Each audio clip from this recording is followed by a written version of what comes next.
Good morning, all. We'll start with managerial economics. Good morning, ma'am. Morning. Good morning. First semester MBA, right?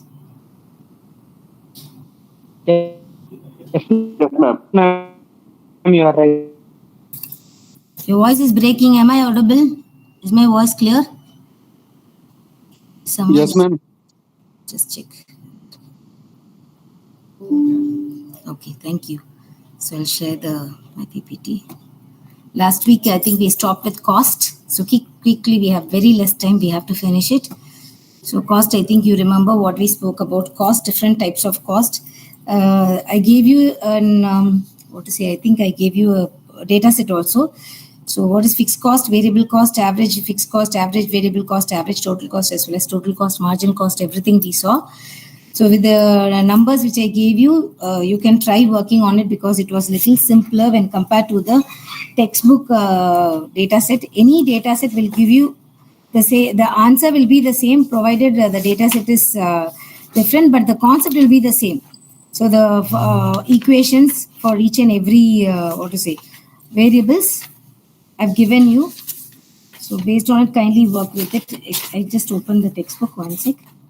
We are in cost, page number 66, right?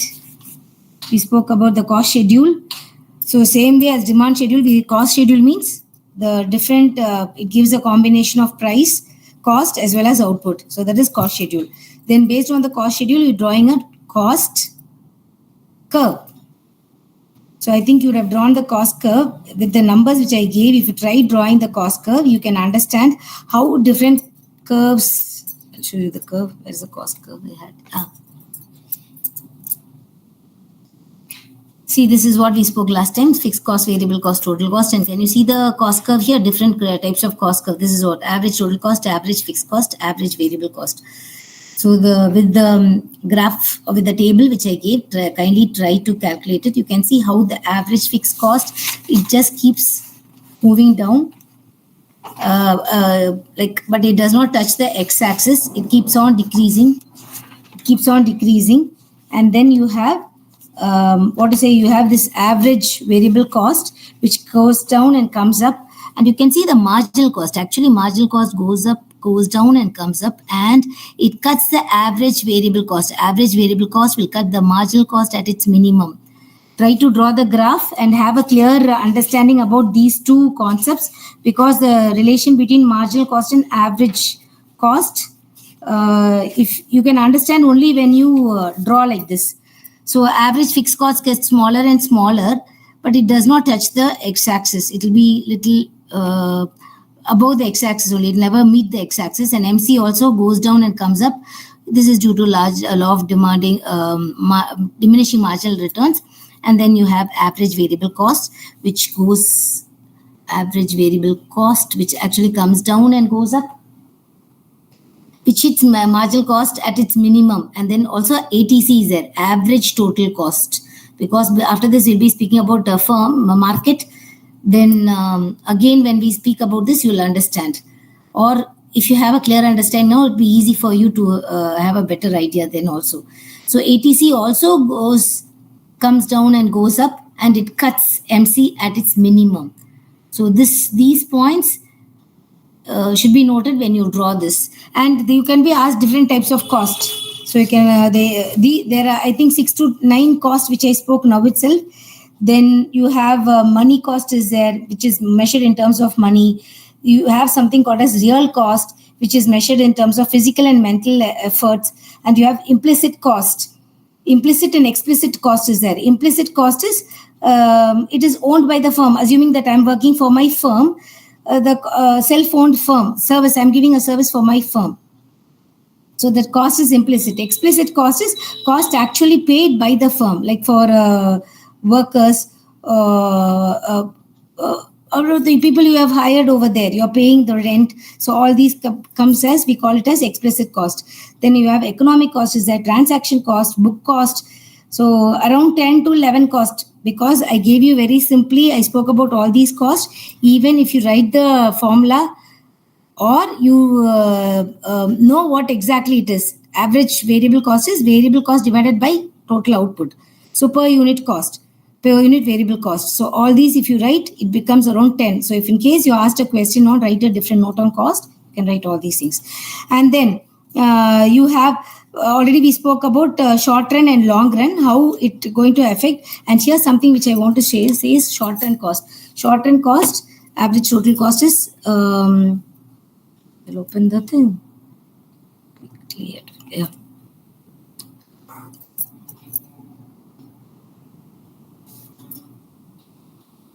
So actually you have output in your x-axis and cost in your y-axis, and short run cost always it's like a boat-shaped curve. And this is total cost is here. So this is short run cost. So what does this cost say? This cost, I'll put a term here also. This is minimum. When cost is minimum, this is output. You produce output. Okay. This is a minimum cost. Till this, we call it as economy of scale. And here, in spite, you know that you can increase your output. At the same time, your cost is also increasing. So here, what happens? This we call as diseconomy of scale. So this economy of scale and this economy of scale, we'll be speaking little after this. Then this, what did I say? This is short run cost curve, and long run cost curve is many short run cost curves form the long run cost curve. So it is almost like a boat-shaped curve. So this is short run, this is long run, and short run cost curve, we call it as a plan curve, and we call it as a planning curve, because this is just, many short run curves form a long run curve. It is a boat-shaped curve. So this is long run curve. Same way, you mark this as cost and this as output. And there are many factors which affects the cost. Internal and external factors are there. And then we call this as economy of scale. I said right now, right? It means the advantage. Scale refers to the size of unit. So actually economy of scale is nothing but cost advantage due to large size of production. And this economy, there are many, factors which cause this economy of scale. This is nothing but you have labor economies, internal factors and external factors. As I said, internal factors, you have labor is there, technical problem is there, managerial is there, marketing, all these are internal, and financial is there. And then external factors is nothing but which is not under our control, something which is outside. And this economy of scale, we speak about this when the definition will be like disadvantage. This was economy is advantage, this is disadvantage. It arises when because of the firm or a group of firms due to large scale of production. That is what I said. Till here, he should know, yes, I can produce till here because my output is increasing. At the same way, my cost is decreasing. But when I start producing more, there is some disadvantage in this. So that we speak when it comes over here. And then there are different, again, for this economy of the scale is also, we have a lot of factors which causes this and that. And then we spoke about return to scale also. Next, we'll be speaking about break-even point. Break-even point is very important. It calculates, this is what we saw. And this is, yes. Next, you need to know about average cost and marginal cost. As I said, kindly try to draw the graph and you see how the average cost and marginal cost intersects. The minimum point, I said average cost should cut marginal cost at its minimum, and marginal cost comes down and then it raises. So the other side, when marginal cost is less than average cost, you see average cost is decreasing. At one point, average cost is equal to marginal cost. And then the another phase will be as marginal cost increases, average cost will also increase. Here, marginal cost is greater than average cost. Kindly have this graph so that it will be easy for you to understand. Marginal cost, nothing but the change in total cost by producing one extra unit of output. And the average cost is total cost divided by output per unit cost. So this is what we saw. Economy of scale, diseconomy. Last class, I think I remember speaking about constant, diminishing and increasing return to scale. So this is what it is. And then about break-even point. Break-even point, we know that it calculates and examines the margin of safety of a business based on revenue, which is associated with cost also. And actually, it helps to find out the volume of sales when the firm's cost and revenue becomes equal. No loss, no profit. That is what they say over here when we speak about break-even point. And here you can actually, this break-even point can be performed graphically and as well as mathematically. This break-even chart, it gives the relation between cost, revenue, and output or units sold. So this is what it is. This is a graph. I think it is in page number 74 in your textbook. So when you draw the graph, we have there are certain assumptions. The fixed cost must be constant. The variable cost must be constant. The total unit sold or per unit sold, that must be constant. All these are some practical difficulty when you calculate break-even point, but we do calculate break-even point with certain limitations. So this break-even point, when the revenue increases, the profit increases at a faster rate than the increase in total cost. So here you can just draw the total cost. Here you have total cost. There's another graph also which can be given in your textbook or some websites. So here in certain websites is given total cost or total revenue is in your y-axis and units sold is in your x-axis. So you have fixed cost. Fixed cost, it's always fixed. This is fixed cost. And you have total cost. Total cost, how do you draw? You draw total cost from here, right? Total cost will be from here, total cost. And then revenue or sales, it will be from, it's like this revenue. This year it is very bad because see, this is loss. This portion, this exact portion we call as break-even point, and this is loss, and this side it's profit. So then you have break-even quantities given, safety margin, the formulas, everything is given. The limitations of break-even point I already spoke now, and then risk and uncertainty. So what is risk? Uncertainty is a situation where a decision can lead to more than one possible outcome. Risk, what is risk and how it is defined. Quickly, I'll give you 3 points. The rest you can see in your textbooks, which is given different types of risk. And different types of risk. You have business risk, you have market risk, inflation risk, economy risk, you have liquidity risk.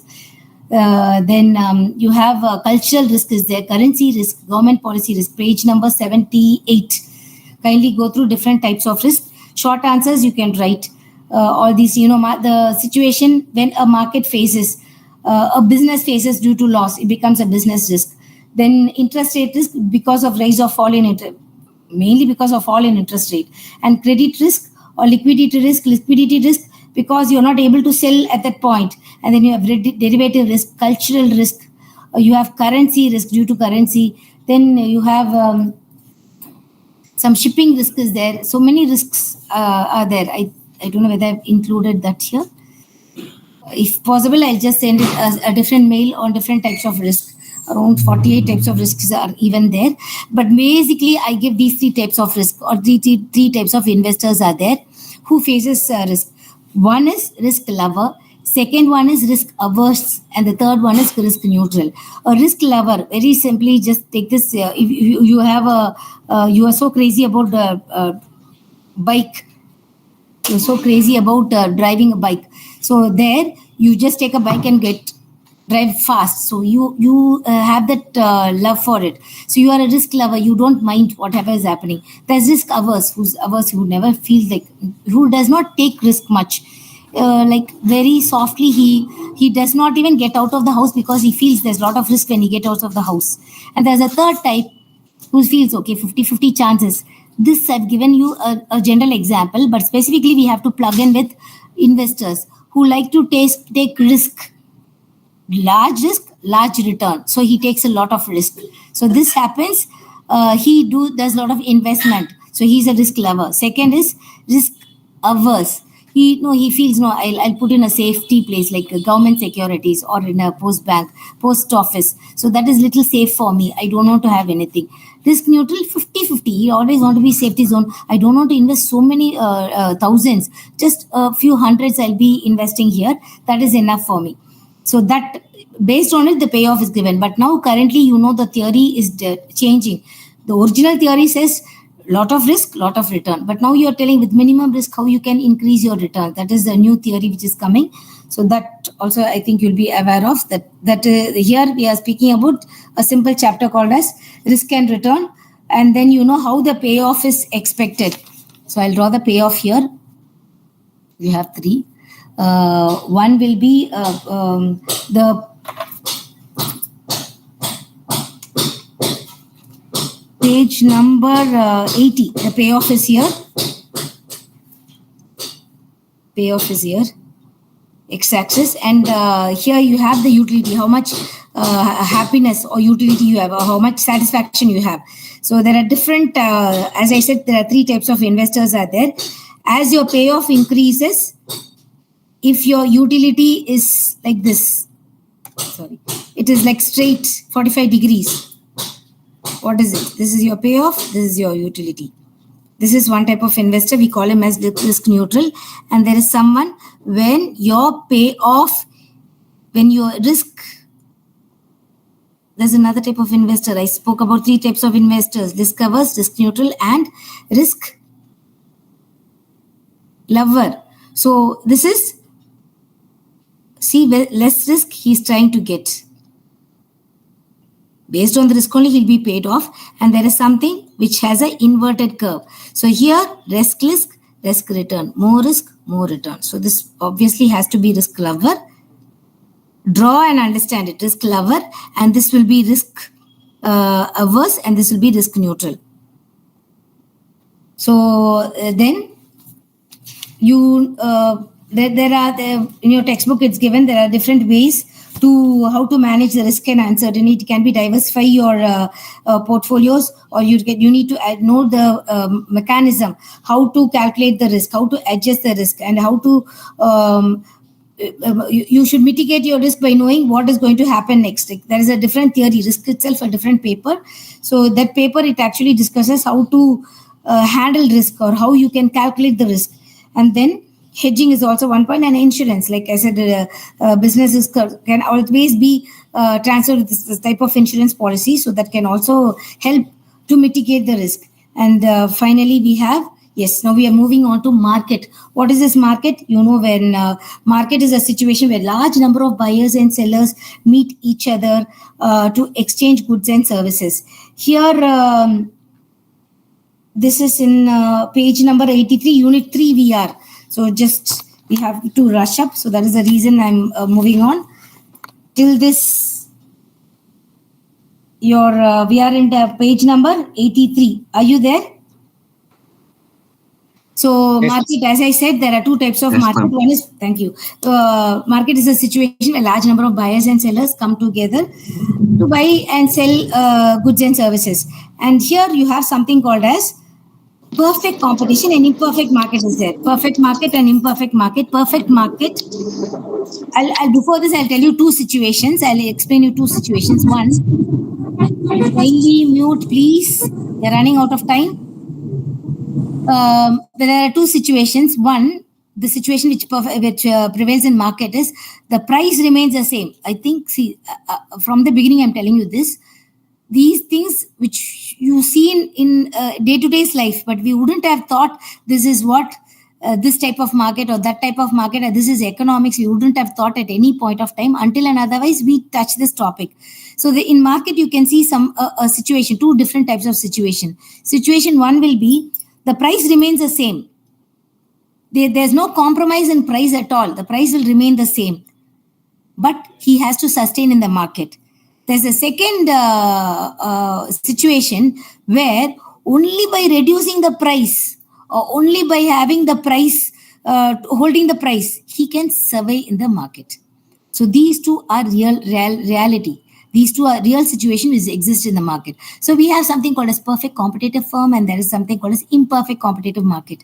Perfect competitive market, we'll be speaking about this, and about definitely about market you'll be getting a question. So this is no doubt about it. So you can mark it. And about perfect competitive market, we'll be speaking. There's something called as imperfect market, which is not perfect. So we call it imperfect. Under imperfect competitive market, we have duopoly, oligopoly, monopoly, and monopolistic competition. So perfect competitive market. Here there are several characteristics of this firm inside the perfect competitive market. Most important is that the products are, here perfect competitive market we are speaking.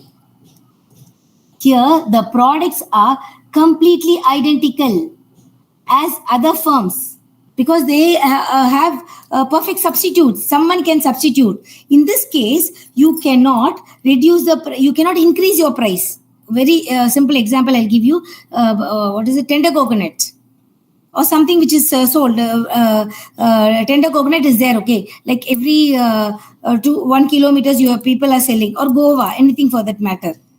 You see, people are selling oranges here. I'm not speaking about within Nilgiris or somewhere in a cost price shop or somewhere in a mall. I'm just speaking about in the roadside or in a platform where you see people are selling tender coconut or oranges. It's written 1 kg is 40 rupees. So the next guy, if you go, he says 60 rupees. What will you say? No. He's selling me at 40. So it's better. I'll get just walk. It's a walkable distance. I'll go get it. So to survive in the market, it is you have to have that IQ, or you have to have that mentality. You have to take the price.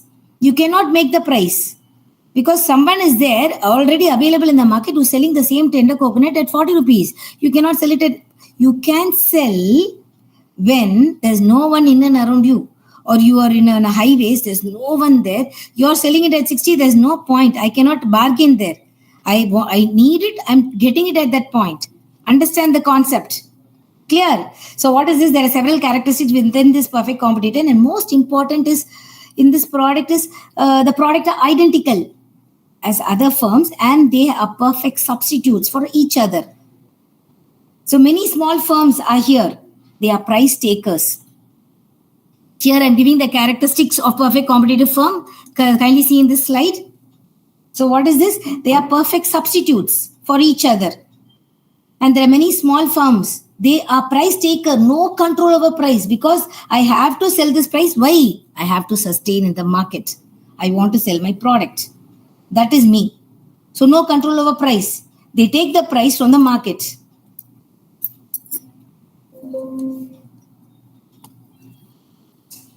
Here something happens here. I just draw the curve and I'll let you know, because at least this one market, if I'm little elaborately I speak, then I can move on to the rest. So here, you know what is this? You would have seen this.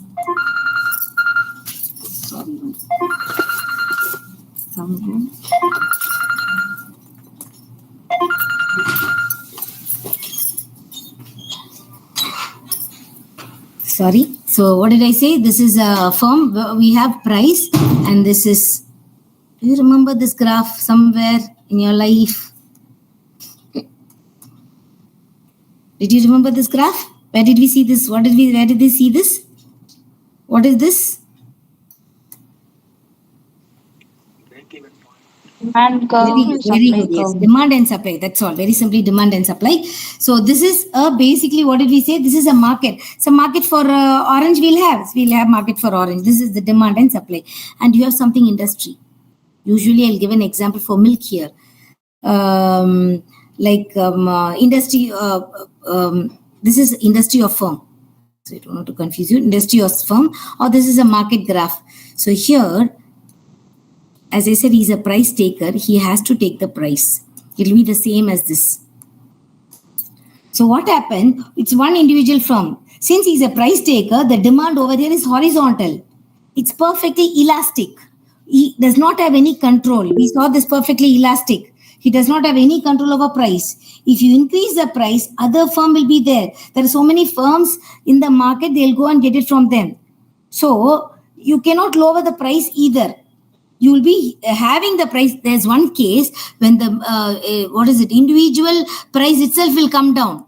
That will be a very interesting case. So that will be we call it as when you calculate profit and loss. So that will be a very interesting case of this perfect competitive firm. So what happens here is you have should have spoken about marginal revenue. Okay, after this I'll speak about revenue. I think I did not give you about revenue. Okay, here you have something called as marginal revenue curve. Demand curve is also marginal revenue curve for perfect competitive firm. What is this marginal revenue? Additional revenue that a firm gets when they sell one and another unit, extra unit. Marginal revenue. You have speaking about marginal cost, marginal utility, marginal profit, marginal revenue. So marginal means by selling one extra unit. So the additional revenue which he gets by selling one extra unit. So when they sell one extra unit, they're getting some revenue. So this marginal revenue in this perfect competitive firm, this price line will be the same as marginal revenue line, will be the same as average revenue line. This is also the demand curve. This is only for perfect competitive firm. Okay. So demand and marginal revenue horizontal. So here we can try to plug in few curves, few cost curves. Like you have a cost curve like this. I'll try to do here itself, or else I'll show you. This is something like this. I'm sorry, drawing this like this. This is ATC curve, and as I said, your marginal cost curve will come down and go up like this. Marginal cost curve. Okay. This is marginal cost curve. What happens here? We, after plugging in few cost curves here, we can actually find how many units a firm has to produce. A firm should produce. There is 2 golden rules. So soon after this, I'll speak about those producers equilibrium also. So what is the 2 rules? We have to produce when MC and the ATC. This is ATC, right? I said no, MC and ATC. When MC and ATC cuts, how many units should you produce? You should know that. That is the main key of this macroeconomic, of the managerial economics. That is profit maximization rule. All firms should produce when MR cuts MC, MR equal to MC. So again, I'm drawing here one curve. So assuming I'm having, I had this MR curve here, and MC curve is like this, MC curve. So the rule says when you have to produce when MR equal to MC. Assuming my MC is like this, I'm getting it like this. Okay, this is point A, point B. Kindly look into this graph. This is point A, point B. What is the first rule of profit maximization is MR should be equal to MC. You can see 2 points, point A and B, MR is equal to MC. But can I stop my output? This is output. What did I say? Profit maximization rule, or where you should stop your output to increase your profit as a firm. So that is what we are speaking here. This is the main key of managerial economics. So MR is equal to MC. What happens here? So there are 2 points. MR equal to MC. All firms should produce when MR equal to MC. Can I stop here? If I stop here, see, my output I can increase my outputs, right? This is cost. Just a few minutes back, we saw this, the economy and diseconomy of scale. Now I'm bringing both here. This is cost. So what this is output. So what happens? Your cost is minimum. Okay. It's increasing. Here also MR is equal to MC. But here, what happens? It is more your revenue. MR is greater than, cost is greater than revenue. So you have a profit maximization rule as what is profit? Revenue minus cost in economics. Profit is revenue minus cost. This profit is nothing but P into Q. Okay, P into Q. So what is this P into Q? From here I'll tell you. This is P into Q, right? This entire box is revenue. This is P into Q. When I bring in cost, there's a cost here. If my cost curve cuts here, my cost curve cuts in this place. This is my average total cost, assuming this is my total cost. So when the cost is here, it'll be something like this. So here I will be reducing, deducting the cost. So revenue minus cost, this will be my profit area. Okay. So this basically says that you should always produce as long as MR is greater than MC. Very simple rule. MR must be greater than MC and MC should cut MR from below. Right? MC should cut MR from below. This is the third rule. Make a note of this. What did I say? First rule is MR equal to MC. This is profit maximization rule. I seriously don't know. It must be in your textbook. If I've seen the page, I would have definitely indicated you. But this point, you must be clear about this when you move into market. What did we speak? We are speaking about profit maximization rule, MR equal to MC. When MR equal to MC, this is profit maximization, or where you should stop producing. Where you should always produce, as long as MR is greater than MC, it is always safe that you can produce. When MR equal to MC, you should stop producing. And the third rule is MR should cut MC from below. This is a point. So you should stop producing here. When you produce more, the cost is greater than revenue. So here, can you see revenue minus cost, or revenue equal to revenue greater than cost is always profit. Revenue less than cost is loss. So when revenue is greater than cost, then you have profit. The firm will produce as long as MR greater than MC. MR should, MC should cut MR from below, and MR equal to MC, that is a point. These 3 points, I want you to have it in your mind. We are speaking about perfect competitive firm. Few characteristics I said we are speaking over here. Where am I?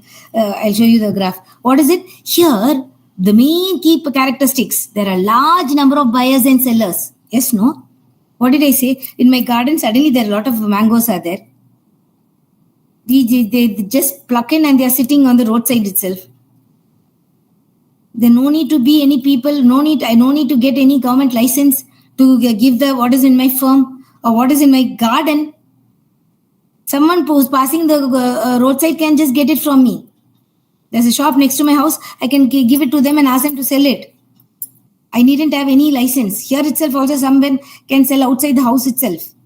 So what is it? There are a large number of buyers and sellers who can influence the markets. They cannot influence the demand. A large number of buyers, he cannot influence the demand. Large number of sellers, he cannot influence the market supply. Because it is homogeneous good, same good. Even rice also can be a very good example for this. Selling rice. Same cooking rice, which we cook for, which we eat daily, or the wheat. There are different brands, but the basic one, which everyone uses, that is same. And then because I have perfect knowledge about the price and good, so I'll be a price taker. The firm is a price taker. He cannot make the price. Here, no government intervention is here. Perfect elastic. See this? The characteristics are over here. 5 to 6 characteristics is enough. And in your textbook also it will be given. What did we say? The revenue curve is a demand curve. Average revenue, marginal revenue, demand, as well as price is horizontal here. It's parallel to x-axis. And then, they are the price taker. He does not have any control over price. There's no government intervention here. So here I'll show you, since it is here. I don't think I can draw because it's not able to draw. Here itself I'll draw. So what is it? I said we have got the cost curve here. Right? MR cuts MC. This point. When MR cuts MC, this point, right? This point I'm drawing.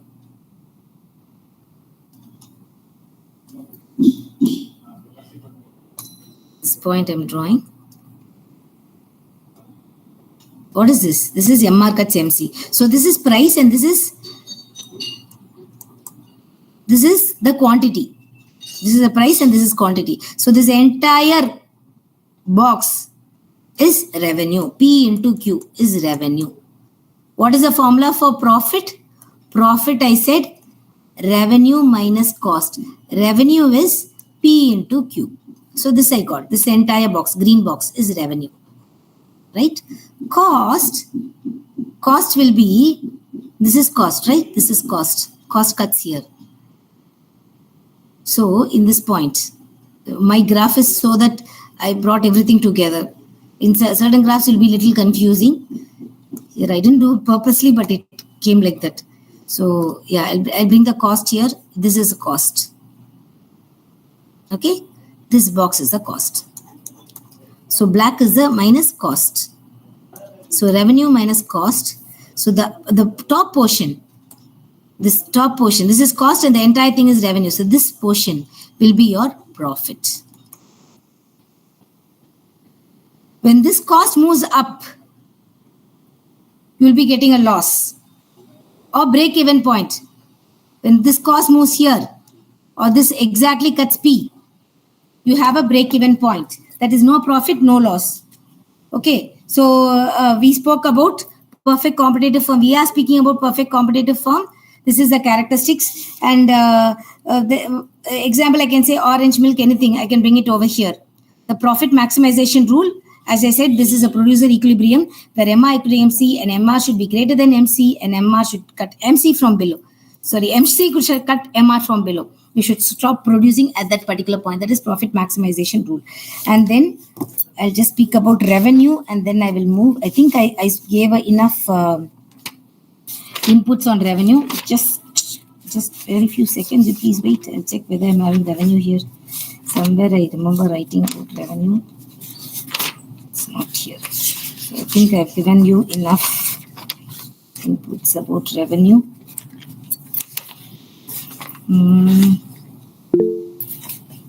Here, actually, revenue is nothing but I'll give you the definition of revenue. And what is revenue? I think it's not here. A revenue curve, we call it as a producer's demand curve.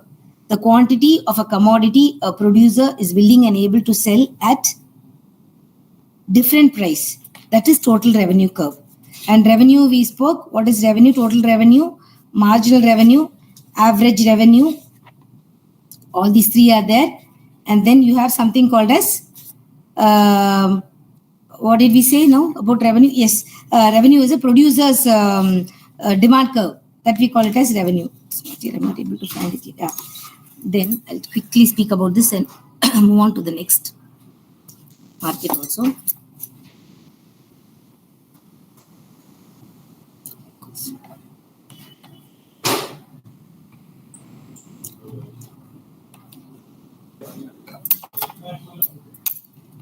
So, as you know, total, I'll just give the formula alone because if in case you get any for exam, I'm just giving it total revenue is equal to, total revenue refers to the total amount of money that a firm it gets from selling the product. So it will be output by P, output into P. And average revenue will be, just take a note of it, TR by Q. This is revenue per unit output. And then you have marginal revenue. Marginal revenue, total revenue at N minus total revenue at N minus 1th unit. So P, what did we say? Revenue we is telling, right? So total P into Q. Total revenue is equal to P into Q. Right? So this is, from here I'll tell you. So average revenue is given as total revenue by Q. Total revenue formula was already P into Q. So average revenue is equal to P into Q by Q. So average revenue is same as price. And I said this is producer's demand curve. That is why I said this. Okay. So quickly moving on to the next market. So now we have to get into, we spoke about perfect competitive firm. And now we are going to speak about imperfect firm. What is this imperfect firm? Something which is not perfect is imperfect firm. And yes, here you would have had 3 cases. Sorry, I think I didn't tell you this. See, the 3 cases are here. I'm not able to draw this. That is why here, here if you draw this is profit. And when this ATC curve moves little, the top itself, it's above the price line. Then we get as a,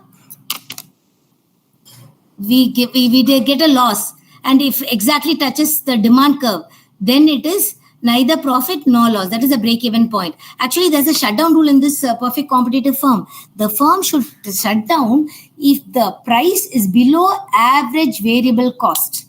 You see where the cost is? You know how the cost is over here when we plug the cost. There is a cost curve.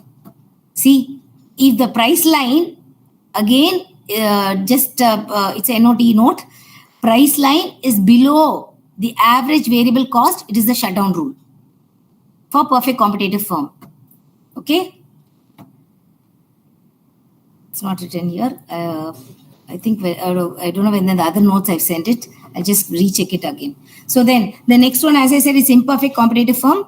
Imperfect firm, first I'll be speaking about oligopoly. Oligopoly is nothing but few. What did we see in perfect competitive firm? Large number of buyers and sellers. Oligopoly market, very few sellers. Quickly, I'll give you an example. Very few sellers is, if in case in your city, there are few outlets only for a particular product. Okay. So assuming there are only 5 to 6 output in your particular product, output place where the particular product is sold. An individual is selling, only 5 sellers are there. What do? They sometimes there is a tricky scenario in this oligopoly market, that is price instability occurs here.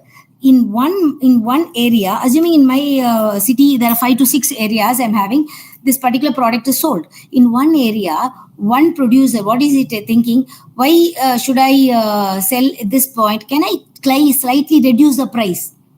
Understand the concept? This is imperfect competitive firm. He's trying to reduce the price. When he reduces the price, since it is 5 to 6 people outlets in the area itself, people see that in that particular area, this product is sold with when compared to others, it is of less price. So he gets the entire market there.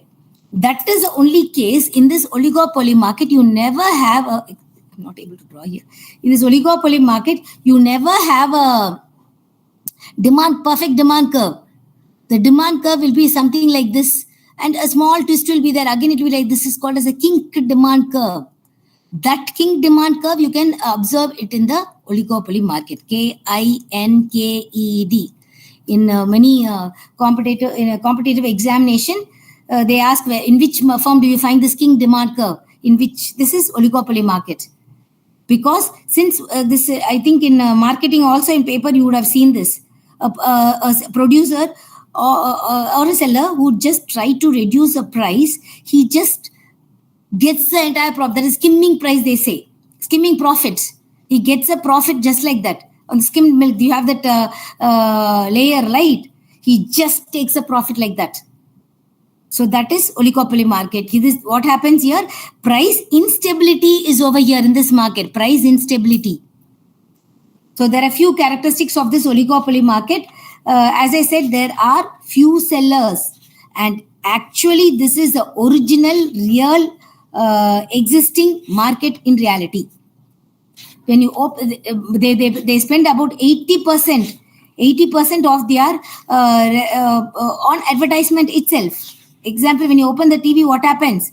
Car, a cell phone, all these are real examples of oligopoly market.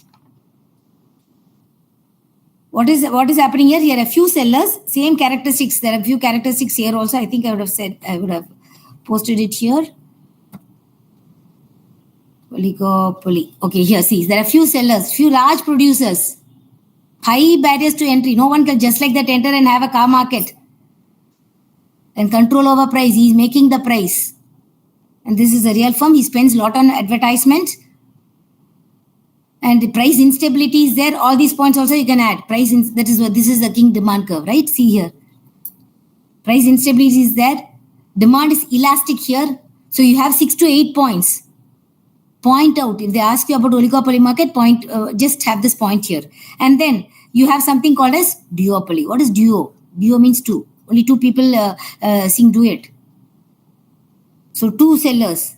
Only 2 sellers. Market is what? We are speaking about buyers and sellers. Only 2 sellers are there. Sellers are selling so in your area, you are a key seller. In my area, I am the key seller. We are in the same city. So what happens? We two can play a nice game. See, you increase the price. I will also have the same price. They don't have anyone else here. Only we two are here. Only we two are the game players here. Either he'll come to you or to me. So this is a special type of oligopoly market, is duopoly.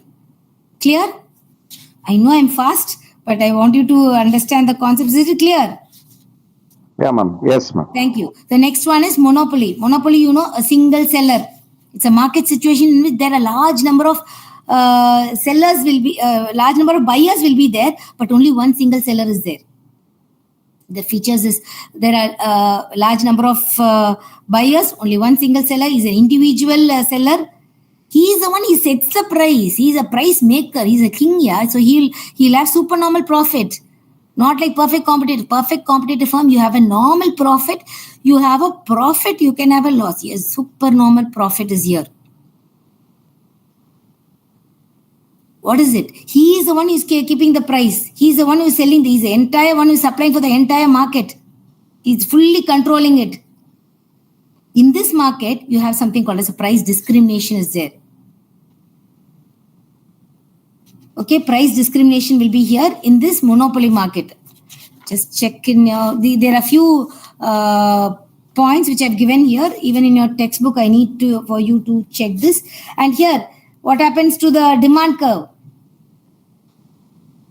Demand here, here only it will happen. A small change in price, the price change, even if it is more or less, demand change will be very less. So here he is a price maker. He has you don't know about you don't have knowledge about the price. It's fully restricted area. You cannot just like that come inside. No one can get inside. At least oligopoly market is little better. And here you have supernormal profit. Next we move on to monopolistic competition. What is this monopolistic competition? It is a what is the demand curve over here is based on the extent of the product differentiation. When you get into a jewelry shop only, you know what twist they are having inside. 1 for 1 or 2 rupees less per gram. So how many competitors they are facing? They have a lot of, this is a combination of monopoly and perfect competitive firm. Most of the time in the exam, they ask about the difference between monopoly and monopolistic competition. Monopoly, single seller. Here, there are sellers. It is a combination of monopoly and monopolistic, perfect competitive firm. Oh, monopolistic competitors demand curve is one of the many firms that makes up the market demand curve. In a monopolistic competitive market, each firm acts a monopoly itself. Because it's my product, my jewelry shop, I design it in a different way. But I know there are many close substitutes available here. If you're not going to come to my shop, there's a different shop. But the design, but the incentive which I give here, some sort of surprise which I give when you come to my shop, that is different. So here, the monopolistic competitor raises its price. He can raise its price also. Same consumer will buy a similar product in another firm. So here also relatively large number of buyers and sellers are here, but it is a differentiated product. What is this? And he has some control over price. Easily, it is low barrier to entry. And here also he spend most on advertisement. Jewelry shop and what is it? Shampoo, soap. All these can be, I can give it as an example of this monopolistic competition also. And then toothpaste, fast food. Okay, so next. So this have this table in front of you. It will give a combination of all different type. If they ask you about the difference between perfect competitive and monopolistic competition, you can take this or the other two. Oligopoly alone will be not here, but whatever I spoke, oligopoly's characteristic I would have given here, somewhere here. Yes, it's here. And the curve is also here. And this is a difference. Okay. So quickly moving on to the, I forgot this price discrimination. As I said, no, there's something called as price discrimination. This you can see in monopoly market. What is this price discrimination? Discrimination, you see, there is some sort of difference between me and my sister. My parents are not treating us same way. That is the discrimination. Or the teacher is not treating these two students the same way. Some discrimination meaning that only. So what does it mean? Same product is being sold with different price at different places. Will it happen? Of course it will happen. In a cost price shop, tur dal is different. In the market, it's different. In the mall, if you go get it, it's a different. In a branded place, it's different.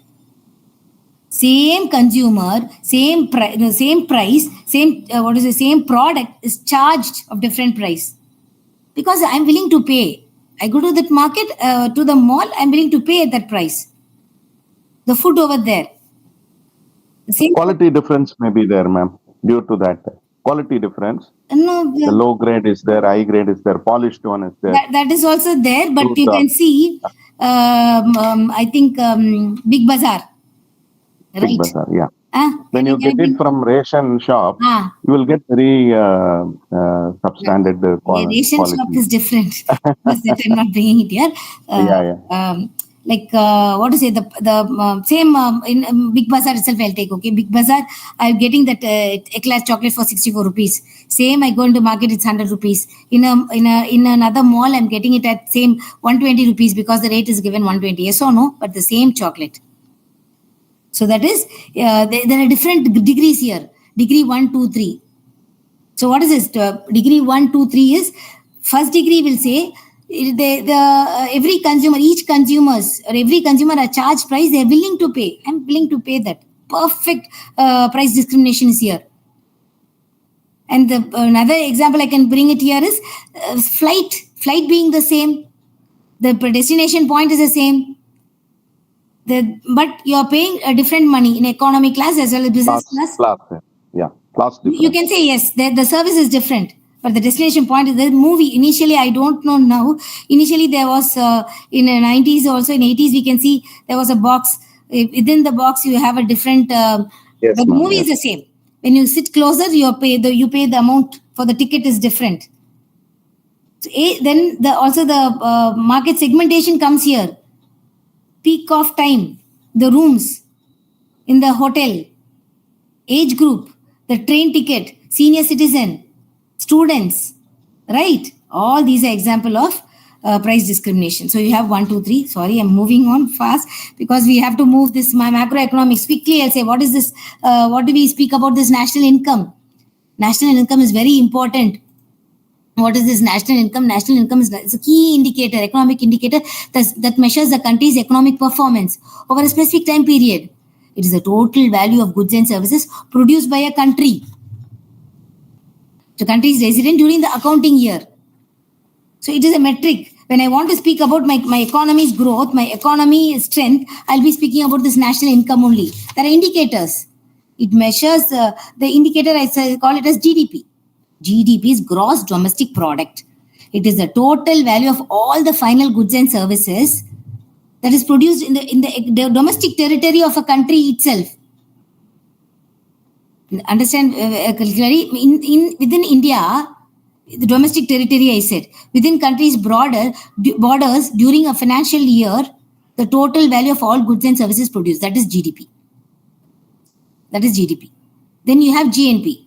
I think didn't I write the formula here?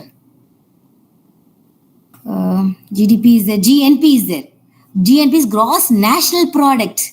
Total value of all final goods and services produced by the citizen, country citizen, including the product by domestic business and labor abroad also. So that is GNP, gross national product. And then you have NDP. NDP is very simply GDP. You already spoke in. It's right. So GDP, NDP will be GDP minus depreciation. And NNP will be GNP. We spoke about GNP minus depreciation. That's the formula. Okay. And this GDP, we have 3 measures. When income method is there, output method is there, expenditure method is the income method. You know what is the income? You're summing up the income of the individual of an economy. You know how the income comes through profit, through interest, through rent. What is it? The 4 factors of production. We said no. So that is through income method. Then you have some output method. Output, what are the output of goods and services produced in a nation, different sectors, primary, secondary, tertiary sector is there. So you try to compute the summation of it. We are speaking about macroeconomics. Macro is nothing but summation of all micro. Total outlay method. Third one is expenditure method. Expenditures, consumption, investment, government expenditure, which includes export minus import or net trade. Here, I should speak about aggregate demand and aggregate supply. What is aggregate demand? Total demand of goods and services in an economy. Total supply of goods and services in an economy. Individually, we saw in micro, in macro, total demand. Summation of all individual demand, total demand. That is aggregate demand. Okay. Then quickly, we'll speak about employment, unemployment. You know what is employment rate? How employment is... what is employment and how unemployment rate is calculated. What is the different types of unemployment is there given in your textbook. And then you have unemployment the factors which contribute to this. Labor force is there, work population ratio is there, unemployment rate is there. Weekly status, currently, then actively status of the employment rate, everything is there. Unemployment rate is usually calculated as number of unemployed people divided by total labor force. If you're going to express it into percentage, into 100. That's all. And then you know what is a person is employed. And the different types of unemployment is there. Between the job, I'm unemployed. Then it is called frictional. There is something cyclic or seasonal. During rainy season, there is no employment for painters or constructor. Within the house is different, outside. So the different types is given, different types of unemployment is given in your textbook. And then we have business cycle. What is this business cycle? You know, there are 4 types of, this is a cycle. It is being faced by every business. You have 4 periods are there. Boom is always on the top, peak. It is a prosperity period. Yes, it goes. But it takes over a period. It is not within 6 months, it will never happen. Like over a period only, after it is greater than 1 year or greater than 2 years, you have this. There is an expansion period where the general business activity expands. Then you have the boom period or peak period. It is very high. I'm super happy. And then there is a recession period where it's little low. Something happened to the economy. Then it's a depression. I'm going to the depression state itself. And then again, there is a period called as prosperity. I'm a little happy. It's a mood swing, like a mood swing. It happens. And then inflation is there. General rise in price level, we call it that inflation. There are different types of inflation is there. You have deflation is there. So then I've given enough over here. Just see. And if you have any doubt, kindly mail me. And then we have this. What is this? Fiscal and monetary policy. Very important 2 economic tools. Fiscal policy, it involves government spending and taxation. And monetary policy regarding money supply and interest rate, banks, central bank decision. And both these policies helps to prevent recession and depression. Prevents the economy from overheating. It achieves the macroeconomic policy objectives like price stability, full employment, stable economic growth. And this government uses this fiscal and monetary policy for expansion and contraction policies. Expansion policy, it encourages growth. For some reason, you have to cut. There is some increase in taxes. So that is contraction policy. That is, it's used over there. And then, yes, this we saw LPG. Very, very quickly, I'll speak about LPG. During 1990, Dr. Manmohan Singh was the Prime Minister. And when, Dr. Manmohan Singh was the Finance Minister. And when Dr. Narasimha Rao was Prime Minister, what happened? This LPG was brought. It was the greatest revolution. The economy opened up. Pre and post, there are a lot of researchers which are coming to see what happened before liberalization and after liberalization. This is liberalization is there. LPG. Liberalization, privatization, globalization. Globalization, exactly.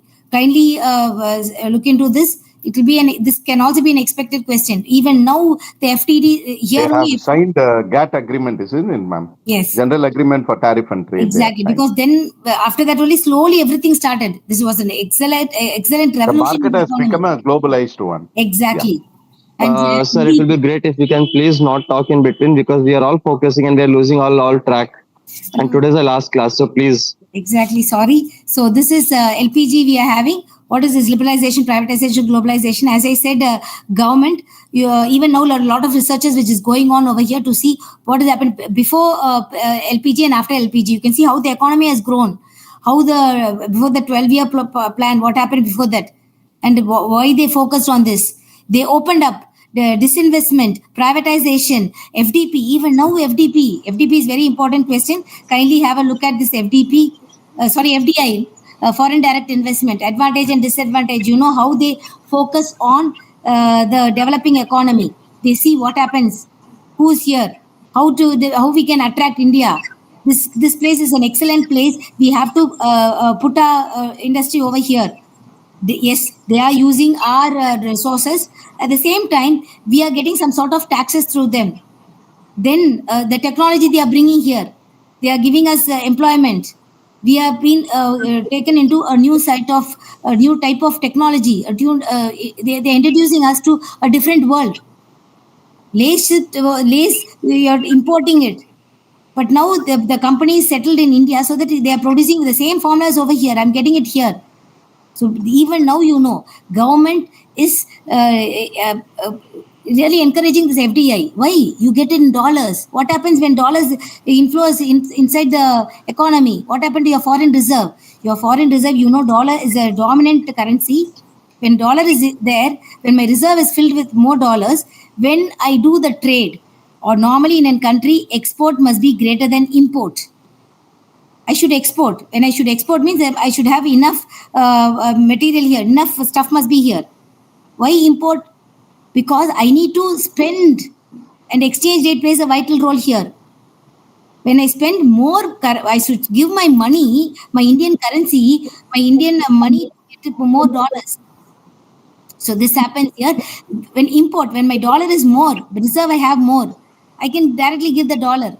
So even now, government is, this FDI is more. We are focusing on infrastructure. Our dollar is increasing. In spite of increasing, we have increased import when compared to export. India is such a country because we are really good in this. I think India is third or fourth in this foreign reserve. We have high reserves. So this, kindly have a look at this FDI also. This is very important. And since we are running out of time, have a look at this budget and the 5-year plan, which is stopped. Have a look at it. You can get or you might not get it. That is also there. But have a slight look at this. And previous question papers, if you have any doubt, kindly mail me. I will definitely help you in this. Since it's a last class and we are running out of time, I quickly have to finish it. Thank you so much for putting up with me, and all the very best. As I said, kindly answer all the questions. Don't leave any question unanswered, and write up to the point. And if they ask you to write only 5 questions, just answer only 5 questions. And see to it that the question is answered properly, not with extra term. And also the keywords, plug in the keywords when it is needed. Okay. Thank you so much. Ma'am, please, could you please share the PPT to the mail ID which we have mentioned in the chat box? Exactly. I shared all the mail. I think I shared for more than 35 to 40 students. Anyway, I'll take a note of this. And I'll also share. Yeah, December 2024 registration mail ID. Please share it to this. Thank you so much. We all get. Yeah, thanks. All the very best, and do your exam. This is DD. Thank you very much, ma'am. Thank you. Exams well. All the exams, do all your exams well. And the advice is same for all the exams. Good luck. Bye. Thank you. Thank you. Thank you, ma'am. Yeah, thank you. Thank you, ma'am.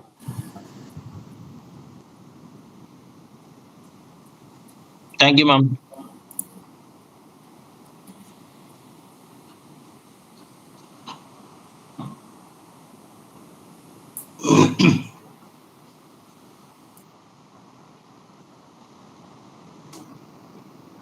Hello, students.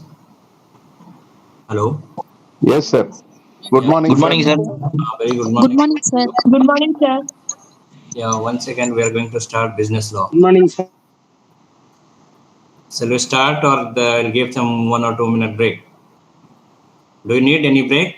No. No, sir. No, sir. We'll continue? Yes, sir. Sure, sir. Yes. So let me upload my PPT now.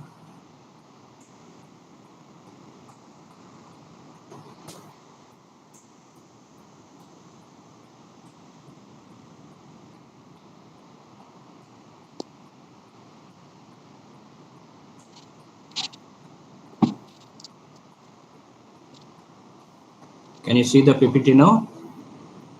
Yes, sir. Yes, sir. Yes, sir. Yes, we can see. Yeah. So by this time we have completed all the 4 units. Somehow broad area we have covered, and in details you need to go through the study material. Okay. So many things are there, but only few important topics I have discussed. And based on the syllabus, almost everything I have covered, but very shortly. And I will share the PPT today. Okay. Whoever has sent mail today itself, I will share PPT. Right. Today we are going to discuss about the 2 small act. So one is Factory Act, another is Industrial Dispute Act. Okay. Shall we start now? Yes, sir. Yeah. So Factories Act. What is the objective of the factory? All of you know what is factory, what is industry. I think almost all of you are aware of it. But what are the objectives of the Factory Act? Why it is required? In examination also, questions are being asked, short question. What are the objectives of the Factory Act? Okay. So what is factory? You tell me, anybody has any idea about? Place meant for manufacturing of goods. Yeah, the place, small place, manufacturing of goods. Okay. Here we have mentioned here. I'll discuss about the meaning of factory also. So let us know what is the objectives of the Factories Act. So main objective is to improve health, welfare and safety of the workmen. Those workmen who are working under the factory, they are underprivileged people, and many of the time it has been seen that their welfare is not taken into the consideration. So Factory Act is enacted to improve the health, welfare and safety measures. There are 3 measures: health measures, welfare and safety measure of the workmen. This is the first objective. Second objective, to regulate by imposing restriction as to hours of work. Sometimes you must have seen that they are exploited. Factory workers are being exploited. They are continuously doing more than 10 to 15 hours work, but they are not being compensated properly. So another objective, to regulate by imposing restriction as to hours of work. There has to be some restriction. Beyond that, they should not work, including rest and provision for availing of leave. There should be some provision for rest and provision for availing leave also. To maintain all these things, this Factories Act is enacted. Another objective is to make stringent provisions as regards employment of women and young persons and duration of their work. It is again exploitation. You must have seen that many small kids, small children are working who are minority of the age, like some Bengal industry in Firozabad, glass industry, then sometimes carpet industry, small, you can say that kids are being employed in that work. For to restriction on that, and sometimes women where they are not supposed to the work, it is hazardous for them, still women workers are working. So restrict all those things, this Factory Act is enacted. What is the first objective? To improve health, welfare and safety measure. The second objective, impose restriction on hours of work, including rest and availing of leave. The third objective is stringent provision as regards to the employment of women and young person and duration of their work. So let us see what is the meaning of the factory. Factory means any premises, including the precincts thereof. That means any place where in 10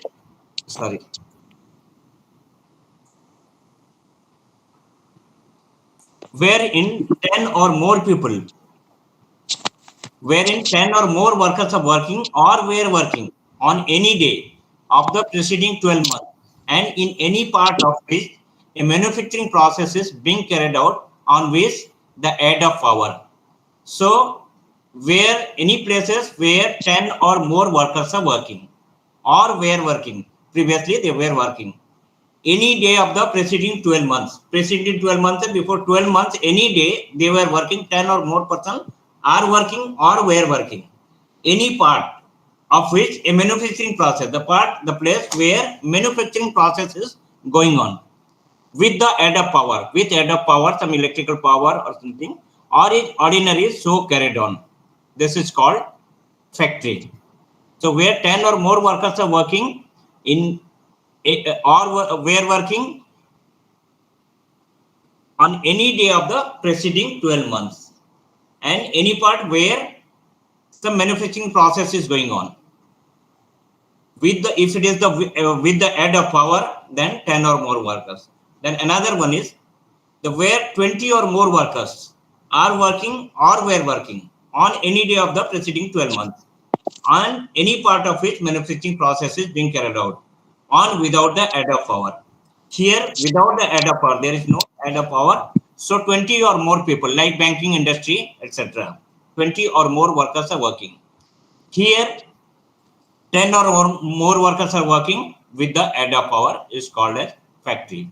Is it clear? Now, licensing and registration of factory. How to get license and register for the factory?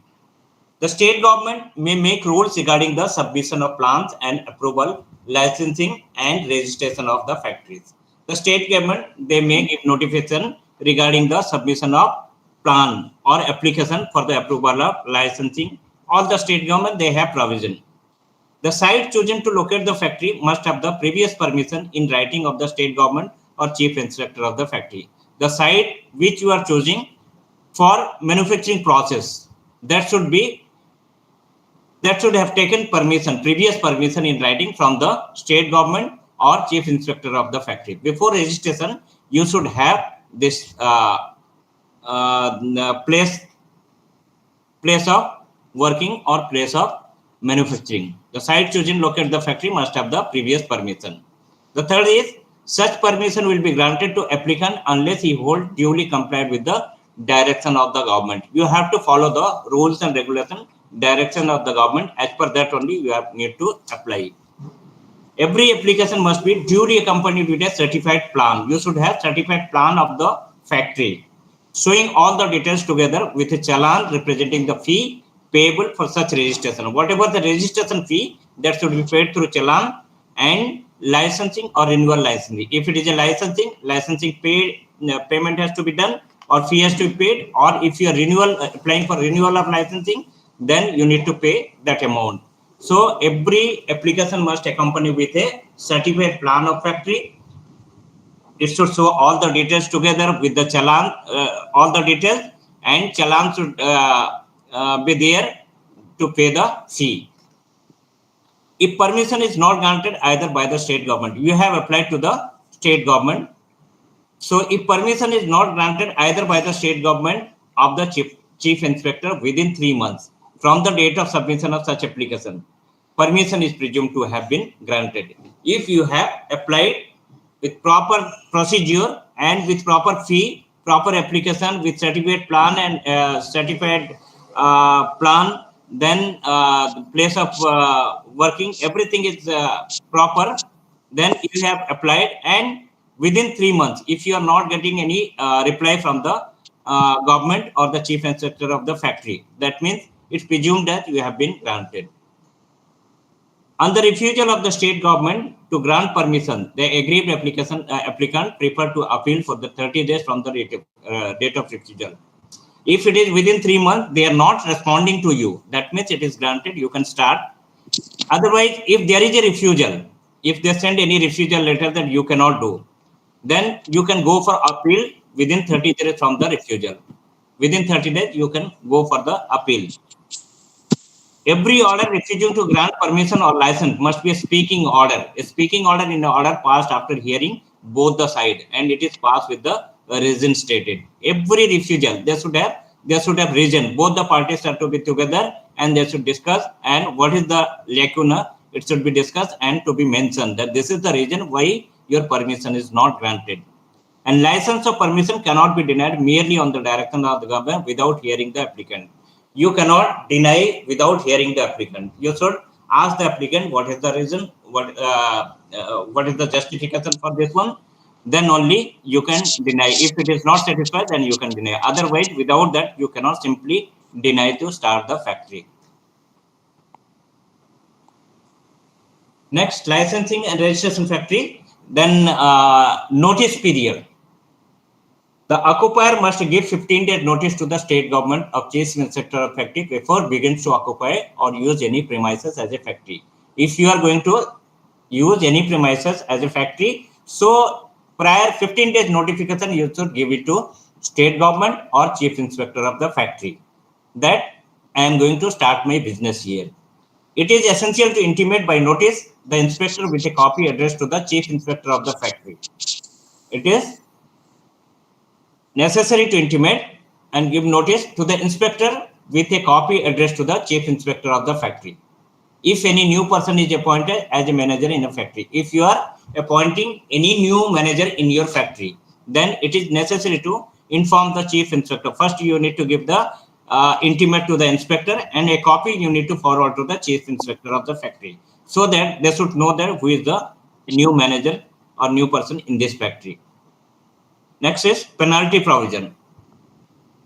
If when a factory inspector is prevented or obstructed from exercising its power, such person shall be punished with imprisonment for 6 months or fine up to rupees 10,000. So it is the duty of the inspector of the factory to visit the factory and to see that if everything is going on all right, or all the provisions are followed or not. If you are restricting him, if you are not permitting him to visit the factory, then you will be punishable for the 6 months or imprisonment for 6 months or fine up to 10,000 rupees or both. Certifying surgeon. Another provision is certifying surgeon. With the approval of the state government, a certifying surgeon may be authorized and qualified medical practitioner to exercise any of the powers used by him. So a certified surgeon should be appointed, and with the approval of the state government, he may be authorized and qualified medical practitioners to exercise any of his power. He can use his power. Certified surgeon, if it is appointed by the government, then he has the power. Then what are the provision health provision are maintained or not, he has the power to check it. So these are the regarding licensing of the factory. Now, as we said that the objective of the factory, first objective to provide health, safety and welfare measures to the workers. What are the health measures? Here I have mentioned the sections. You need not to mention section. You just write on the point only. So health section is 11 to 20. First is cleanliness. You need to keep your factory neat and clean. There should not be any spoilage or anything which will be harmful to the cause damage to the workers they are working, or it will be a problem for the workers. It should be always neat and clean. So housekeeping staff is appointed for the making the cleanliness of the factory, and you need to keep it is always steady and clean. Disposal of waste and effluent. There should be provision of disposal of waste and effluent. You should dispose it properly. It should not be just thrown out. It should be properly disposed. Then dust and fumes. There should be dust and fume provision should be provided, because this is a control device which will be clearing the air, and it will be purified air will be there. So dust and fume should be provision should be there to remove the dust and fumes. Then ventilation and temperature. It should be proper temperature to be maintained, so that it should not be too hot or too cold for the workers who are working. It should be comfortable for them, and proper ventilation facility should be there. Next is artificial humidification. So artificial humidity, if humidity is more, then for maintaining the proper humidity, artificial humidification to be maintained. Then overcrowding. So at least 350 cubic feet per person should be maintained. The total number of employees or workers, and per person 350, minimum 350 cubic feet. 350 it was, and later on it changed into 500 cubic feet per person. It should be provided. Next is lighting facility. There should be proper lighting facility so that workers, they can work properly.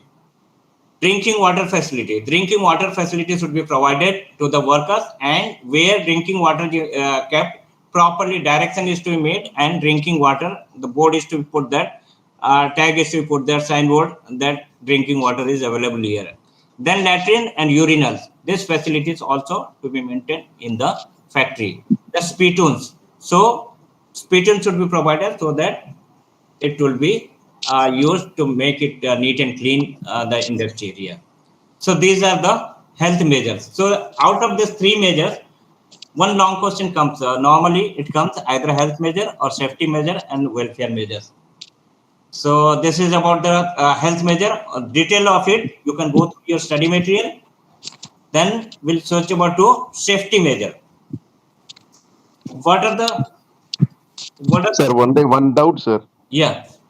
Sir, actually, who will ensure that all these things are all maintained properly on a regular basis? Who will ensure that, sir?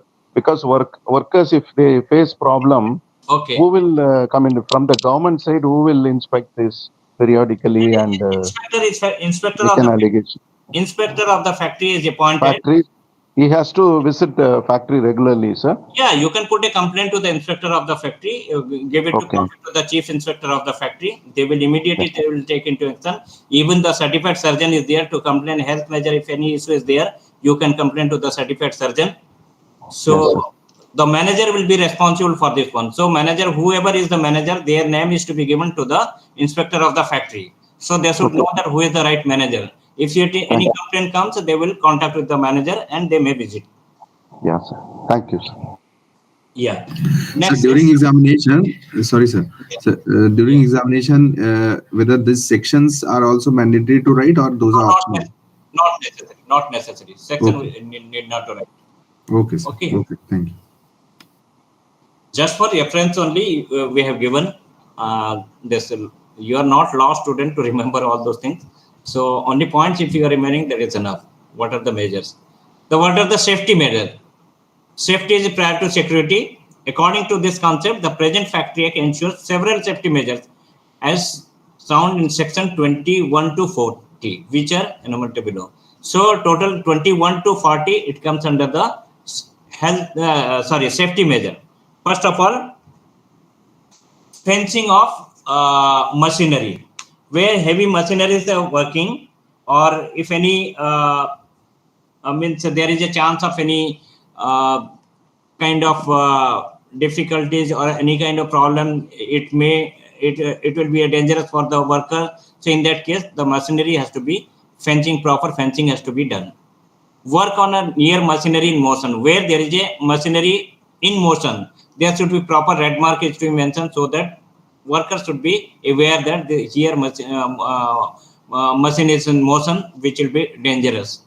Employment of young person, dangerous machine. You should not allow the young person to working the dangerous machine. You should be the person who is working. They should be properly trained and should work under this machine. Self-acting machine. There are some machines which are self-acting. It can be used by the properly trained person. Casing on new machinery. When new machinery comes, the proper casing has to be done there so that overheating or sometimes without knowledge, worker may touch it or it may be dangerous for them. So casing is to be provided.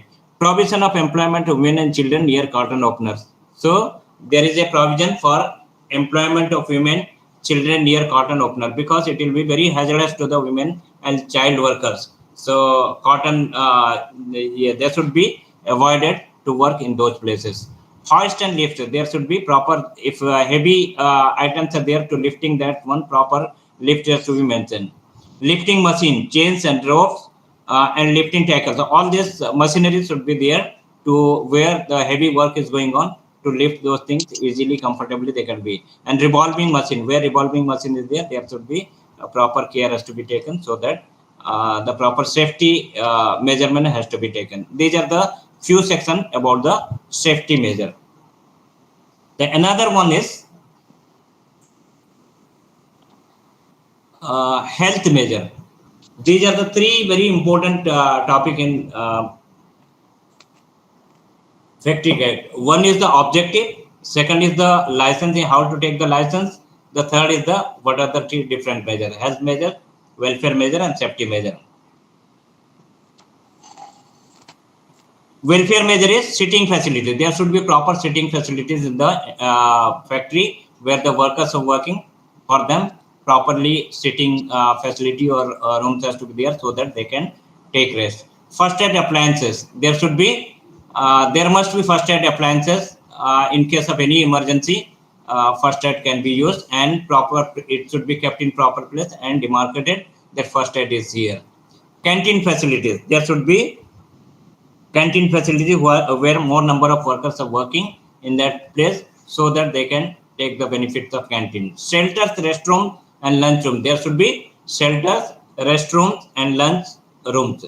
Lunchroom for the taking lunch, and restroom where for female workers also there should be separate restroom, and shelters are to create a crash. Crash is when the female workers are doing the small kids for taking care of the small kids. The crash facility should be there. Then welfare officer. There has to be a welfare officer who can be taken care of the welfare of the workers.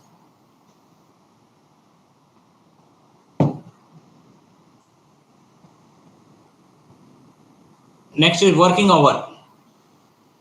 What is weekly hours? No adult worker shall be required or allowed to work in a factory for more than 48 hours in a week. So in a week, no worker should be allowed work more than 48 hours. At present, it is reduced to 40 hours. Earlier, it was 40 hours, 48 hours. Now it is 40 hours. So no worker should be allowed to work more than 40 hours in a week. Daily hours. No adult worker shall be required to or allowed to work in a factory for more than 9 hours. Maximum, you can allow them to work up to 9 hours in a day and 40 hours in a week. If 9 hours in a day, it should not cross more than 40 hours in a week. However, to facilitate the change of shift, this limit may be exceeded subjected to the previous approval of the chief inspector of the factory. If you have shift system, so like 2-hour shift, 3-hour shift, or 4-hour shift, it may exceed more than 9 hours. But for that, you need to take previous permission from the chief of the inspector of the factory. In shifting shift facility, what is there? At a time, you are not working more than 2 or 3 hours. So if there is a 3 shift like that, it may be 9 hours or plus more than that. Sometimes it cross more than 9 hours. For that, you need to take the permission from the chief inspector of the factory. This is all about the Factory Act. Any doubt or anything you want to clarify? Because once we complete this one, then we'll go for this old question paper, 1 or 2 old question paper we'll take, we'll revise it. Weekly, how many days, working days, sir? Weekly, 5 days, sir? Weekly 5 days means 8 hours only it comes, 40 hours means. Yeah, that right, is sir? up to the factory where if 5 days Because working. you are saying it should not exceed 9 hours. Then they have to work in a day 8 hours. 8 hours into 5 days, 40 hours it comes to. Yeah, if they work extra, what will happen, sir? They will be paid double wages, sir. Yeah, OT they pay, but for that overtime they pay, but for that you need to take permission from the chief inspector of the factory. Okay, sir. Like shift hour, shift duty, 4 hours. If we are 3 shift, then 12 hour it will become 12 hours. Yes, sir. So in that case, or 4 hour, 3 hours means 12 hours. In that case, you need to take permission from the chief inspector of the factory that this is the provision we are taking, and monthly we are not crossing, or weekly we are not crossing more than that. So like that, there will be the provision is to be made, and you need to manage it. Yes, sir. Thank you, sir. Yeah. Next is industrial dispute. What is industry? Most of you are working in industry. Can anyone tell what do you understand by industry?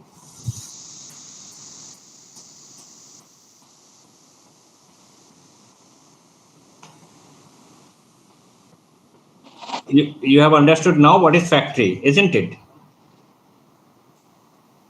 Yes, sir.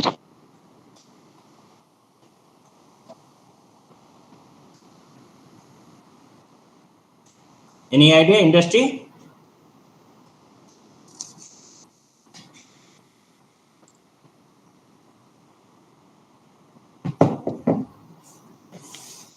Group of factory is known as Sorry?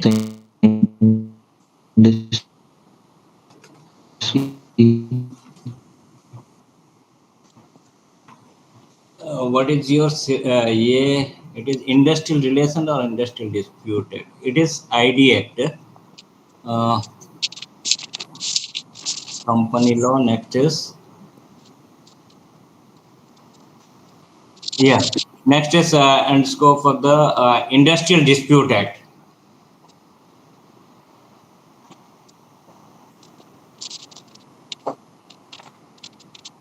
Those industries which are engaged in large production, sir. Yeah. Just a second. Let me take it. Industrial Dispute Act.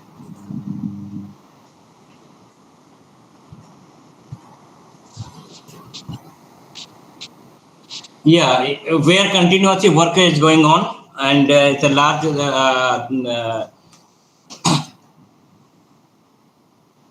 Engaged in large production, sir. large productions are going on. Like Ashok Leyland, Ennur Foundries. Yeah. Then what is industrial relations? It is, as Sir, you know, that there are several relationships, sir, between employees to employees, employees to employers, yeah, and employees to government. So, a lot of relationships are there. yeah. So industrial relation is a dynamic, developing concept. It refers to the general web of relationship normally obtaining between the employer and the employee. There should be good relationship. As you said, employee and employee. There should be good relationship between them, interpersonal relationship. So if anything, anytime they will be helping to each other, so work can be carried out smoothly. Similarly, employers and employee, there is a good relationship, then working atmosphere will be better. Otherwise, what will happen if there is no good relationship with employer with employee? Then what will happen? What will be the consequence? production will be low, sir. Sorry, production will be low. Why? Because they will not be motivated. Sometimes they go for strike. Sometimes they go for the slowdown of work. So many things will happen. So there should be proper relationship between the worker and employer. It includes the complex relation between trade unions and management. That is the reason there is a provision of trade union. Every industry there are the several trade unions. Any example of trade union anybody can give? Any trade union name? Intech. Sorry? INTUC is there, sir. INTUC. Yeah, INTUC. Yeah, that I think that is the oldest one. There are so many trade unions which have to be registered and should be properly approved. So through the trade union also, if any dispute arises, you can go through that one. So to maintain the industrial relation, trade union also plays a very important role. Industrial relations are integral aspect of social relations arising out of employer-employee interaction in modern industry. That is why the participation of employees also in many of the industry, topmost industry, what they do while making any decision, they consider the employee. They invite the employee, leader of the employee, to take part in the decision making process, so that there should be proper relationship and transparency to be maintained, so that there won't be any dispute. The harmony should be maintained. Interest group in industrial relation. Who are the interest group? They are the workers and the organization. There may be conflict between workers and the organization. So this is the interest group. Then it can be manager and their organization. So manager and the employers and their organization, the government. These are the three parties in dispute. Now we come to our Industrial Dispute Act. What our syllabus says, that Industrial Dispute Act 1947. What are the objectives? All the acts are enacted for certain objective, to fulfill certain objectives. Similarly, industrial dispute, what are the objectives? Promoting measures for securing and preserving amity and good relationship between employer and workman. To promote good relationship between employer and employee, so that proper harmony to be maintained. The next objective is inquiring into any matter connected with a relevant to an industrial dispute, promoting the settlement industrial dispute. There should be some settlement process. If at all any dispute arises, there has to be some settlement process so that dispute can be redressed. The next objective is to adjudication of industrial dispute. If any dispute arises, that to be adjudicated. A reference of individual dispute to grievance settlement authority. So there should be grievance settlement authority who can redress the grievances of the individual or group. Volunteer reference of dispute to arbitration. There has to be voluntary reference to the arbitration. So both the party can sit together and can be arbitrated. So if arbitrator is appointed. Prevention of illegal strike and lockouts. So there won't be any illegal strike and lockout. If proper rules are enacted, laws are enacted, so these are the legal way where the employee can go for strike. This is the illegal way. So illegal way they cannot take. So as per the provision, they have to follow. So legal strike only taken place. And lockouts. Lockouts also, who does lockouts? Employee or employer? Employers. So employers may lock out if they will threaten the worker that will lock the industry or lock the factory or lock the industry. So employee will not be able to work. So to prevent all this, the law has been enacted. Compensation for layoff and retrenchment of workmen. If any layoff is there, layoff means due to shortage of coal or power or something, the industry is closed. In that case, there should be proper compensation. If you have laid off, then it doesn't mean that worker will be or employee will be responsible for that. In that case, there should be proper compensation facility and retrenchment of workmen. Many of the industry retrenchment goes on. So in case of retrenchment, you need to compensate suitably.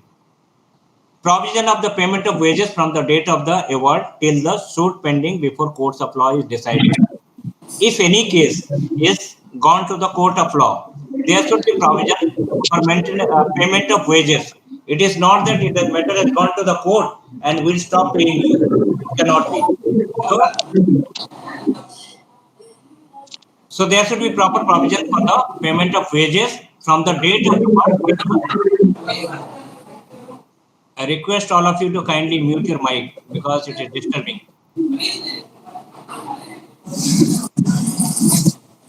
Mr. Jayabalan, can you mute your mic, please?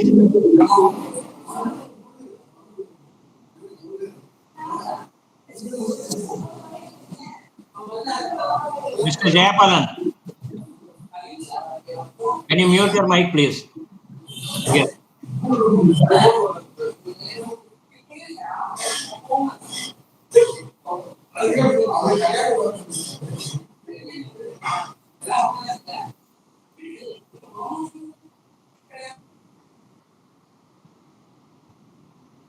Okay. Next, reference of individual issue. Next is arbitration, prevention of illegal strike and lockouts, compensation for layoff and retrenchment of workmen, provision for the payment of wages from the date of the award till the suit pending. If it is pending till the date of award, the wages have to be paid to the employee. Prevention of unfair labor practice. There should not be any unfair labor practice. To restrict all these things, Industrial Dispute Act 1947 has been enacted. So what is industrial dispute then? It means any dispute or difference between who are the parties? Employer and employer. If it is between employer and employer. If it is between employer and workman, or workman and workman, which is connected with the employment. It can be terms of employment or non-employment also. It can be terms of employment, the condition of labor of any region. These are the region where it may be connected with these reasons. Individual and collective, this is for the workmen as a group. Here, individual and collective dispute. The industrial dispute may individual dispute, it may be collective dispute. It may be individual grievances or it may be collective grievances also. Say collective dispute may relate to any of the following matter. What is that collective dispute? What for you are going for collective dispute? It may related to the wages of the employees, bonus, regarding bonus, profit sharing, gratuity, compensatory, and any other allowances. For that, you collectively they may go for collective dispute. It may create the collective dispute. It may be related to hours of work, leave, the wage, holidays.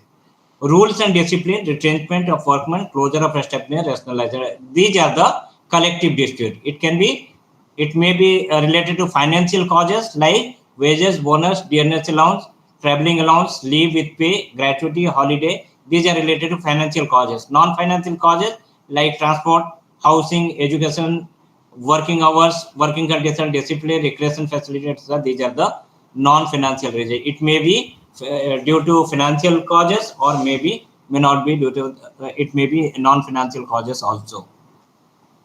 What will be the effect of industrial dispute? As I told you, if there is not harmony, no harmony is maintained in the industry, then there will be conflict will be rising, due to which effect of industrial dispute is strike, layoff, lockout, retrenchment, closure, gherao. These are the some effects of industrial dispute. This is also one of the important questions in examination in cause of what are the effects of industrial disputes. So the effect of industrial disputes are strike, layoff, lockout, retrenchment, closure, gherao. What is strike? It means cessation of work by a body of persons employed in any industry acting in combination, or a concentrated refusal of any number of persons who are or have been so employed to continue to work to accept employment, or a refusal under a common undertaking of any numbers of such persons to continue to work or to accept employment. These are the kinds of strike. They may stop working, a group of people or all the people, they may stop working, or they have given a common undertaking not to work number of days. Similarly, layoff. Layoff means the failure, refusal or inability of an employer on account of the shortage of coal, power or raw material, or the accumulation of stocks, or the breakdown of machinery or natural calamity, or for any other connected reason to give employment. If an employer refuses to he fails to continue the work in the industry, and in that case it will be called as layoff due to shortage of, it may be due to the shortage of coal, it may be due to the shortage of power, raw material, or breakdown of machinery, etc. This is called closure.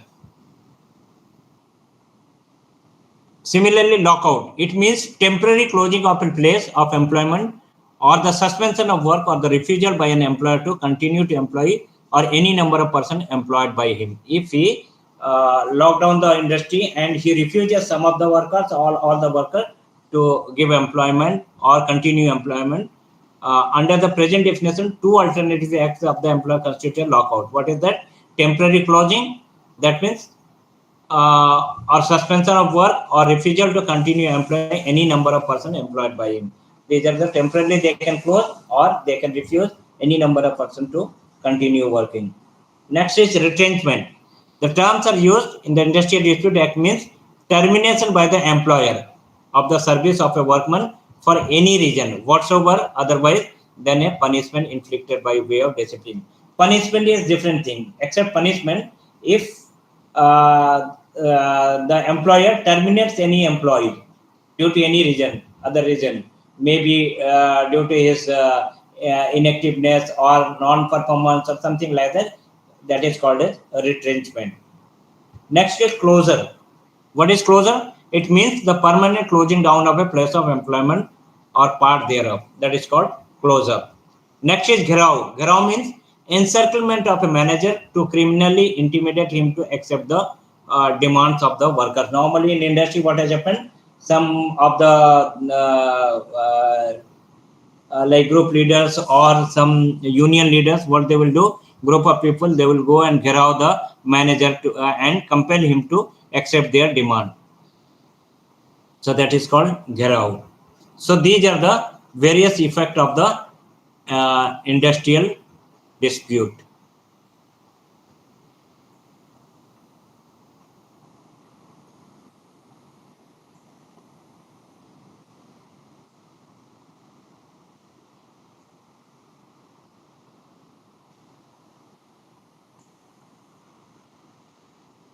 Next is, this is also one of the question, what are the administration under the Industrial Dispute Act?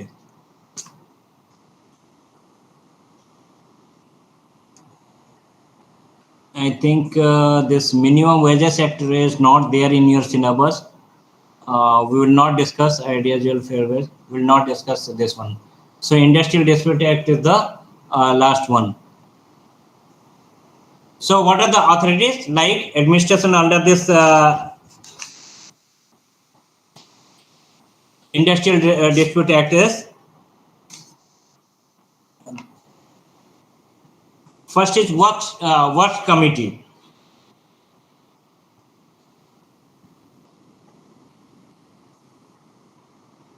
So Works Committee has to be there to just to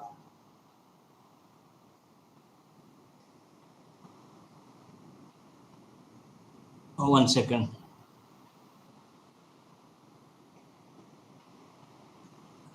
We'll delete this one. This is not in your syllabus.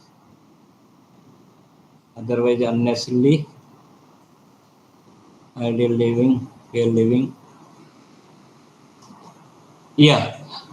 Administration under this is first is Works Committee. There has to be Works Committee so that there will be, if there is any dispute, it has to be taken to the Work Committee. They can settle the dispute. Next is Conciliation Officer. There has to be a Conciliation Officer who can redress the dispute of the workers.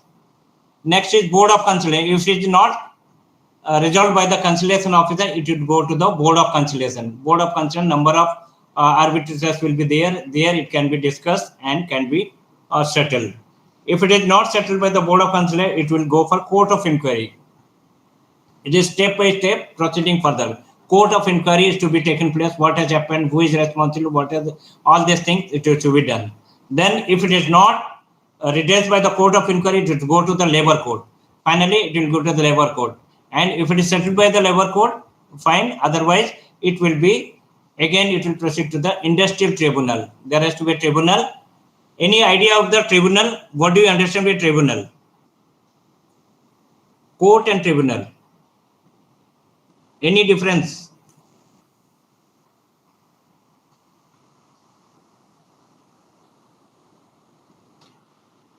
Any idea about tribunal? So tribunals are dealing in a particular case of that act only. What about court? Courts are generally dealing all laws related issues. Yeah, there is the one main difference is the court is the this legal body where you have to all the procedure to be followed and go. Tribunal is where it is tribunal for the easy settlement of the quick settlement of the dispute, where you can see that retired judges or somebody will be there and administrative person will be there who knows about administration, and judiciary body will be there. So easily, quickly it can go to the, you have the option either go to the court or tribunal. So in industrial dispute case, to easy settlement of the dispute, there is a tribunal is constituted where both the judicial body and administrative body will be there, so that easily it can be redressed quickly. So it is industrial dispute, then national industrial tribunal, then higher body, the highest body is the national tribunal. If it is not dispute settled by the industrial tribunal, it goes to the national tribunal. This is the administration body under the Industrial Dispute Act. So we have discussed as per the syllabus, almost I have covered, even in short, but I have covered all this. So in details, you can go to the study material And now we'll go see the 1 or 2 old question papers, whether you are able to you will be able to write it or not. Let us see. Okay, or any doubt in this one, anything you want to clarify?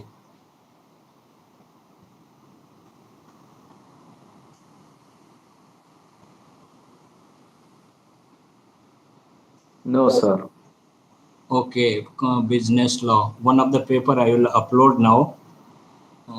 Let us see.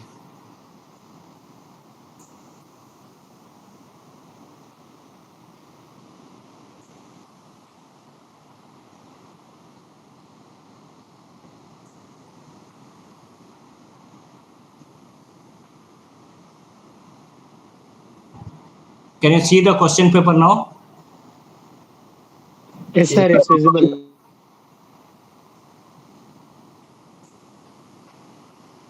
Yeah, let us see. It is visible? Yes, sir, it's visible. Yeah, this is the, you can see one of the question paper. This is 2023 on June 2024 question paper. June exam only. What they have done? Answer any 5 questions.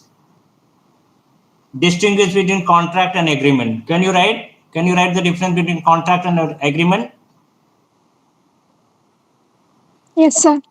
Yeah. What is a contract? It's legal.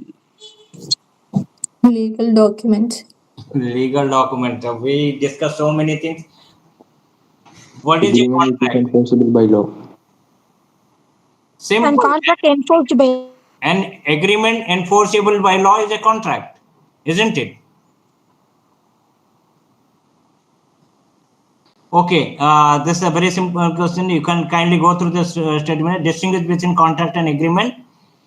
All agreements, all contracts are agreement. All agreements are not contract. Right or wrong? Yes, sir. Yes, right, sir. Yeah, cite an example of quasi-contract. Can you write quasi-contract? I have discussed this with example. Quasi-contract. Yes, sir. Yes, sir. Somebody should not take the advantage from others. Okay. For example, you left your bike with somebody's your friend's house. After a year, you have approached him to get your bike back, and he has maintained something, and you are supposed to pay the maintenance charge. Describe the types of voidable contracts. We have discussed in PPT also. It is there. I'll share the PPT. Infer the essential of a partnership.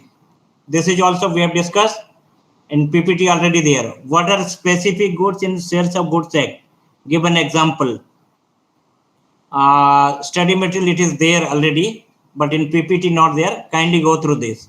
Mention the privilege of holder in due course. This comes under the Instrument, negotiable instruments. This comes under the Negotiable Instrument Act. State the objective by issuing a prospectus. Yesterday we have discussed what prospectus. What is the objective of issuing prospectus?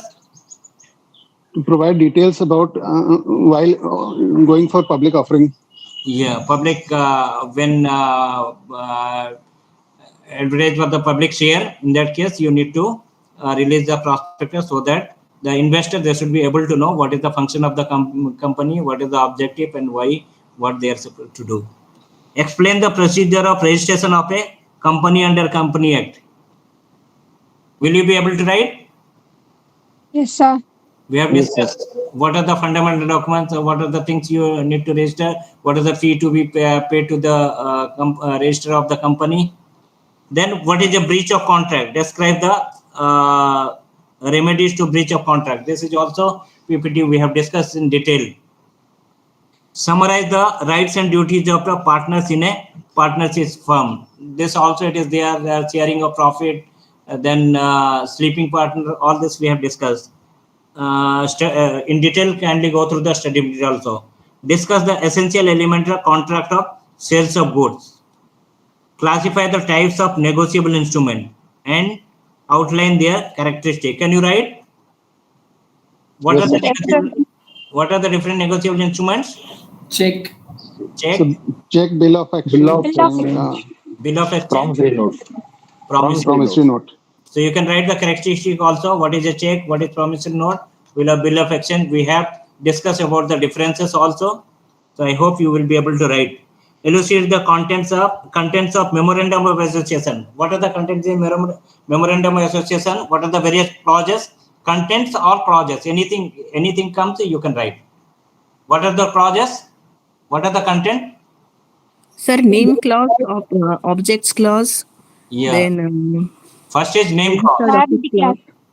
Name clause first. So register office name of the company. Then object clause. Capital clause. Then association clause. I don't know where from you are bringing all this association clause, where it is there.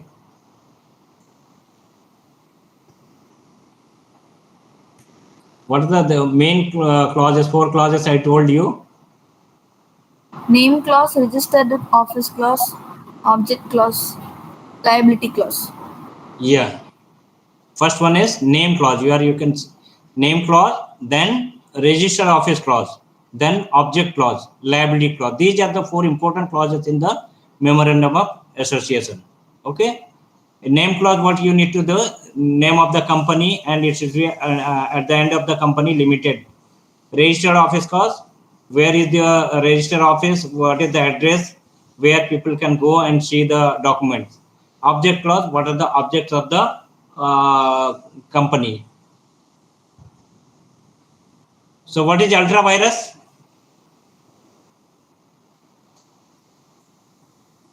What is ultra virus? Something which is against the objective of company. The object of the company. Okay. So where we are there? Negotiation contents of memorandum of association. You can write contents of memorandum of association. Explain the modes of winding up a company. We have discussed yesterday. Modes of winding up, volunteer winding up, compulsory winding up. Isn't it? Describe the provision related to health and safety under Factories Act. Just now we discussed what are the health measures and what are the safety measures. Now, how strikes and lockouts are considered as weapon of the collective bargaining. Classify the different types of strikes. We have discussed now strikes in detail. You can go through the study material, various kinds of strike. There, slow down strike, pen down strike, all these type of strikes are there. You can go through the study material. Next is case study.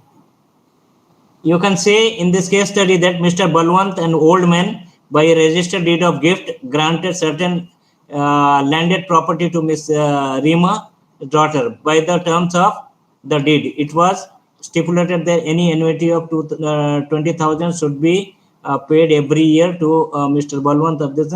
Someone expected. What is the question? With suitable explain with the suitable arguments. Here, if you know what is agreement, what is a contract, what is written contract, what is valid contract, then only you will be able to write the answer. It is little, we'll enlarge this one. What are all headings to be written under for this question, sir? First of all, you have to identify the problem. What is the problem? Here we see Mr. Balwant, an old man, by a registered deed of gift, granted certain landed property to Miss Rima.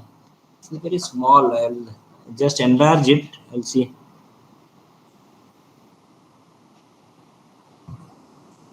Can you read it? This one? Yes, sir. Okay. The Mr. Balwant, an old man, by a registered deed of gift, granted certain landed property to Miss Rima, his daughter. What he has done? He has given the deed of gift. By the terms of the deed, it was stipulated that any annuity of rupees 20,000 should be paid every year to the Mr. Sawant, who was the brother of the Balwant. So Miss Rima, every year she has to pay 20,000 rupees to Mr. Balwant. On the same day, Miss Rima made a permission to Mr. Sawant and executed in the favor of the agreement to give effect to the stipulation. So Ms. Rima failed to pay the stipulated sum. In an action against her by Mr. Sawant, she contended that since Mr. Sawant had not furnished any consideration, he has no right of action. Examining the provision of the Indian Contract Act, decide whether the contention of Mr. Rima is valid. Now I am leaving to you to discuss. So she says that Mr. Balwant, he has given the gift deed to Rima, and he has mentioned in that one that she has to pay 20,000 rupees annually to his brother. And both brothers of Mr. Balwan. On the same day, Ms. Rima made a permission promise to Mr. Sawant and executed an agreement to give the stipulation. Mrs. Rima has given the agreement to Sawant also. Mr. Rima failed to pay the stipulated sum in an action against her by Sawant. The contended that since Mr. Sawant had not furnished any consideration, he had no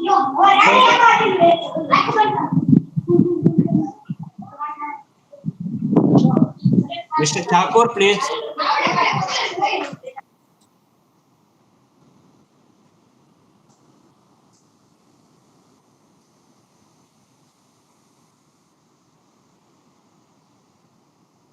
Okay. Are you able to understand this one? Hello? Yes, sir. Yeah, now you tell me whether she is supposed to pay, where Mr. Rima failed to pay the stipulated sum. In an action against her by Mr. Sawant, she contended that since Mr. Sawant had not furnished any consideration, he has no right of action. Is it right or wrong? Sir, in this particular case, there are two agreements basically. First is in form of gift deed, and second is form of agreement executed in favor of Mr. Sawant. Yes. So she is liable to pay. Yes. So like this, if you are able to understand that what is the what is an agreement, whether there is a valid agreement or not, whether a valid contract or not, so all these things, then only you will be able to reply. In some of the case study, there will be at the end there will be a question. In some of the case study, directly they have here again explain with the suitable argument. You need to argue that whether she is supposed to pay or not. Okay. This one of the example. This is what the law contract is given. Company law it may come. Sometimes law contract also it comes. So based on that, you need to write the answer with suitable reason. No, here they have given another one is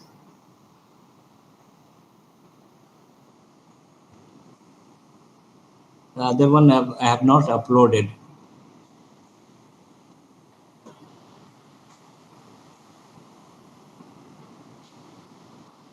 Okay, is it clear?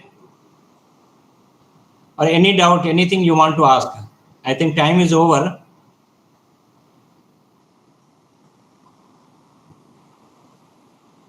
Sir, can you share the PPT? Yeah, I will share the PPT today. Those who have Please share this question paper as well. Sorry? Please share this question paper as well. Question paper, you can go to our website. It is there, already there. Okay. From there only I downloaded just now. So website it is already there. 2021, 22, 2 years question paper, or 23, 24, 2 years question papers are there. Sir, could you please ping the link in the chat? Just a second. Yes, please.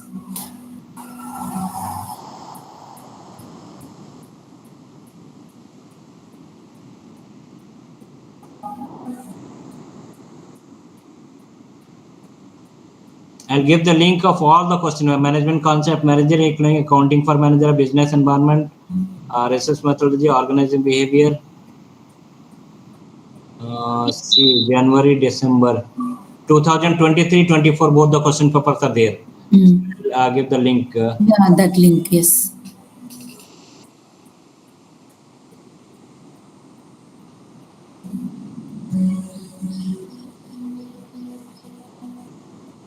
Thank you, sir.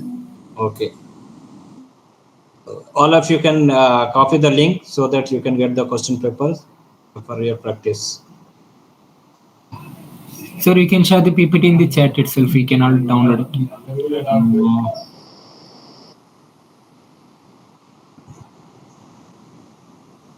Here, I don't know how to attach this one in chat box. Is there any provision for attaching in chat box? Anyone?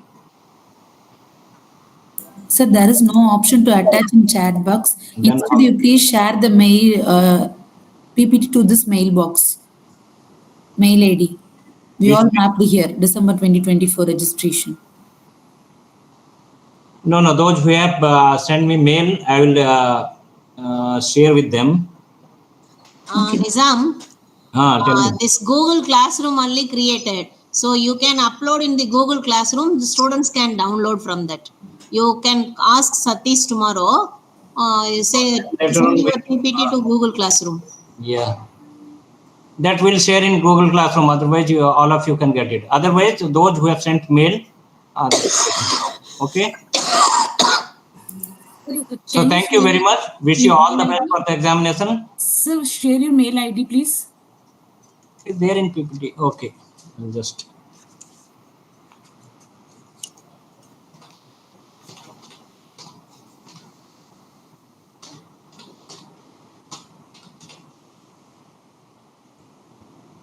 Got it? Yes, sir. Thank you. Okay. Thank you very much. Wish you all the best. Thank you, sir. Thank you, sir. Thank you, sir. Thank you, sir.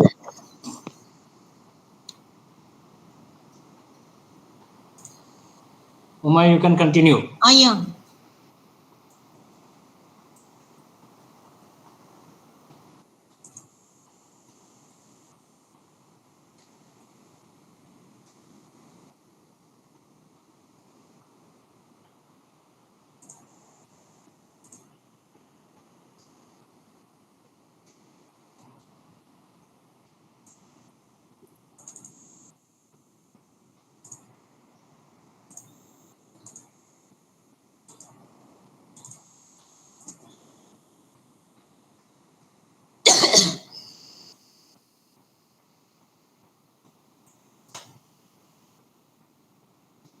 Good morning, all of you. Good morning, ma'am. Very good. Good afternoon, ma'am. Yeah. Yesterday we have studied cost sheet, right? Let us see standard costing and variance analysis. What is standard costing? Standard costing means what?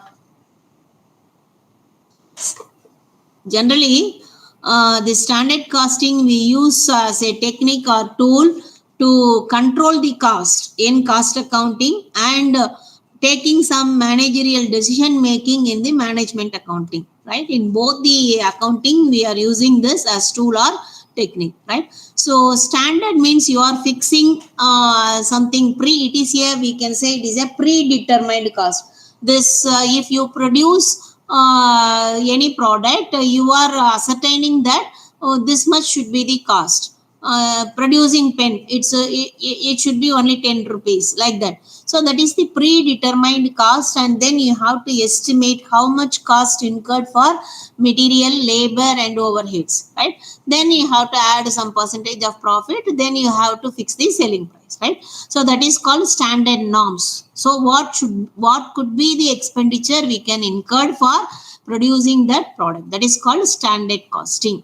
Okay, so once you are fixing this standard costing, you have to see your actual performance. You have to compare with your actual what is incurred. So if your actual cost is greater than your what you have fixed in the standard, so you have to analyze why expenditure over expenditure you have incurred, what is the reason behind that, like that you have to analyze, and then you have to control the cost, right? So the standard costing is very, very important aspect, and that is we can say it is one thing. First you have to setting the standards, then you have to compare the actual with the standard performance, and then you have to analyze why it is deviating. you have to analyze and reporting variances between the actual and standards, and then you have to investigate what is the significant variances between this your appropriate what you have as fixed in the standards, right? So this variance analysis is very important aspect in the standard costing. So variance may be variance means when you are comparing with the actual, between the actual and standard, that is called variance. Okay. Sometimes it may be a favorable, sometimes it may be a adverse or unfavorable. So we have to ascertain whether is it a favorable one or a unfavorable one, right? So variance analysis, you are going to classify it into various category, that is material variance, labor variance, variable overhead variance, fixed overhead variance, sales variance. Okay. Direct material variances. So direct material variances are the material variances, under that 6 formulas are there. I have given it here. One is material, direct material, why it is deviating, what is the reason. First one, you have to see material cost variance. Material cost variance is due to price variance and usage variance. This usage variance is due to yield variance, mix variance, and then actual, that is unit cost, right? So let us see one by one. Material cost variance formula, standard cost minus actual cost. Standard cost here, you have to calculate standard quantity based on actual output. Standard quantity based on actual output, you have to calculate. Standard quantity based on actual output into standard price, right? Minus actual quantity into actual price. That is the standard cost minus actual price. You have to be very careful. The standard quantity you have to take based on what is the actual output, right? So material price variance is due to material standard price minus actual price into actual quantity. Usage variance formula is standard price into standard quantity minus actual quantity. Material yield variance is standard rate into actual yield minus standard yield. Okay.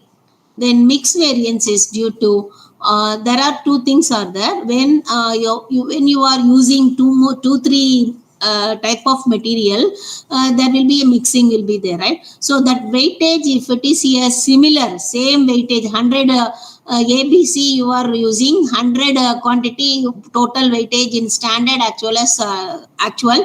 If it is same, the formula will be standard price into actual standard quantity in minus actual quantity.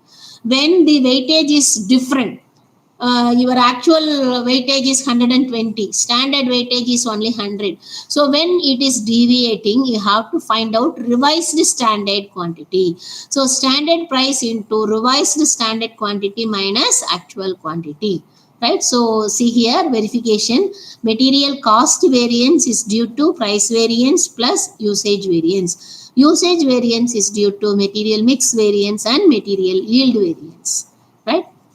Let us do one problem, you can understand. See this problem. A manufacturing concern which has adopted standard costing furnished the following information. Standard material for 70 kg finished product, 100 kg of raw material required, and the price of material ₹1 per kg. Actual output is 2,10,000 kg. Material used 2,80,000 kg. Cost of material 2,52,000. Calculate material usage variance, material price variance, material cost variance. Okay. So material first you have to calculate what is the see here. If you what is the actual output you are using? Actual standard material 70 kg, finished product is 100 kg of raw material required, right? So if you are producing finished product 70 kg of finished product, how many kgs are required? Standard material, that is 100 kg of quantity is required, right? So rate is 1 per kg. Actual output is 2,10,000 kg. Actual quantity material utilized for the production 2,80,000. First you have to understand the problem.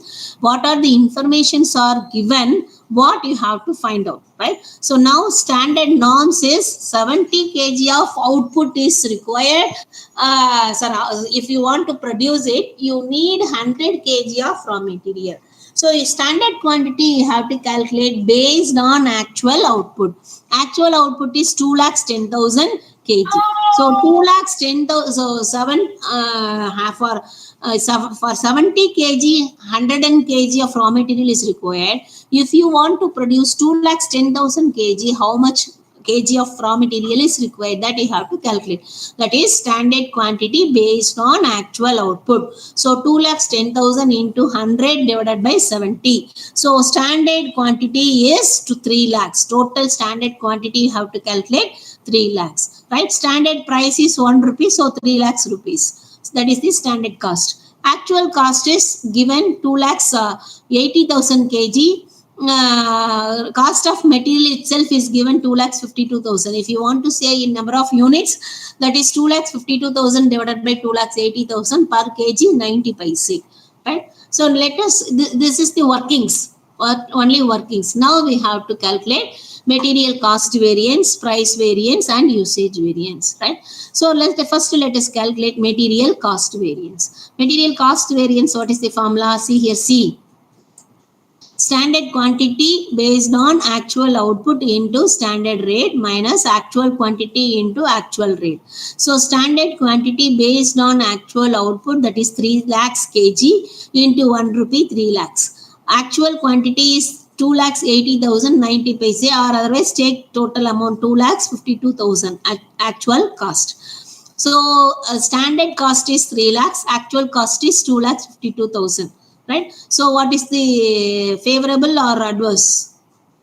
You have fixed standard is for 3 lakhs, but actually incurred only 2,52,000. Is it favorable or adverse? Hello? Ma'am, can you maximize the presentation? Yeah. It's favorable, ma'am. Wait. Now?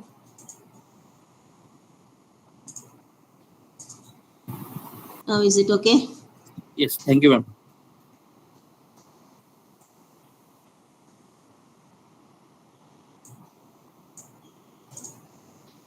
Right? So standard cost is greater than your actual. Actual is lesser. So it is favorable, 48,000 favorable.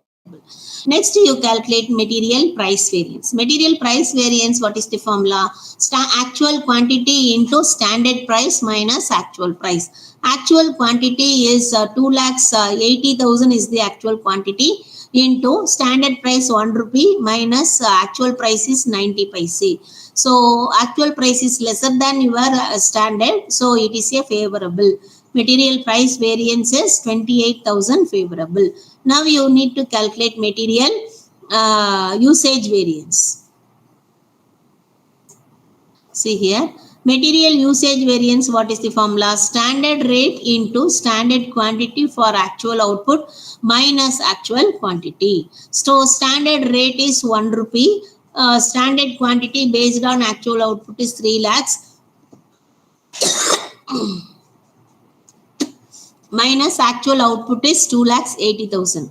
So what is your material usage variance? 20,000 favorable. Why? Because utilization of your material is lesser, actual is lesser than your standard, right? So 20,000 favorable. Now you can verify whether your variances is correct or not. Material cost variance is 48,000 favorable is equal to price variance and usage variance. Price variance is 28,000 favorable plus usage variance is 20,000 favorable. So totally 48,000. Do you understand this problem? Material price variance. Right? Then next problem, let us do when mix variances and then revised quantity, that we will see, right?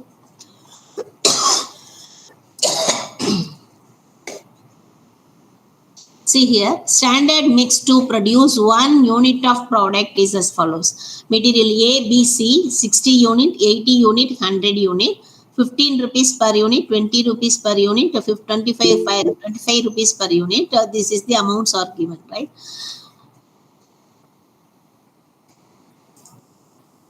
This is only 900. Right? So total you are using 3 type of raw material A, B and C. 3 type of material you are using for producing one output, 1 unit of output. Total combination of A, B, C is that is 240 units, right? So 240 units are required to produce 1 unit of output. This is the standard norms. Standard cost for producing 1 unit is given 5,000 rupees, right? So here actually 10 units, during the month of April, 10 units were actually produced and the consumption was as follows. Actual cost is given ABC, A 640 units, B 950 units, C 870 units. This is the actual number of units, raw material you have used for production, right? So now we have to calculate standard quantity based on actual output. We have to calculate, right? So actual output is 10 unit. Standard quantity what you have fixed is 60 unit for producing 1 unit. What for 10 unit? So 60 into 10, 600 for material A. Material B, 80 into 10 unit, that is 800 units are required. Material C, 100 into 10, 1000 units are required. This is the standard. So total standard quantity based on actual output is 2400 units are required, right? So see here, rate is given 15, 20, 25. You calculate, this is the standard cost. Total standard cost is 50,000. Actual cost, it is given in your problem itself. You take it as it is. Now let us calculate material cost variance. What is material cost variance? Standard cost minus actual cost. Standard cost is standard quantity based on actual output, that is 2400 units into standard rate you have multiplied. So standard cost 50,000 we have calculated in workings, that you have to take it here, minus actual cost is 52,225. So is it adverse or favorable? Your actual cost is greater than your standard cost, so it is adverse. So 2,225 rupees is adverse, material cost variance. Next one, material price variance.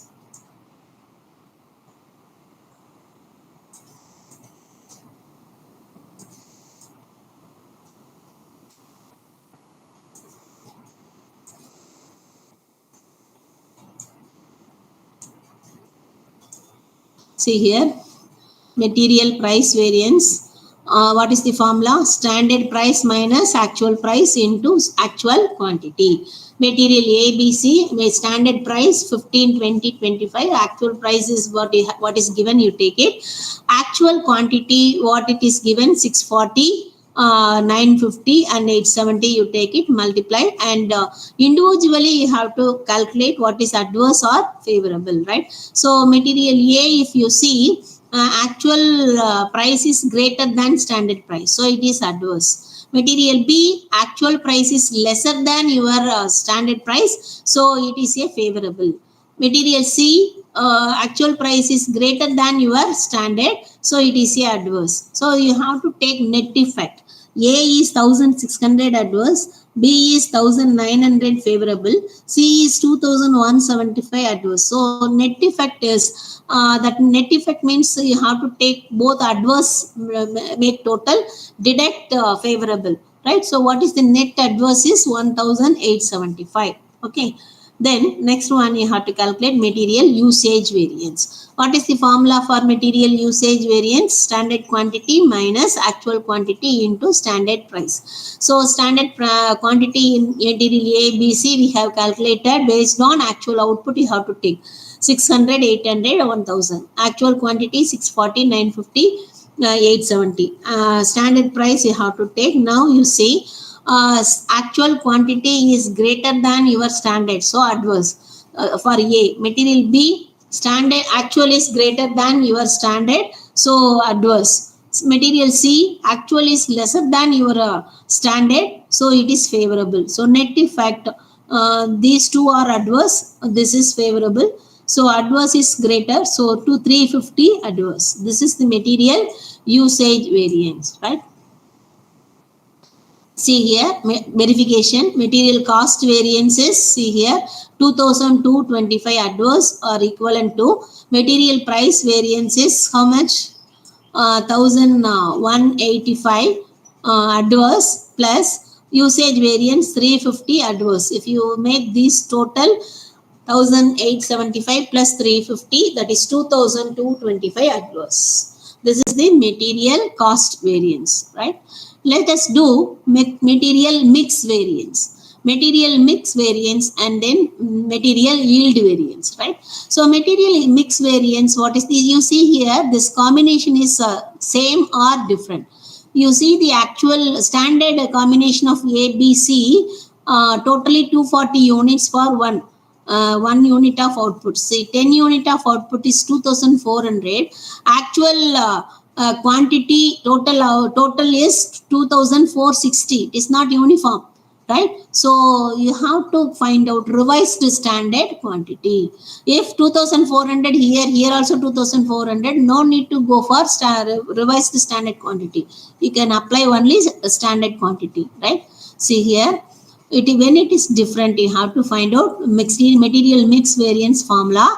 Revised standard quantity minus actual quantity into standard price. So revised standard quantity, how to calculate? See here, material A, you take the actual total, that is total unit is 2460 into individual A is 600 divided by standard total. Standard 2400 is the standard.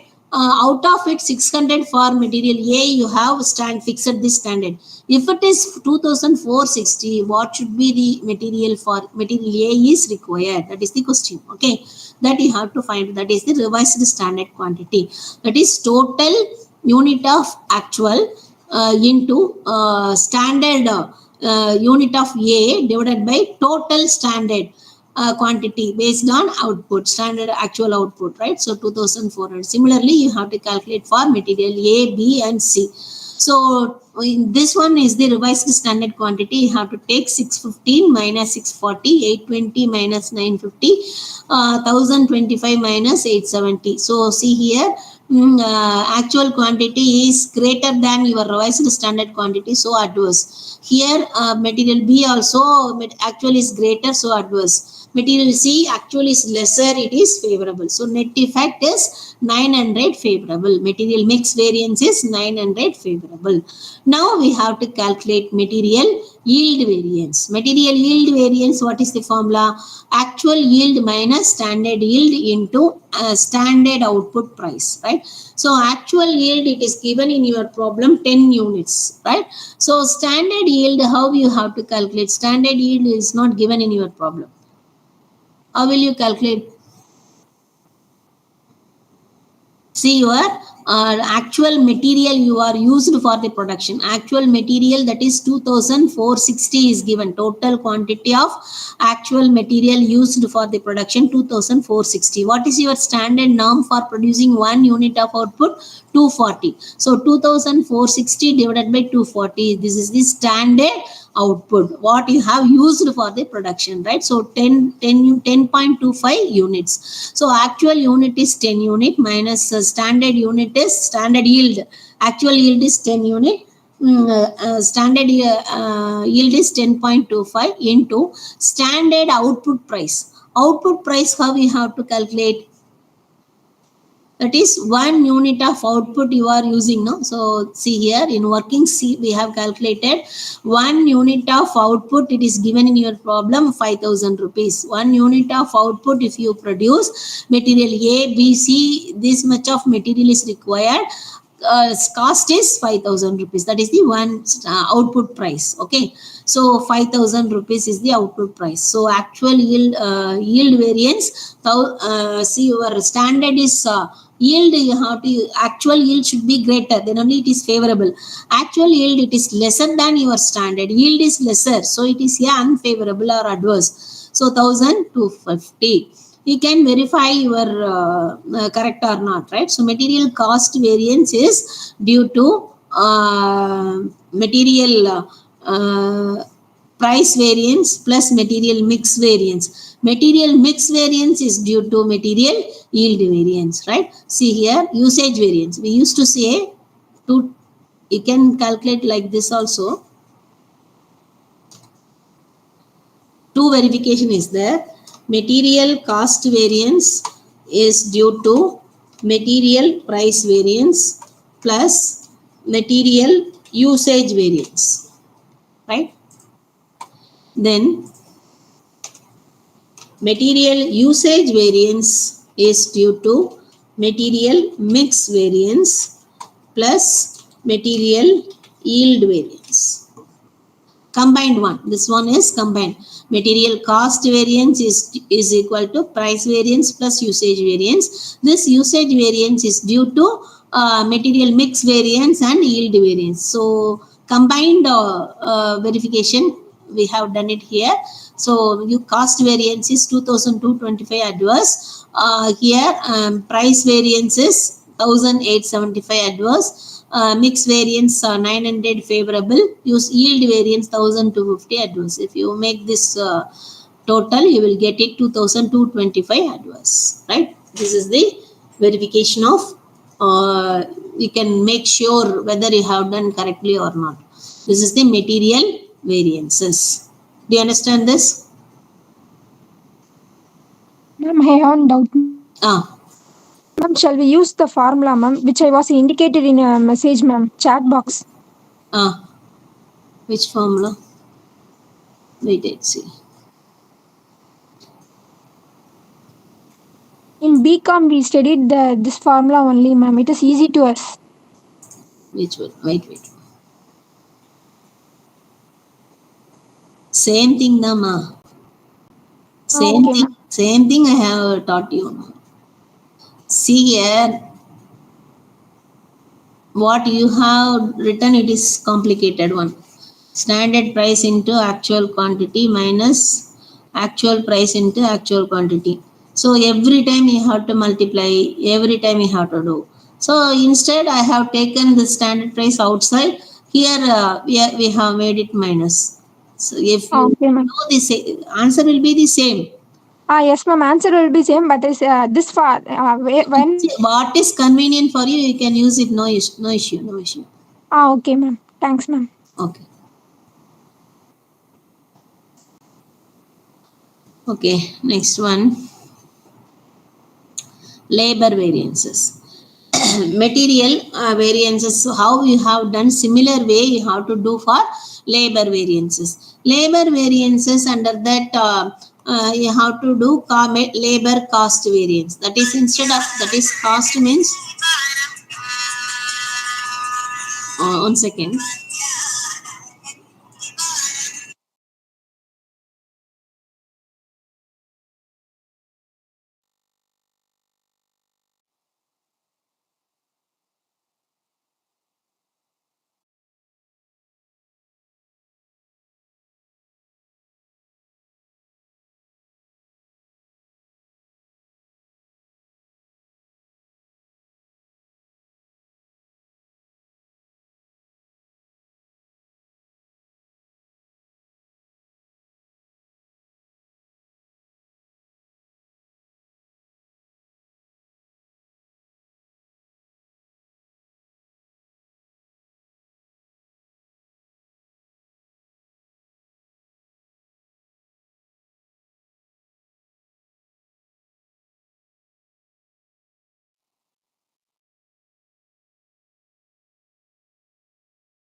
Labor variances, here you have to calculate labor cost variance is due to labor rate variance and efficiency variance. In material, what we have done, material price variance. Here you have to calculate rate per hour.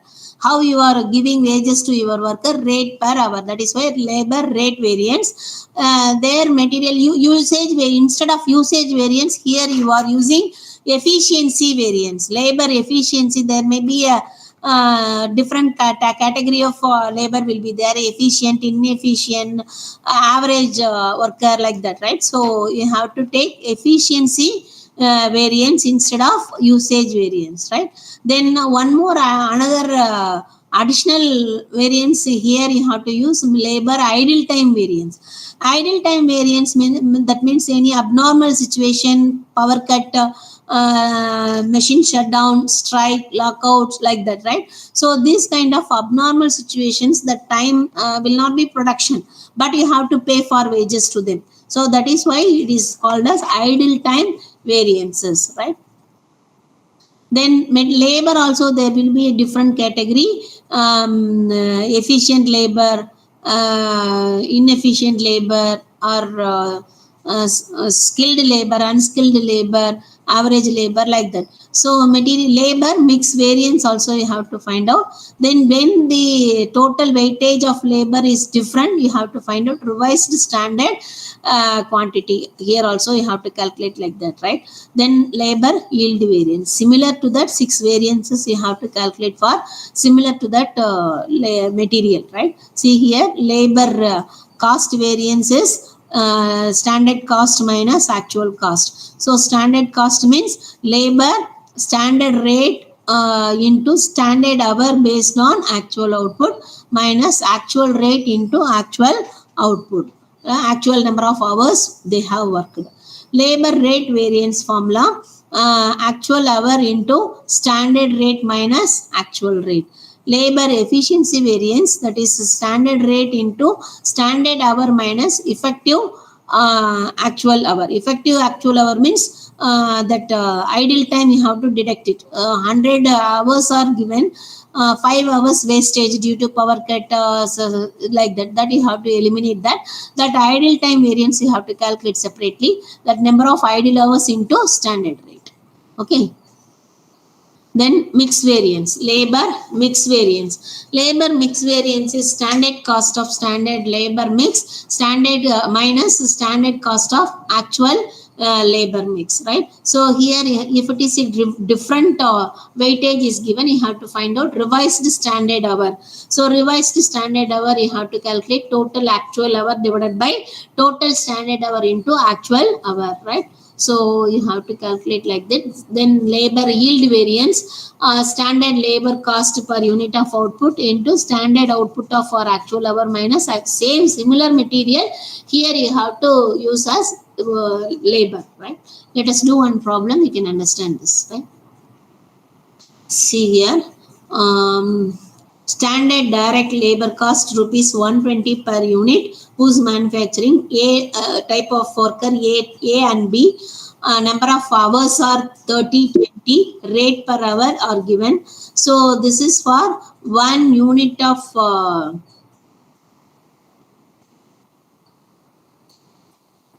1 unit of output. If you want to produce, the labor cost is 120 rupees. This is standard, right? So in actually you're producing 100 units of output. So 100 units of output, actual number of hours, type of worker 5100. Here it is given, total amount is 12,400 actual cost. Now we have to calculate standard hour based on actual quantity. Actual quantity is 100 units. For 1 unit, if you want to produce, if you are how many hours are required? 50 hours are required. 30 hours. So what for 30 into 100, 3000 hours. 20 into 100, 2000 hours are required. Standard rate, if you multiply, standard cost is based on actual number of hours, that is 12,000. Actual is given as it is, you take it. This is the first, you calculate these workings. Then now you apply the formula. Labor cost variance is standard cost minus actual cost. Standard cost is 12,000 minus 12,400, so 400 adverse.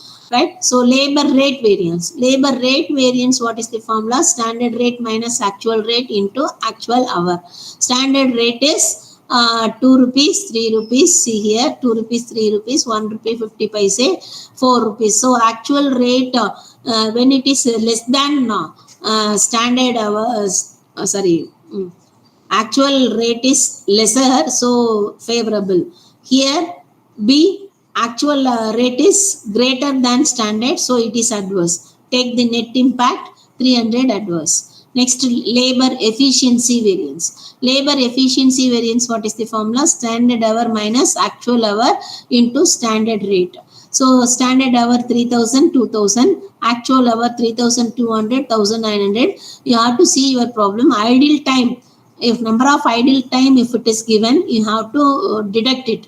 So actual hour, you have to deduct it from actual hour. Okay. So here idle time is not given, so leave it.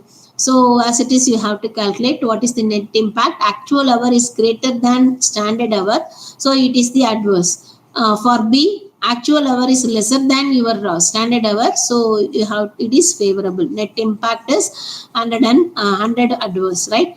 Then labor material variance. Labor material variance, what is the formula? Revised standard hour minus actual hour into standard hour. So revised, why we have to do for revised one? See here, total weightage for standard is 5,000 labor hours. So here actual is 5,100 hours. It is ununiform.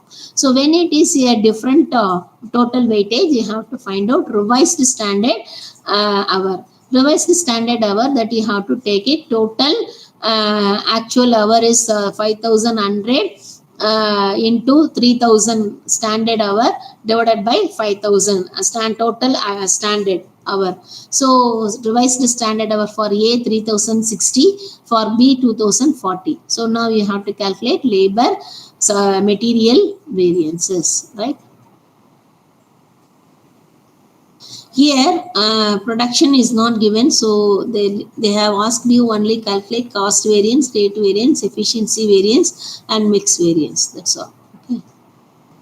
That's all with regards to your labor variances. If idle time, number of hours are given, when you are calculating this efficiency variance, you have to deduct that idle number of hours from actual hour, and then you have to calculate separately for idle time variance. Idle time variance, what is the formula? What is the formula? Idle number of idle hours into standard rate, right? There are other ratios, other variances also there.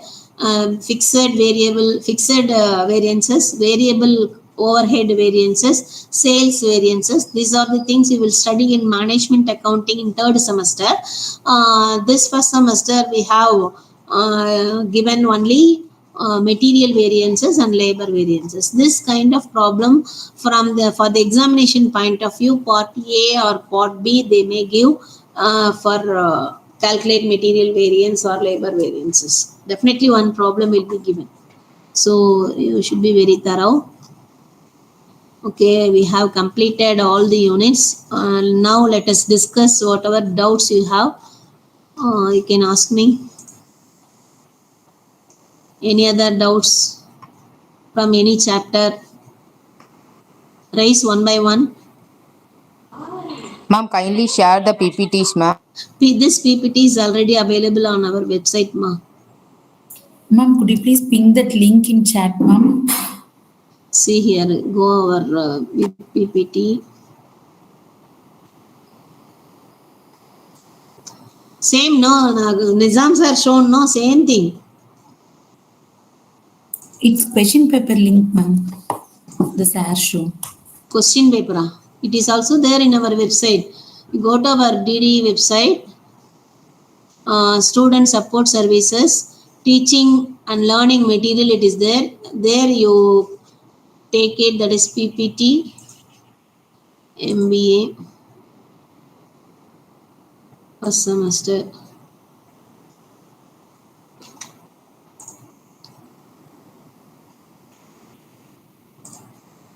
See here.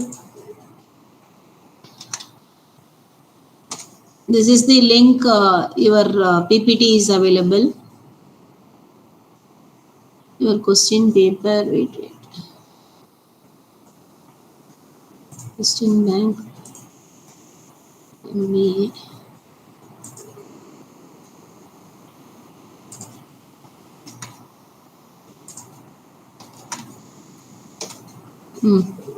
Link I have sent.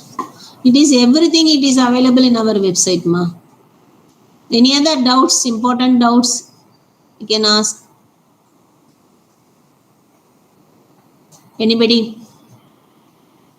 So, what are the chapters you have learned in this accounting for manager is first one, basic accounting concepts and conventions, and then journal entries. That is important golden rule principle of accounting. That is classification of 3 accounts. That is personal account and real account and nominal account. That is very important rule. Golden rule of accounting, basic accounting rules, right? Then you have to learn journal, ledger, trial balance, then final accounts, preparation of trading, profit and loss account and balance sheet.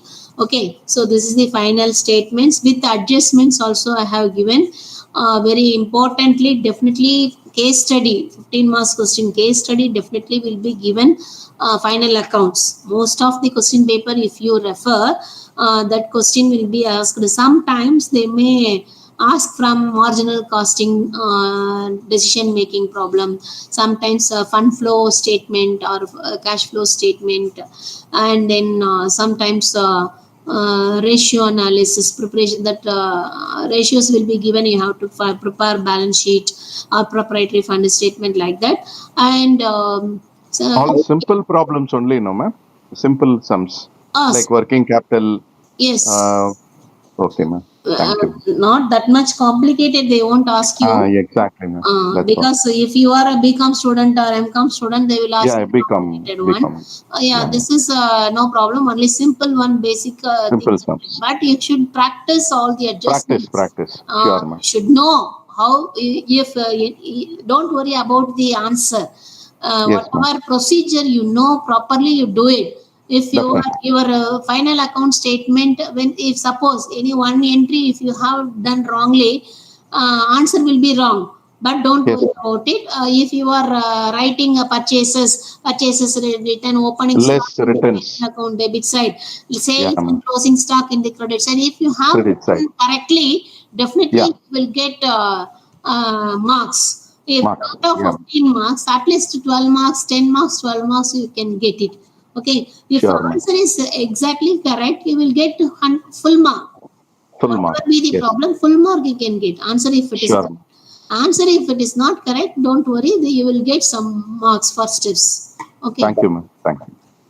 Then after studying this theory question, then capital expenditure and revenue expenditure theory part also there in first unit. Then second unit, depreciation theory question also will be given. The problem or question also may be asked. Theory questions, what are the types of depreciation, then what is depreciation, then how it is depreciating, like that. So many theory questions also they may ask. In that problem is written down value. There are various methods are there in your syllabus. Only 3 methods given. One is written down straight line method, and second one is written down value method. Third one is annuity table method. Annuity table method very simple. The table value multiplied by that number of year point. Table value will be given. Rate of interest will be given. You have to multiply in that. I have prepared one problem in this PPT. You go through that, right? Then in the same unit, ratio analysis are given. So ratio analysis, it is your work. You have to by heart all the formulas, and then you have to practice it. If balance sheet is given, you are required to calculate working capital ratio, debt equity ratio, current ratio, like that. If they ask, you have to calculate. If you know the formula, then only you can apply, right? So you should be very careful. Not only formula, you should say for an example, current assets. What are the items you have to take it for current asset? That you should know. Okay. Similar way, you have to be very careful. Ratios are given. You are required to prepare balance sheet or proprietary fund statement. So in that case, you should know what are the informations are given in your problem. Out of that, how to find out one another. One figure from another figure, right? So say that yesterday we have done no working capital is given, net working capital current ratio will be given. So from that we have calculated, derived the value from one another, right? Similar way, next, this ratio analysis theory part, what are the limitations, what are the advantages, like that they may ask. Then next chapter is fund flow and cash flow statement. And fund flow and cash flow statement is very, very important subject. Definitely one problem will be given, either fund flow or cash flow in part B. Part B, then or part C also sometimes they may ask. So step preparation of fund flow statement or cash flow statement may be asked. In part A, they may ask you small things will be given, how you are required to calculate funds from operation, cash from operation, like that. So 4 marks question, that kind of questions also will be given. And then in theory part, they may ask you what is the difference between fund flow statement and cash flow statement, and then what is working capital, like that. Write short notes, what is working capital, what is flow of fund, like that they may ask you, right? Then fourth unit is marginal costing technique. Marginal costing technique is very, very important aspect. Definitely in the examination point of view, one small problem, either part A or part B will be given. Calculate PV ratio, break even point, find out that expected profit is 6,000. What is the sales? Sales will be given. What is the profit? Like that. Margin. Margin of safety, like that. So sometimes 2 different period will be given. You have to find out PV ratio, break even point, that change in profit divided by change in sales into 100. That formula you have to use. Either that kind of problem or straight away they will give you. So any method, one problem you can expect from either part A or part B from marginal costing, right? And then marginal costing technique. Decision making problem, definitely you can expect one problem. Sometimes very simple problem will be given in part C, that accepting export order or not, merging of plant or not, shutdown or continue, like that. Decision making key factor or limiting factor, any one of the decision making problem may be given in part C also or part B. One problem you can expect from that, right? Then part unit 5, if you come there, cost sheet. Cost sheet, sometimes theory questions will be asked. Prepare the specimen of cost sheet, or what is cost of production, what is prime cost, what is works cost, what is cost of goods sold. So like that, some small adjustments will be given. You are required to calculate cost of production, how to determine the closing stock value, like that they may ask in small part A or part B. Sometimes prepare cost sheet in part C also. Depends upon who is going to set the question paper. It depends upon their mood, they may say take. And then variance analysis. Variance analysis, definitely one problem will be given, either material variance or labor variance. Part A or part B you can expect. Any one of the problem definitely will be given from variances. So all the chapters are very, very important. You cannot ignore any chapter. You should know, you should have thorough knowledge about all these things. Already those who have from commerce background, no issue. Already you might have studied all these things. You can score good marks. Those who have come from other background, science background or engineering background, you don't worry about it. You have to sit and practice. If there is any possibility, anybody know accounting person nearby your place, you can go to them personally for 1 week. 1 week for personal tuition like that, definitely you can understand. At the very lesser period, you may not be able to attend, right? So that is these words are new to you. What is debit? What is credit? What is ledger? What is ledger? Ma'am, Yes. ma'am, I'm from a medical background. Is there any textbook or are there any exercises that are available that we can use to? Lots of books are available. Plenty of books are available for financial management. If you take financial management, Gupta book, those days are Gupta, nowadays various Maheshwari, so many local authors also, books also available. You can, if it is if there is any possibility, go to the bookshop. You ask financial management. You take financial accounting. Financial accounting. You take final accounts are test. Combined together, it is difficult. You cannot get it. Accounting for manager, you cannot get it. It is not available in the market. Basically, what I am interested in is the case studies like you just showed for solving problems that will help me understand practically what is to be done. Any book of that sort.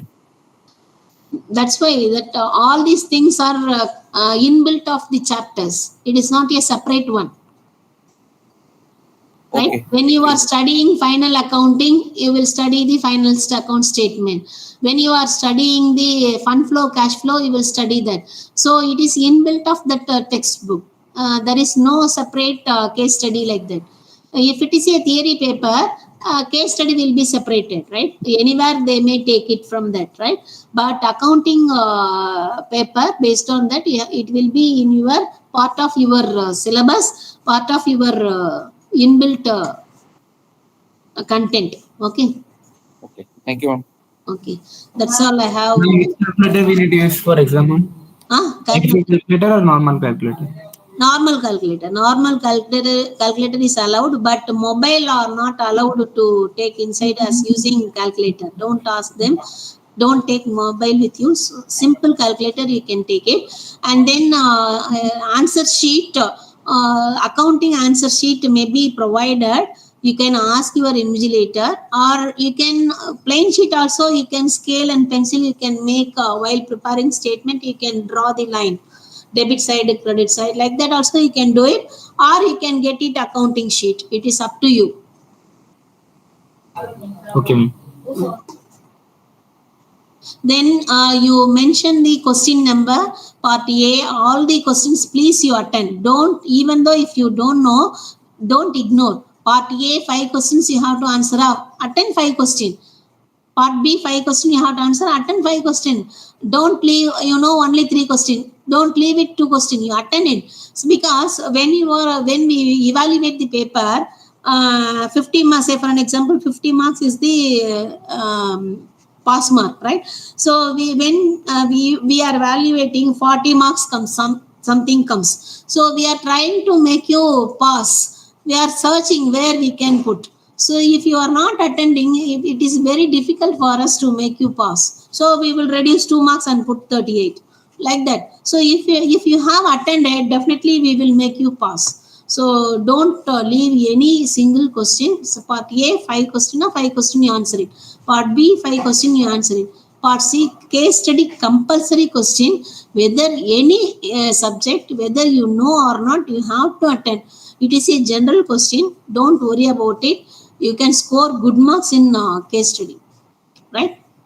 And then after finishing your external examination, your internal examination will be conducted. So 25 marks out of that, you can score good marks because of this internal and external. So try to get above 60% first class, then only it will be grateful. So you practice it well, do well, and then neat presentation should be there. You don't forget to write your enrollment number, and then you have to be, if wherever underlining everywhere is required, you underline it, and don't strike out when you are doing problem. No, if it is wrong, you strike out simply one line, you strike out, and next line you write. Don't overwrite it. All right. and then workings and all you show it separately. Don't show there itself, right? Say for an example of a fund flow statement, answer solution. Under that you write workings, you calculate it, depreciation, loss of sale of machinery, like that you show under that, right? So these are all the things. The way of presentation is also very, very important aspect, right? All the best, do well. Any other doubts you can ask me.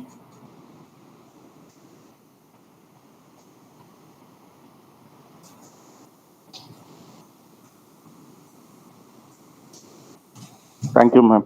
Thank you. Okay, thank you. Thank you, ma'am. Thank Thank you. you, ma'am. Thank you, ma'am. Thank you. Ma'am. Thank you, ma'am. Practice it well, do well. Okay. Okay, ma'am. Okay, ma'am. Thank you, ma'am. Okay. Thank you, ma'am. Thank you, ma'am.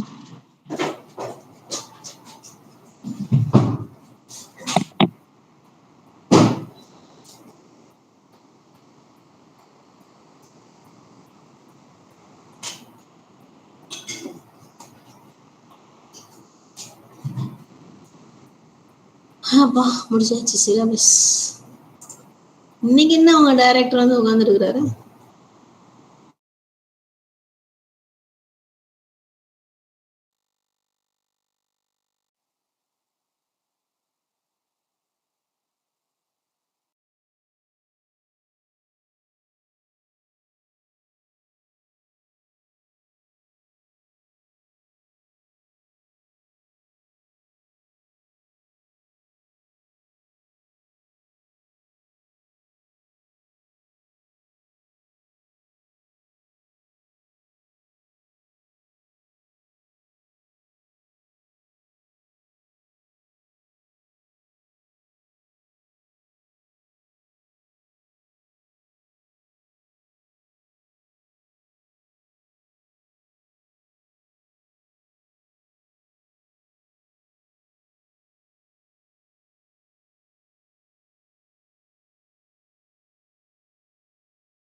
Good afternoon, students.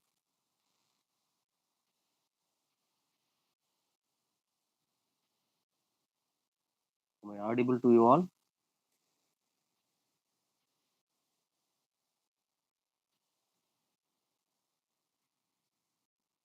Yes, sir, you are audible. Okay, thank you. Good afternoon, sir. Good afternoon. Because first session when I was taking, I'm alone taking the session. After completing that session, only people are saying my voice is breaking. Right. Thank you. Thank you. Now it is okay, right? Yes, sir, now it is okay, sir. Okay.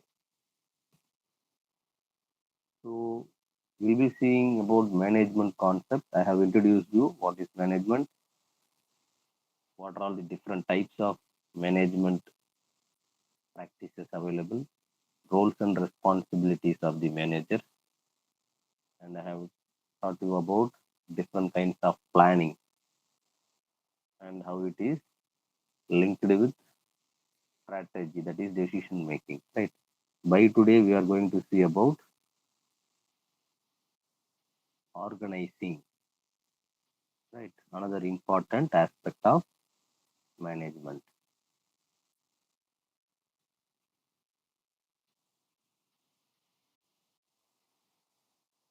So organizing, what it means? So ordered, you have to make things happening in a order, right? That is what we'll be saying it as organized, right? The same way here we'll be going to see about organizing.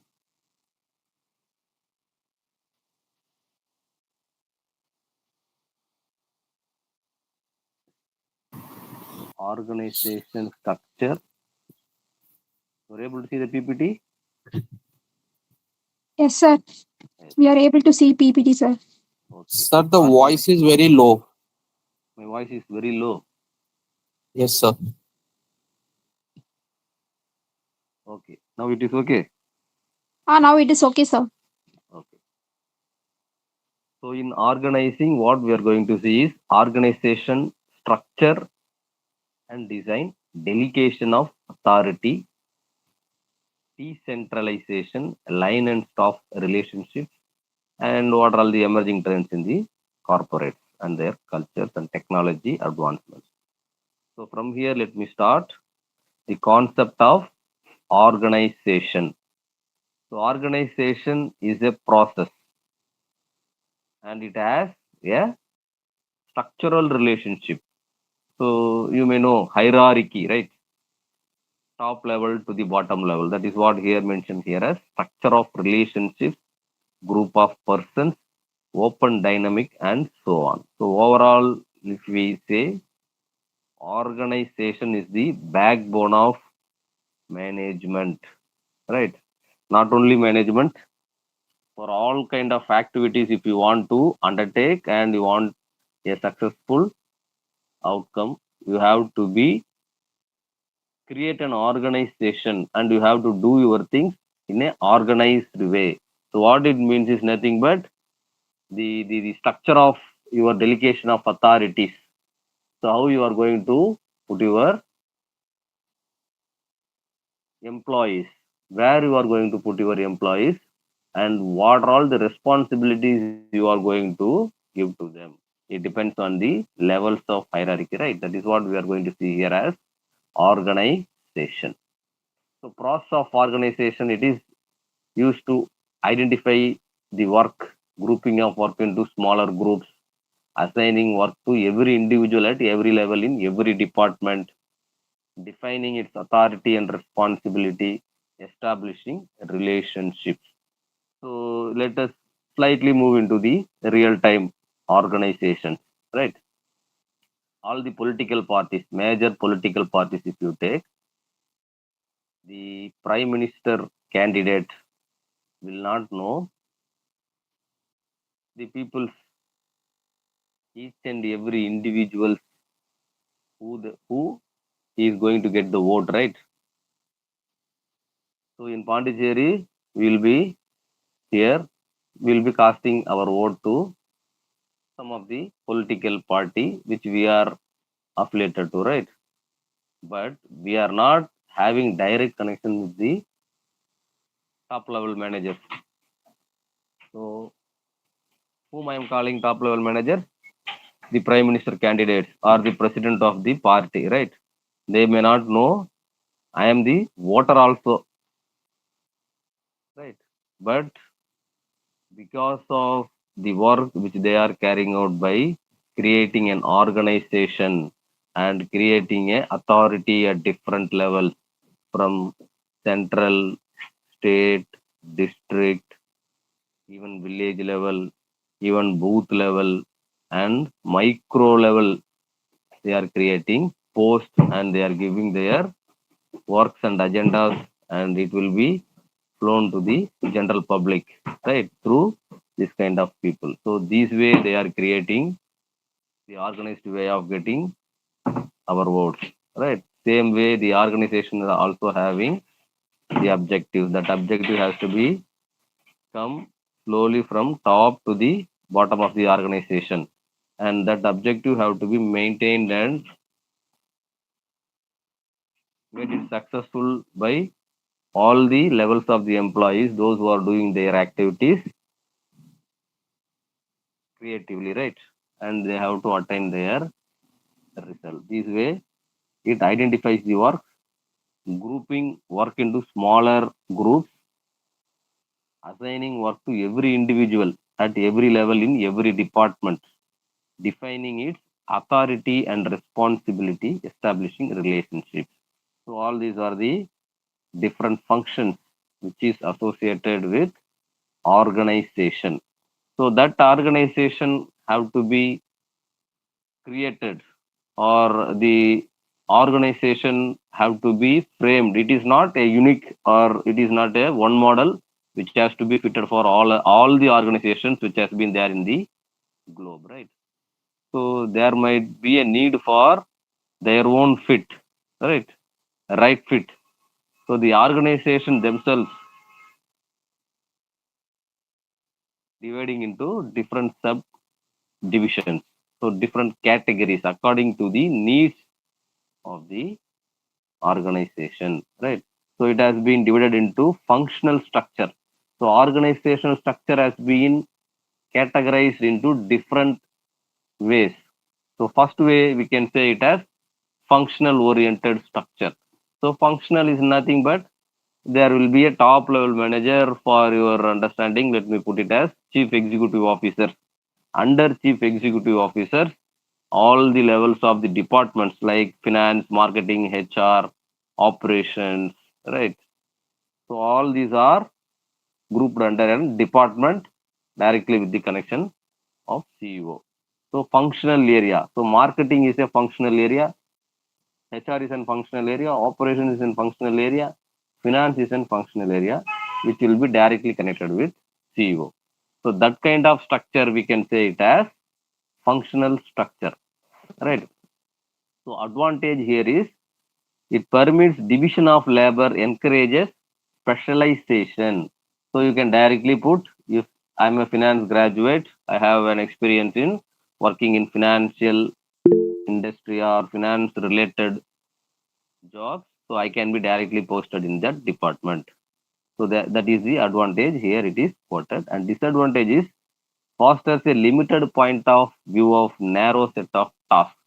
So the finance department only can do forecasting and budgeting, working capital management. So the thinking or the level of the work they have to do, which has its own constraint into a department, functional areas only. There will be no out of box thinking, or there will be no innovative ideas coming from them. If it is comes also, it will comes under financial or the specialized area. Next kind of structure is place structure, right? Place to regional, national, international. Coca-Cola is the best example. So that comes under place. So first Asia, America. So likewise the product has been, or the heads of the division has been set as according to the region, right? That kind of hierarchy, what we call it as place structure. That organization, what we call it as place structure or regional wise structure. So advantage attached with that is, advantage is that employee may begin to emphasize their own geographical based divisions. If an Indian has to be work Coca-Cola India, right? Likewise Coca-Cola America, but organization is Coca-Cola. It has to be there in every other regions in the world. So those who are working in that region, most probably they will be native, right? That way it will have its own advantage. So disadvantage here is that the structure stems from the duplication of functions and problem of lack of communicating among divisions, right? So different regions, let us put in India itself. So there might be Mumbai, there is a branch, and Bangalore, there might be a branch. Both will be doing the similar work. There will be a high chance of duplication, or the production of Coca-Cola happening. Let us put a high volume in Mumbai, likewise in the Bangalore also, it will create surplus, right? So if there is no direct communication between these regions, so that is the disadvantages attached with place structure. So multi-divisional structure or matrix structure, what it means is the combination of all the functional, place as well as product oriented comes as multi-divisional structure, right? So these are all the some of the different kinds of structures which is available in an organization, that has been given here as for an example for a functional organization. So president, under president, R&D manager, finance manager, marketing manager, and division product. So under R&D, it comes as design, development, testing. Finance, it is accounting, purchasing, finance. So what I have told you, CEO, finance. Next to CEO, it will be come to the functional area, that is the finance. Next marketing, next HR, next R&D. So likewise, it has been said to be as the functional kind of structure of an organization. Next is the divisional organization. So see here we'll be having X, Y, Z, three different divisions or three major areas, right? Or three major countries. If it is, but the duplication of work, R&D is there for all the three, marketing is there for all the three, finance is there for all the three. So it comes as divisional organization. And the third category is the hybrid. What all the functional and divisional advantages have been taken into account and created as hybrid organization. So most of the organizations in current scenario using this hybrid organization structure only.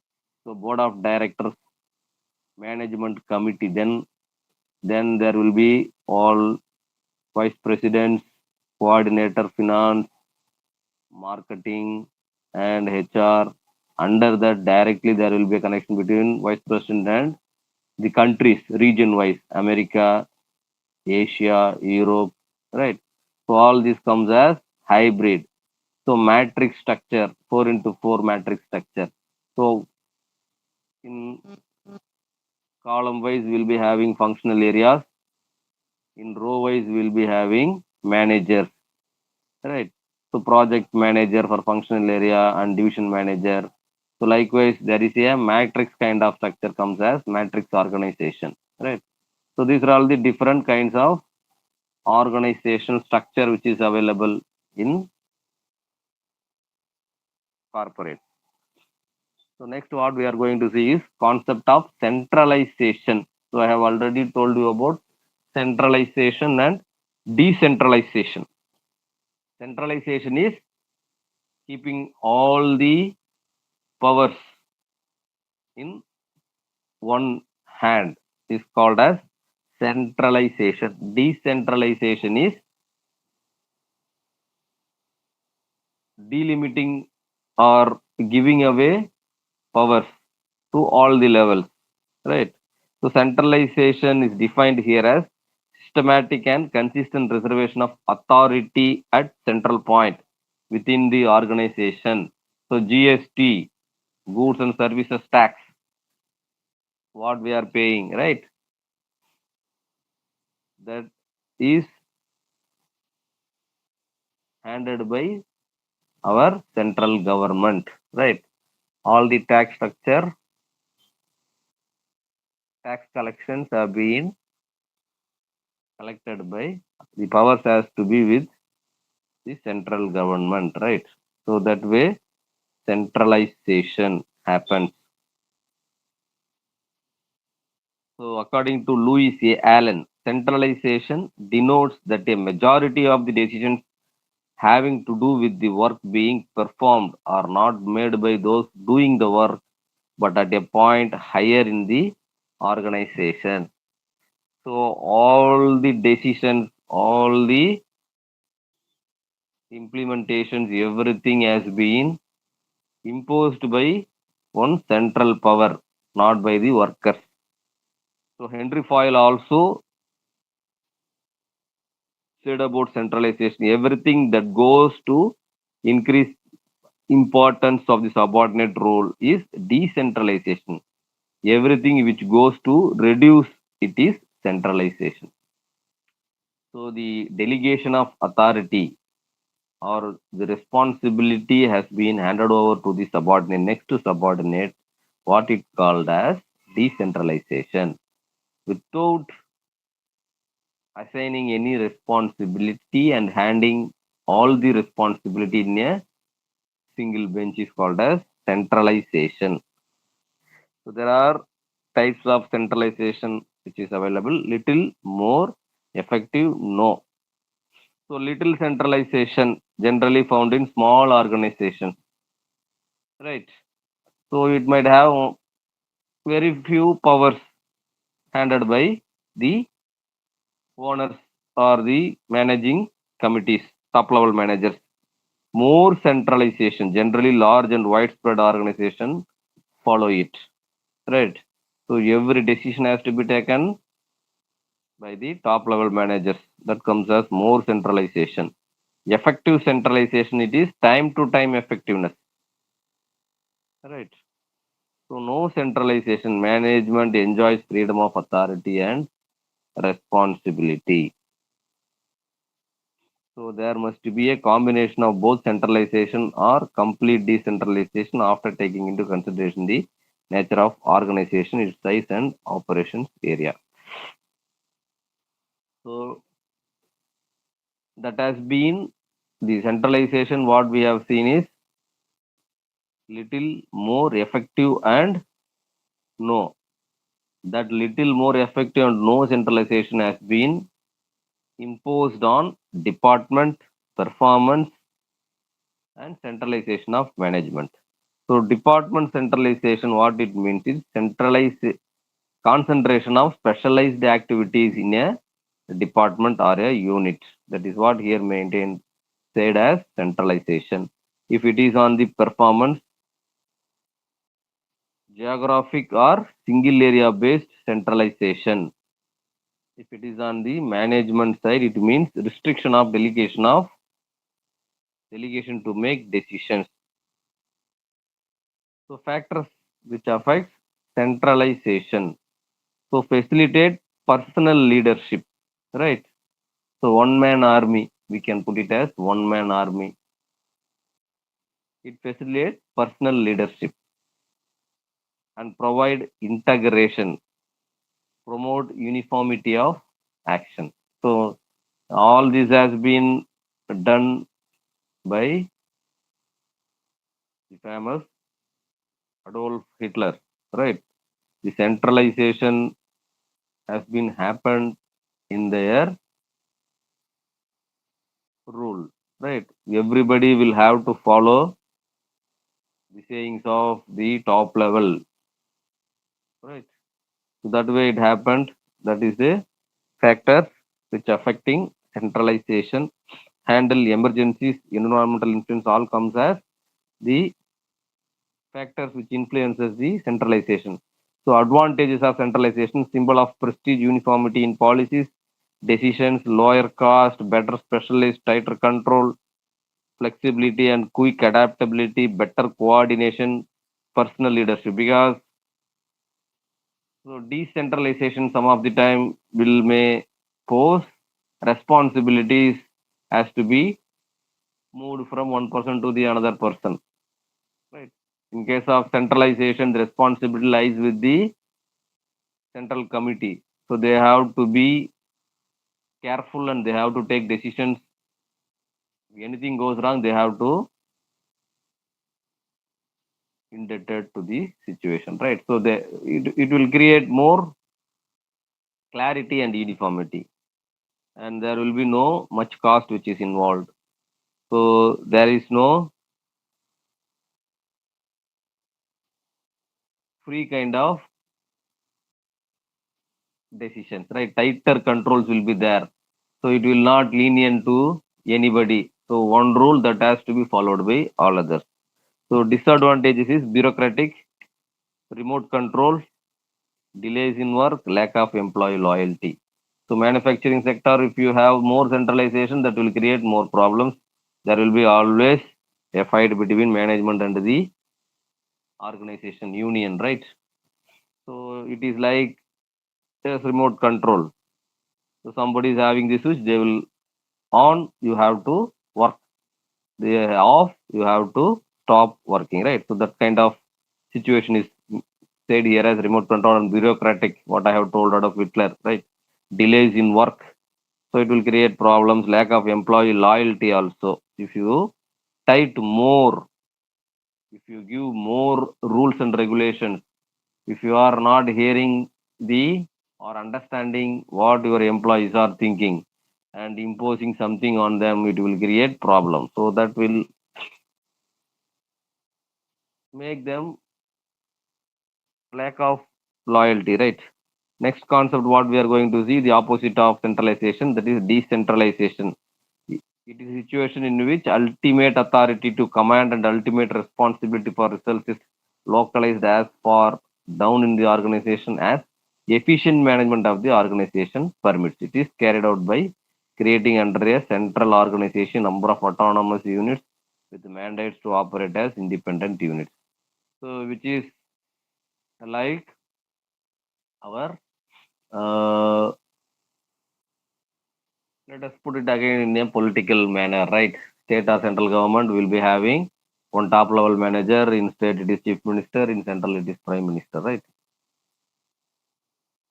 So under chief minister or prime minister will be having different ministers. So under union cabinet ministers will be having minister of states, MOS.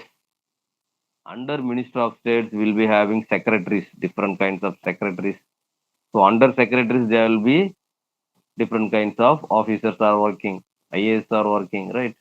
So all we can put it as decentralization, but they will be doing for the welfare of the people. The work which they are carrying out is very similar, but that work has to be decentralized and it has been given to different levels of an organization. That is said to be here as decentralization.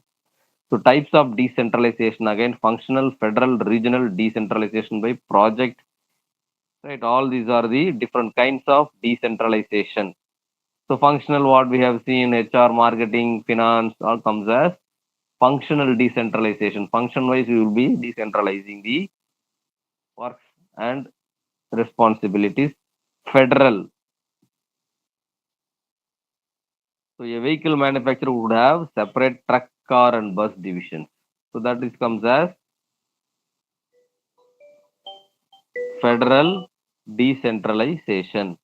So regional decentralization comes as this happens when a business such as a multinational has bases in many different regions. Each one has authority over its own operation. So some products which may go very good in Europe that may not be accepted here in Asia. So Asia will modify and improve that product to their own local people. That comes as decentralization here, even though it comes as the same product or same company product. So yesterday also there is a debate regarding Nestle products, right? Nestle infant products. For India, they will be supplying some products, but the same name. In Europe, they will be supplying different product, but the same name. So there, the sugar content is very less. Here, sugar content is more. So in Parliament, there will be a debate regarding this. So it will spoil our future, like if you give that product to our infant, right? So that are all the decentralization point of view, and decentralization project wise. So project A, project B. So different projects if you are doing, that project has to be given decentralization and powers. So factors which affects decentralization: easy burden on top executive, facilitate diversification, provide market and product emphasize, encourage development of managers, improve motivation, importance of decision, size of the organization, all comes as the factors which motivates, right, which motivates towards decentralization. So it will reduce the burden of the top executives, it facilitate diversification, right, provide market and product emphasize, encourage development of managers because they will be doing the work which has to be assigned to them, right, more effectively and efficiently. It will motivate the employees and improve their abilities so they can know the importance of decisions, and it depends on the size of the organization. All these are the factors which influences decentralization. If it is a very small organization, decentralization is not required. If it is a very big organization, so the controlling or the executives cannot look into all this. They can give decentralization, right? So according to that, it has been given here as size of the organization. So advantages of decentralization, there are various advantages of decentralization, such as gives relief to higher executives, as we know. So facilitates managerial development because of they will be doing all the important works and they will be taking decisions, right, according to the roles and responsibilities which is assigned to them, and promotes coordination, boosts the moral and efficiency of managers, promotes greater motivation. All these are the advantages of decentralization. And in case of disadvantages, increased cost.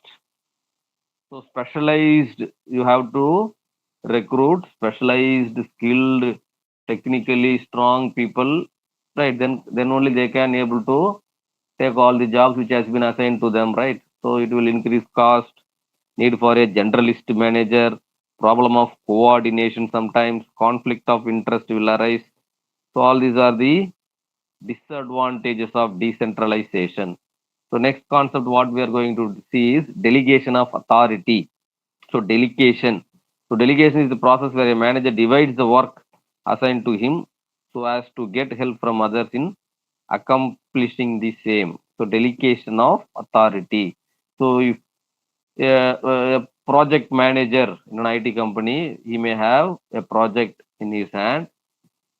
So he will delegate different works or different activities to its members of that team, right? That is said to be the delegation of authority.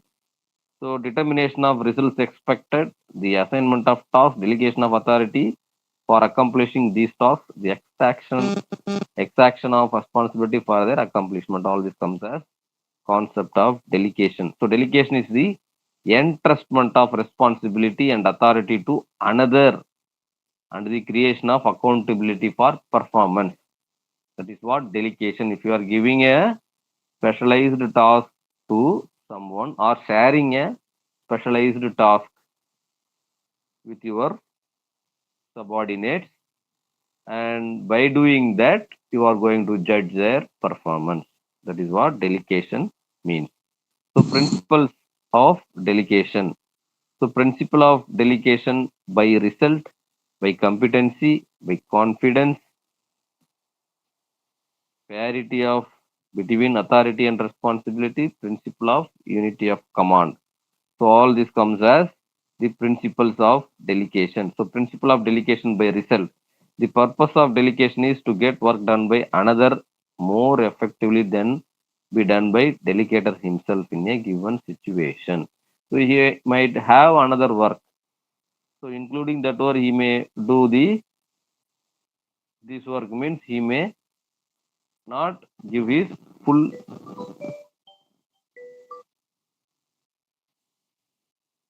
idea, right? So that work has to be given to some other people, and he is managing that work, then it will get good results. That is what principle of delegation by result. Principle of competency.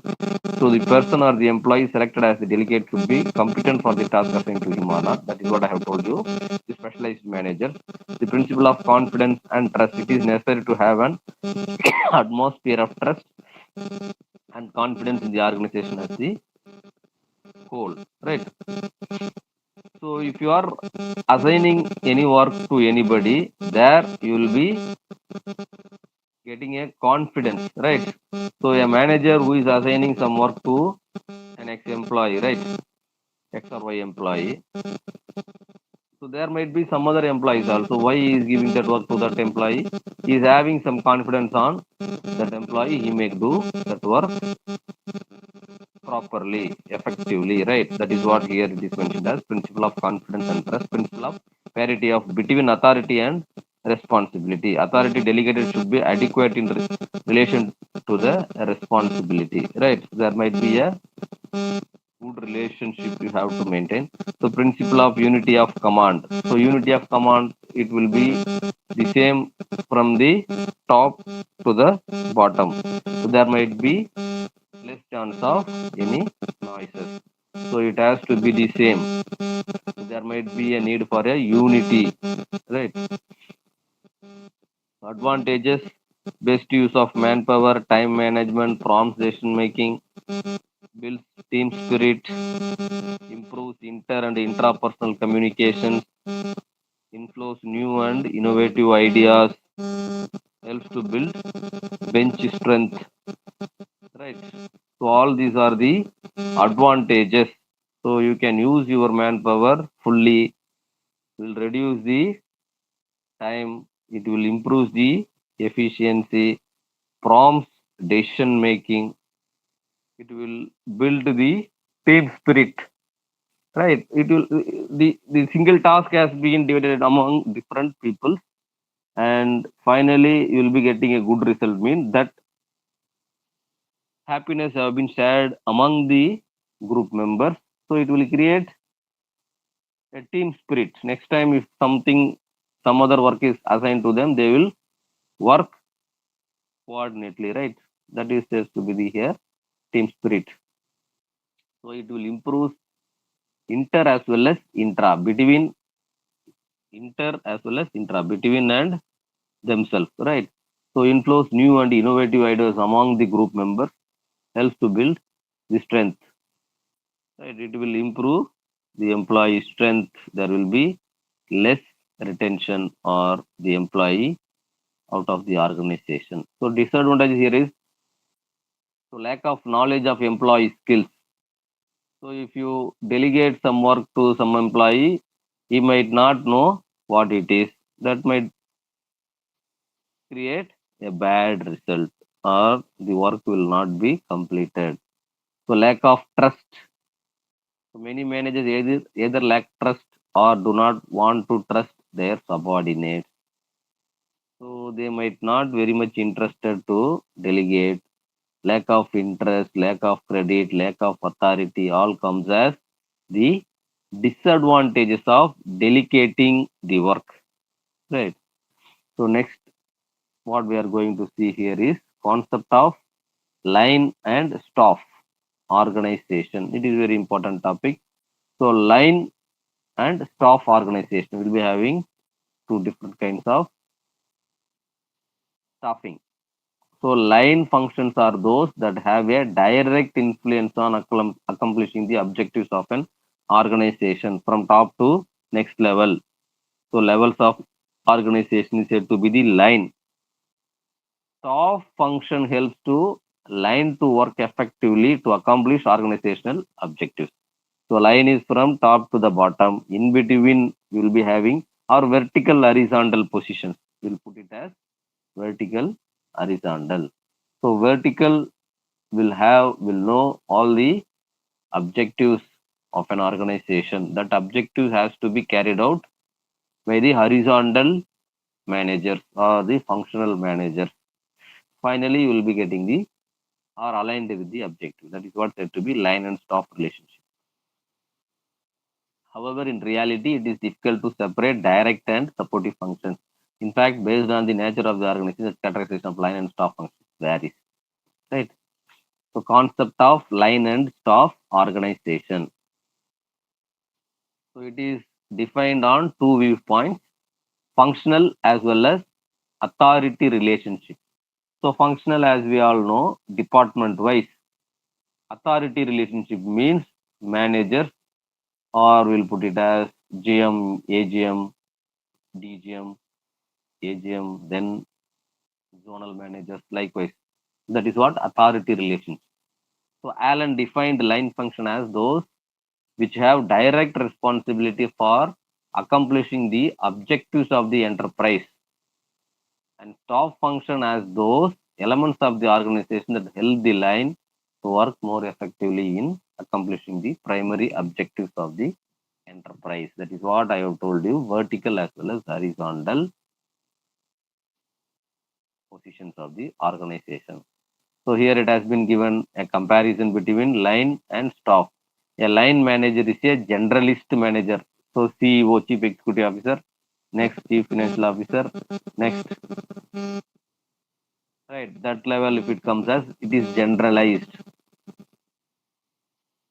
Staff authority is a staff manager is a myopic. So functional area, it comes here as the functional area. Line manager directs others. Staff manager assists others. So they will work upon. In case of line, they will give orders.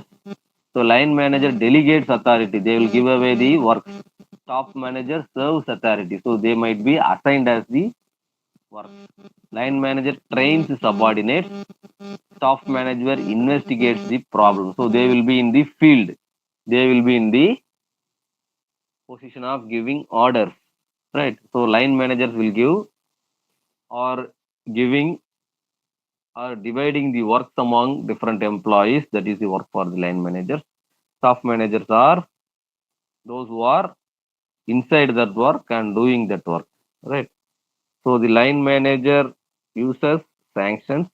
Staff manager solves special problems. Line manager exerts control over subordinates. Staff manager makes plans. So types of staff: personal, specialized, and general. Right. Personal. So staff official is attached with the personal assistant or advisor to a line officer, comes as personal staff. Specialized, departmental specialization staff. General, in any if we see recruitment of bank, so there they might be having general officers as well as specialized categories. For credit risk, market risk, operational risk, they will be giving it as specialized vertical. In case of general, so those who are working general banking comes as general manager. Right, that is what here it is mentioned: personal, specialized, and general staff. So line organization, type of line organization, it is pure line organization. All persons at a given level perform same type of work. Divisions are solely for the purpose of control and direction.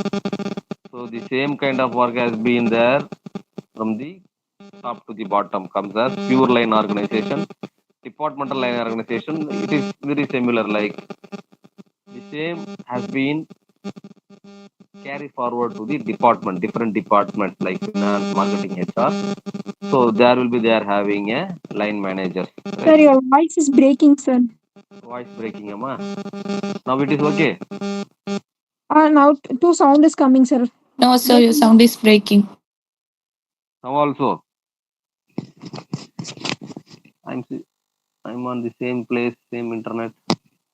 Now it is okay. Pure line organization. You are able to hear me clearly? Yes, sir. Yes, sir. Yes. So we will be seeing about pure line and departmental line. So next what we are going to see is first the span of control. So delegation of authority, line and staff we have seen. Now we will be going to see about span of control. So tall structure and flat structure, wherein the span small or narrow with many hierarchical levels. In case of flat, so tall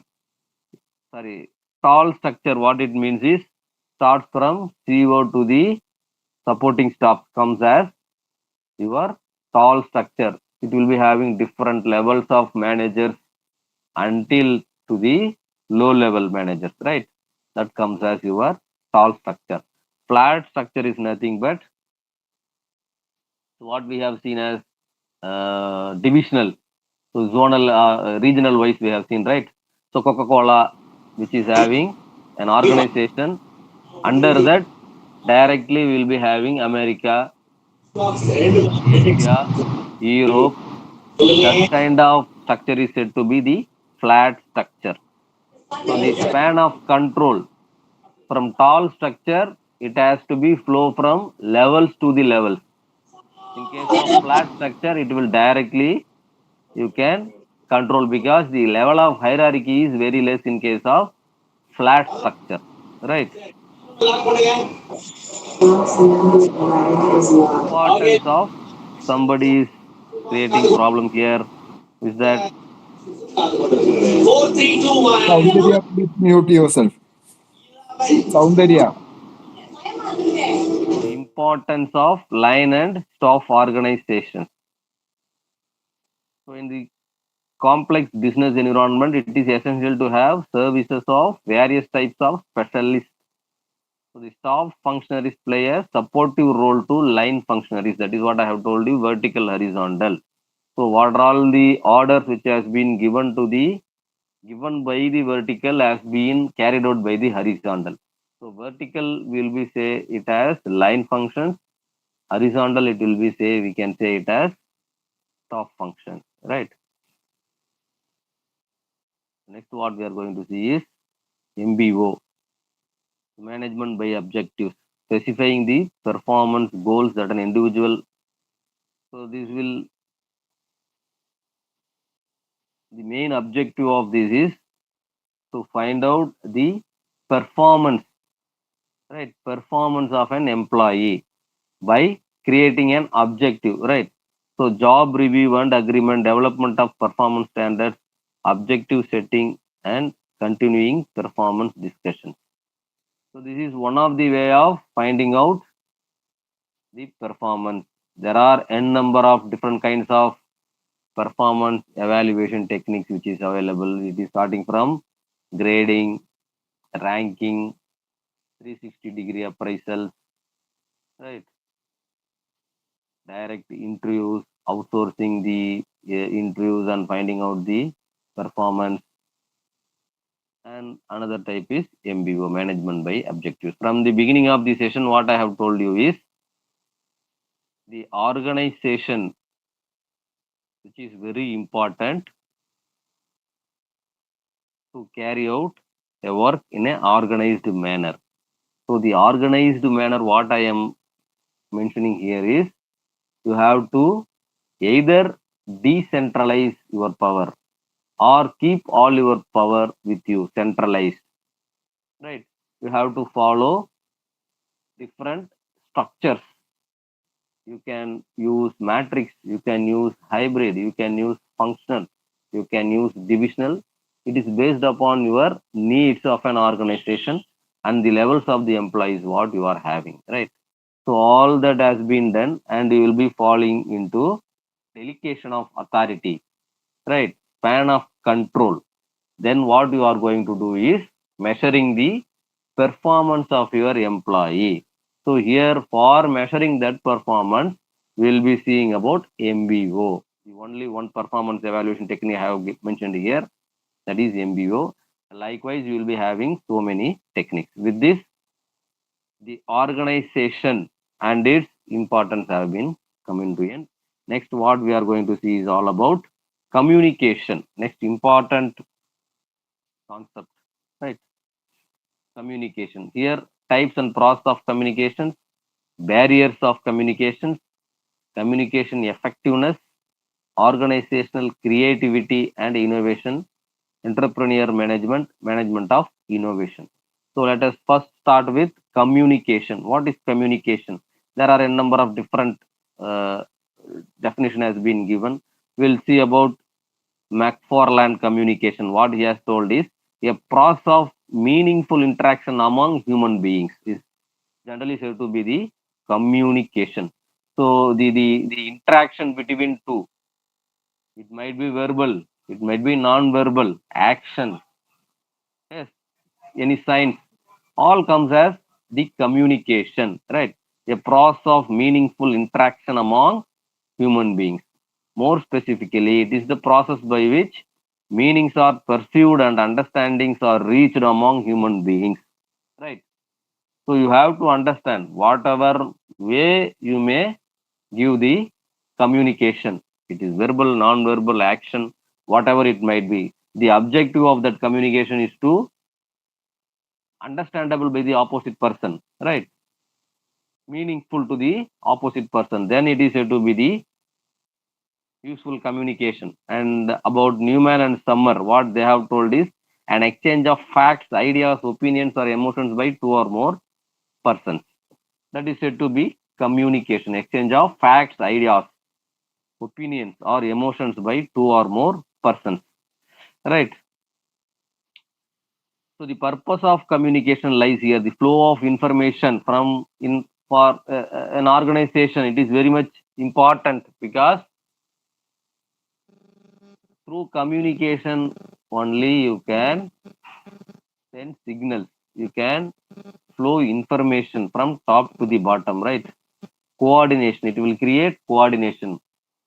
Prior communication of your target to your sales department will create more sales.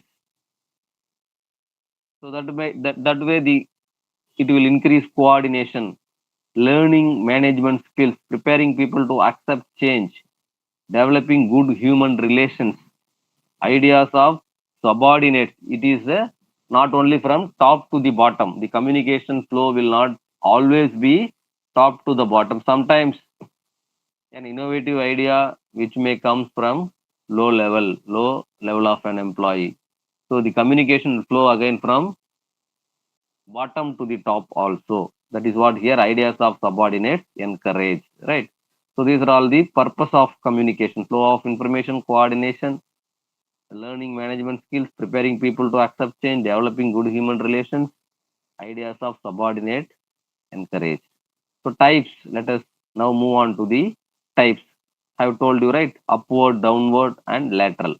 So the communication has been divided among by the direction of flow of communication. We can put it as upward.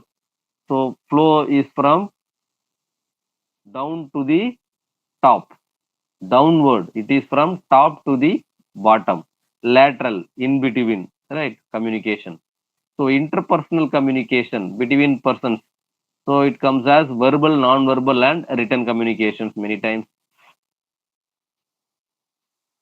So other non-verbal communication. In verbal, non-verbal, we'll be having other non-verbal. It comes as body movement, facial expressions, right? In our homes, we'll be able to see. So mothers and fathers will speak by facial expression itself. Some of the important communication has been passed in between by simple facial changes, expressions, right? Signs. So they can able to understand if they are having more coordination. So that will also comes under non-verbal communication. Silence as a communication. Absence of speech or noise, powerful form of communication. Can indicate thinking, anger, fear, right? Sometimes without speaking, if you are asking some questions, opposite person is not able to tell the answer. He simply sees you. That might sometimes irritates you. You might think that he will be looking at you with anger, right? It will also create some problem. It will also send some signal, right? That way, even absence of speech or noise will also be taken here as communication, right? So there are famous sayings in Tamil also, maunam sammadam. Sometimes if you are not saying anything, what it means is you are accepting to that conversation, right? So the communication process has been given here as this. This might be very important. So communication process. So sender communication starts with a sender, right? He encoding what he is telling. It goes through the channel and there it gets decoded and the receiver gets the message. It is what the communication process has been flowing. So one person sends a message, others receives it. The process becomes more complex. However, because the information, the message must be sent and received accurately.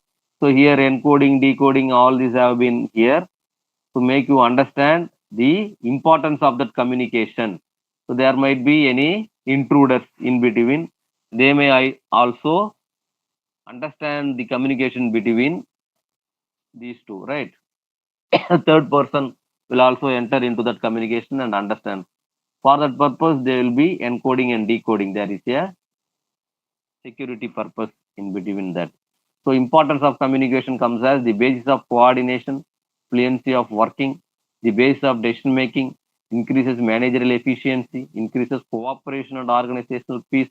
It boosts morale of the employees, right? So all these are the importance of a communication happening in between persons in an organization, right? It will have more impact. It will create more impact. If you communicate properly, half of the work has been done, right? If your communication is not that much good, that objective or the work has not to be accomplished. So that way communication gains its importance. So 5 general techniques of communication here is written. As you all know, formal letters flowing from a person to person, employee to employee, manager to the subordinates, all comes as written communication. Spoken communication, right? What we call it as political. Some persons will speak, remaining all will hear, right? That is spoken communication. Visual, media visual communication, multimedia communication, symbolic communication, symbol signs, all comes as general techniques of communication. So here under written communication, what are all the different techniques which is available? Issuing memo, notice board, letter to staff, email, faxes, internal newsletter, all comes as the written communication. Not only by in your hand, by putting pen and writing, that is not only the written communication, right? So sending email, faxes, internal newsletters, notice boards, putting some notifications in the notice board, all comes as your memos. Even memos you are sending to your coordinates or subordinates as also becomes as here written communication. The returns which they are filing for your memo is also taken it as the written communication. Methods of spoken or verbal communication, telephone as we all know, one-to-one meeting, department or interdepartmental meeting, presentations, company meeting, all comes as spoken, verbal communication, right? So visual or computer-aided communication. Here again, email, instant messaging, intranet, extranet, video conferencing. Now the communication, most 80 to 90% communication happening through computer-aided, right, devices. Next is the multimedia communication or wireless, broadband, multimedia signal processing, all the connectivities comes as multimedia communication. Symbolic communication involves both the verbal and non-verbal symbolism to convey meaning. Art and music are the forms of symbolic communication. Right. So let us have an example like Bharatanatyam. They will be doing a drama by dancing itself, right? They will be dancing and expressing the Mahabharata and some other works, right? Ramayana, Mahabharata, and some other work by a simple dance. They will be delivering a communication. Those who understand what they are doing by showing their hands and the movements, what they are putting, it will all having their own the ideas, their own storytellings, right? So those who understand that, they can able to find what they are telling, how they are expressing. They are enjoying sometimes, right? But that most of the time we will be not able to understand because we don't know how they are expressing. So that comes as symbolic communication. So these are all the communication which is available. Next is the barriers. What are all the noises? What are all the errors or the stoppages in communication? So situation, it has been divided into common, situational, sender barriers and receiver barriers. All comes as your barriers to effective communication. Sometimes from the sender itself, sometimes from the receiver itself, sometimes it is situational, sometimes it is common. So all this comes as your barriers to effective communication. So physical, perceptual, psychological, emotional, language, interpersonal, cultural, gender, organizational, structural barriers, all this comes as common barriers. So in these four, we'll be seeing about common barriers is physical, perceptual, psychological, emotional, language, interpersonal, cultural, all this happening commonly, right? Next is situation based. Jargons, what they are telling, what they are writing, right? In what context it has been said. The same word, it has been taken into different context, right? That comes as your jargon. Information overload, what you are want to do, what you are trying to say, that has been not there in that. But it will be having so many other things loaded. Climate, even rain or all other things will affect your communication, comes as climate. Distance, the communication distance, traveling distance will also change the communication. Noise in between, time pressure, Murphy laws, mechanical failure, all as said to be the situation related barriers attached with communication. Next is the sender related barriers. So communications barriers, because of the sender, it comes as fear. Either are thinking whether we can put it or not.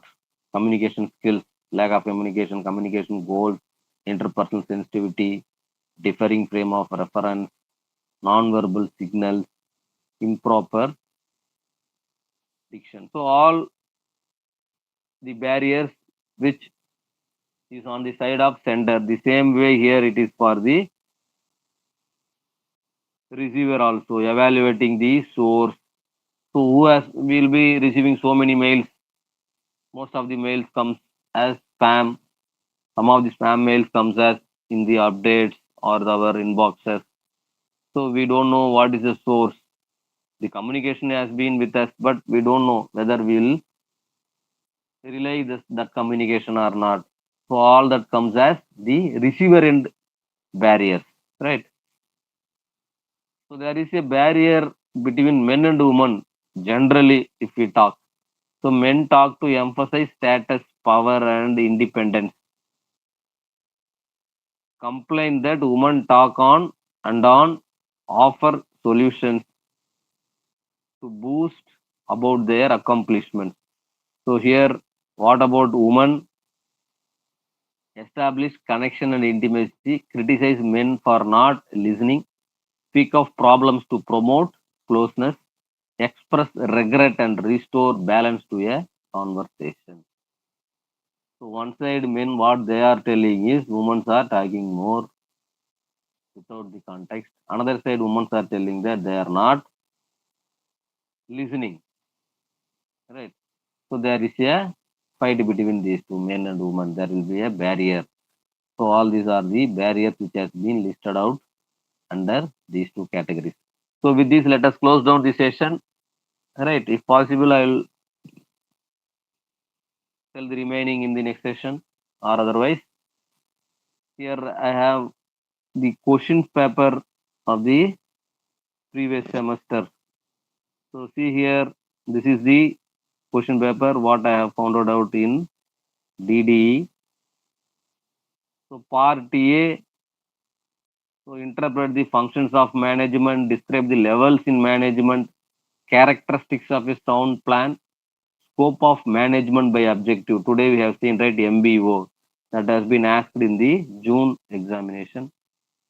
And the impact of technology on organizational design. So what we have seen organizational design today. So that you have to write on the view of technology, process of communication, what I have told you, right? So it starts from sender to the receiver, encoder, decoder, in between channel, right? So all these are the question papers. So these are all the other questions which will be very, very easy, and you can so illustrate the barriers of business communication. So I have taken today, right? So all this has been there in the June 2024 question paper. So go through these question papers. I have sent this question paper to some of the students, those who asked me, right? So with this, let us close down the session, and all the best for your examinations. It is approaching very near, and it is already 3, I think. Thank you all. If you have any doubt, you can post me now. Otherwise, we'll wind up the session. Sir, question paper will be there in links, sir, and DD link. I'm not able to understand what you are asking. Sir, question paper will be in DD website, no, sir. Website you will be having older question papers. What I have shown is June 2024. Sir, can you please send it in email, sir? Yeah, sure. That is not a problem. That I will share you. Those who want, you can put a mail. I'll forward you. Right. Okay, sir. Okay. Thank you. Thank you all.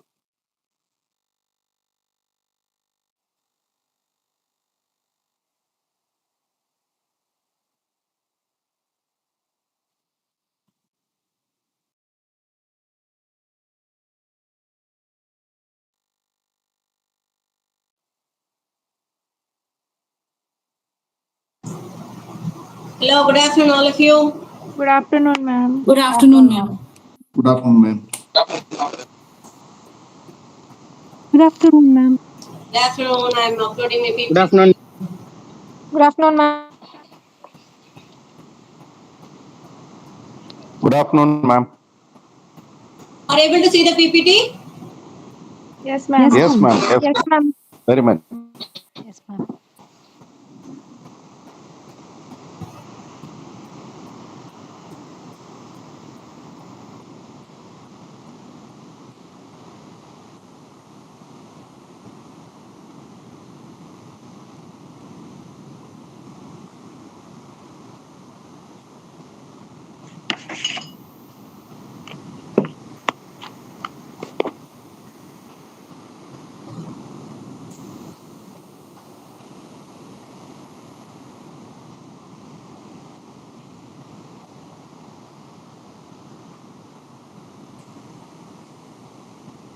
Okay. Right. So yesterday we saw about climate and culture, right? Yes, ma'am. Right. So today we will be taking up a new topic called organizational change. Are you ready? Yes, ma'am.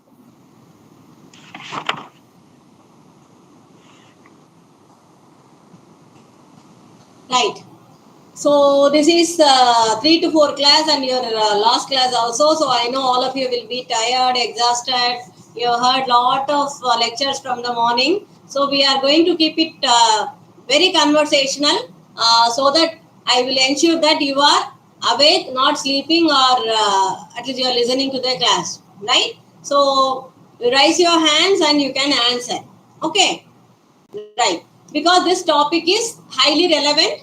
All of you would be experiencing this. You are very much into it. So that's why I would like your opinion, your experiences, and exchange with your friends so that your friends will also know about you. This will become a classroom, right? You will know who is speaking, who is what, right?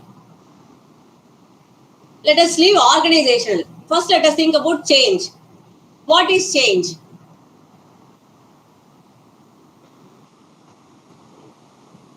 What is change? Anyone? It is a transformation, ma'am. Very good. Let us start like this. What are the words you can coin with change, along with change? What are the various meanings we use? Money change, what is it? It's a transition to organization change. Smaller denominations of bigger denomination. We call it as change. Plan change. No, I don't want technically. Don't go into the subject. Just come to the life and tell me what are all the change words you can coin with. Like dress change. You are changing your dress. Right? Like that I am asking. What are all the words you are able to think about when you are talking about change? Modification. Replacing. Replacing something. Very good. Might be modification. Modifications. Alteration. Very good. Alteration. Evolution, ma'am. Evolution. Very good. Vijay got the point. Evolution. Makeovers. Updation. Updations. Very good. Right. Enough. You are on the right track. Very happy. So, yes. Difference. Alteration. Yes. Alteration already came. So, these are all the words that is synonymous and that comes to your mind when we talk about change, right? Okay. So what is this change? A change is a transformation. That first point Girivasan has given. You are changing the form from one to the other, right? That is one way. Alterations or modifications, updations. And last we got evolution, right? A change can be either way. It can be from a good to a better one or a good to the bad one. Are you able to understand? It is not necessarily, it is not that a change will be always towards evolution or a good transformation. It can be a bad transformation also, right? But what we have to understand about change is you have to accept the change. What we say about change is the only permanent thing, right? Everything else will change. Change is the only permanent thing. That will never change. Change will be there in all the life, all the time. See, imagine like this. Every day we are new. Can you believe that? They say that nearly 90% of the cell goes away in the air. When you are scratching, a lot of cells from your skin is flying away. And every day rejuvenating. We are getting new cells in our body. So, even the physics is getting changed. That is why a lot of changes in the body occurs without you realizing that it is happening. Can you stop that? No. That is why, remember the topic when it comes to change and development. Actually you will be studying change and development as a separate paper if you are a HR specialization student. You have a paper on this. This is the introduction for all the other specializations. Okay, what is change and development? So, what I meant to say is remember this when it comes. Change is inevitable. Remember this. Okay? You cannot avoid or evade change. Both you cannot do. You cannot evade change. You cannot avoid it. Because it is inevitable. It will come. It is there. That is the only permanent thing. Right? So remember this and come to the topic. So what we are going to see about change is organizational change. We are not talking about our life changes or evolutions or whatever we are doing in the personal life. This is about organizational change. When an organization changes or when an organization induces change to its employees. Do you get my point? When employees are forced or employees are, there is no option, they have to undergo a change. How they face it. And when the organization itself has to undergo a change, what happens to organization? These are the two perceptions we will be looking in this topic. Okay. So there are two kinds of organizational change. One is planned change. The second one is unplanned change. Right? That's why I given you the pictures. By that you can see what is a planned change. You have to go to that rock, right? But when it is given to you beforehand, what we can do? We can build a bridge and we can make the transition smooth, right? We can help all the people to walk through the bridge safely to the other side. So it is a planned change. What is an unplanned change? On the way, if the bridge breaks down, it broke. What will happen? Everybody will be hanging on the bridge. So, what is it? Unplanned change. So, what can we do? Can we leave all the people there itself? No. How to handle that change? That is also we will see. But do you get my point? I gave it a little intense because to emphasize the point. But organizational changes will not be like this, just to make it clear. Okay. So, how the organizational changes may appear to you. You may not know that it is an organizational change unless you read these words. Okay, because organizational change is not a common word used in any change. Okay, they will not say we are going to undergo a organizational change. Okay, so what is the what do you say? The avatars. What are all the designs the organizational change will be presented to you? It's called as downsizing. It will come in the name of downsizing, restructuring, re-engineering, workflow reduction, a process change, a product change, a management change, grooming change, location change, right? Relocation.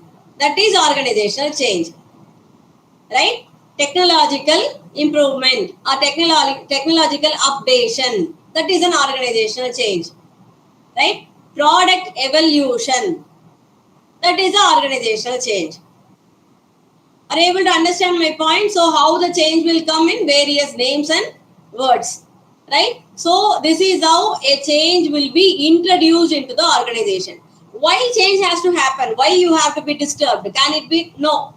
Change will happen because the organization has to grow. Because you have witnessed from all your life that growth will have change. You have grown because you have changed. Not only physically, mentally. When you are growing, you are changing. Do you understand? When your plant is growing, it is changing. A lot of alchemy is happening when you are changing. Lot of hormonal changes, lot of differences. Are you able to understand? It cannot be changed. Growth comes with change. Right? So that is why any organization cannot evade this change. So what is the advisable thing? Don't fight it. Okay? You cannot fight your growth. You cannot fight organizational growth. So change the mindset. See, better thing is to accept it. Okay? Not always accept. I think all of you might have come through the quote, God give me the courage to change the things which I can change.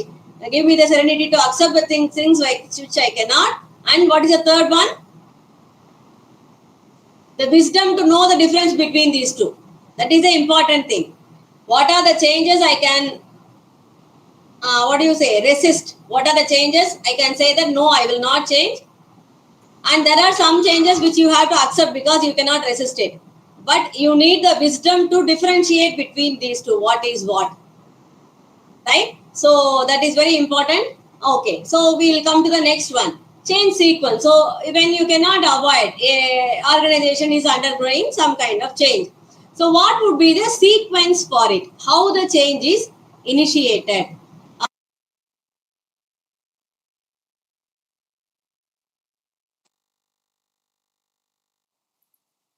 Muted.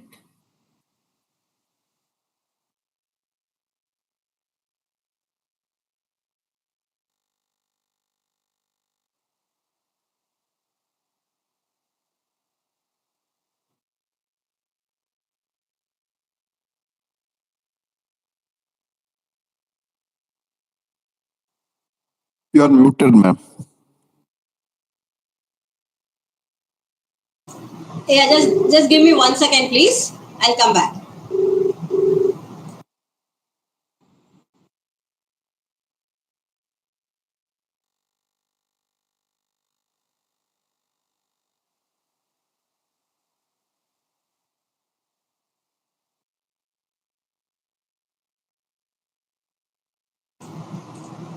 Sorry for that. Okay, come back. Okay, so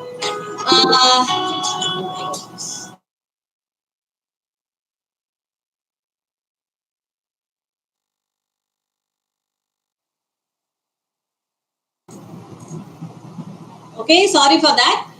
Okay, so change sequence. So how the organization takes this?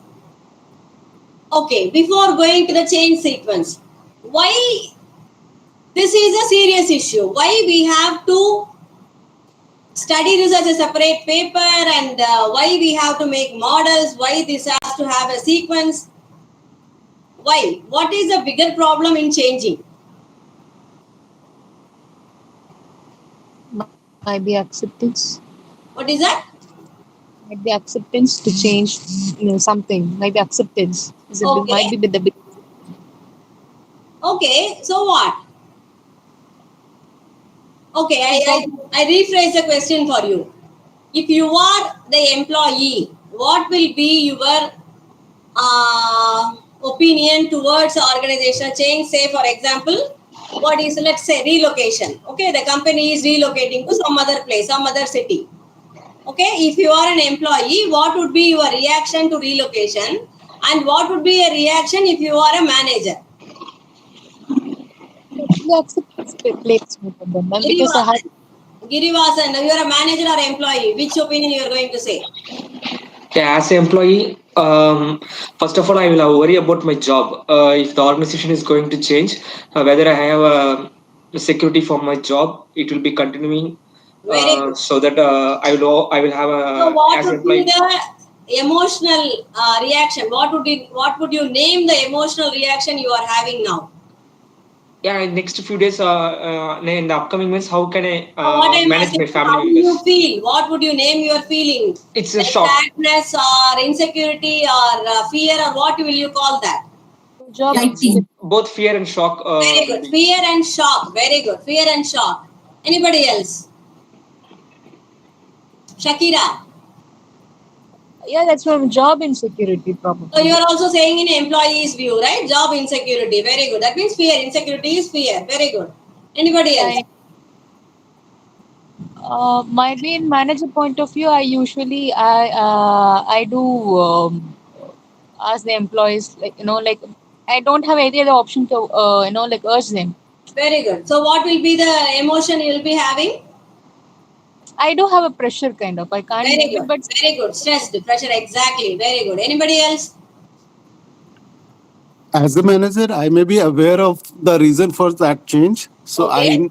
I want to have fair transition to the new things. So I want to make, Transition. Okay. What can we call your feeling? so that will be concerned sort of thing. Concern. Very good. Protectiveness, concern. Very good. Very good. I'm getting very good answers today. Even for 3 o'clock, not bad. Very good. Anybody else? All of you are going in the correct route, very nicely. Anybody else? Okay, that is enough for me. Okay, at least 3-4 people have given the answer. Okay, it's what is the percentage? Maybe 0.5. It's good for me. Okay, right. So what is that? As an employee, see, it is. I told you only relocation, right? That company is transferred from one place to other.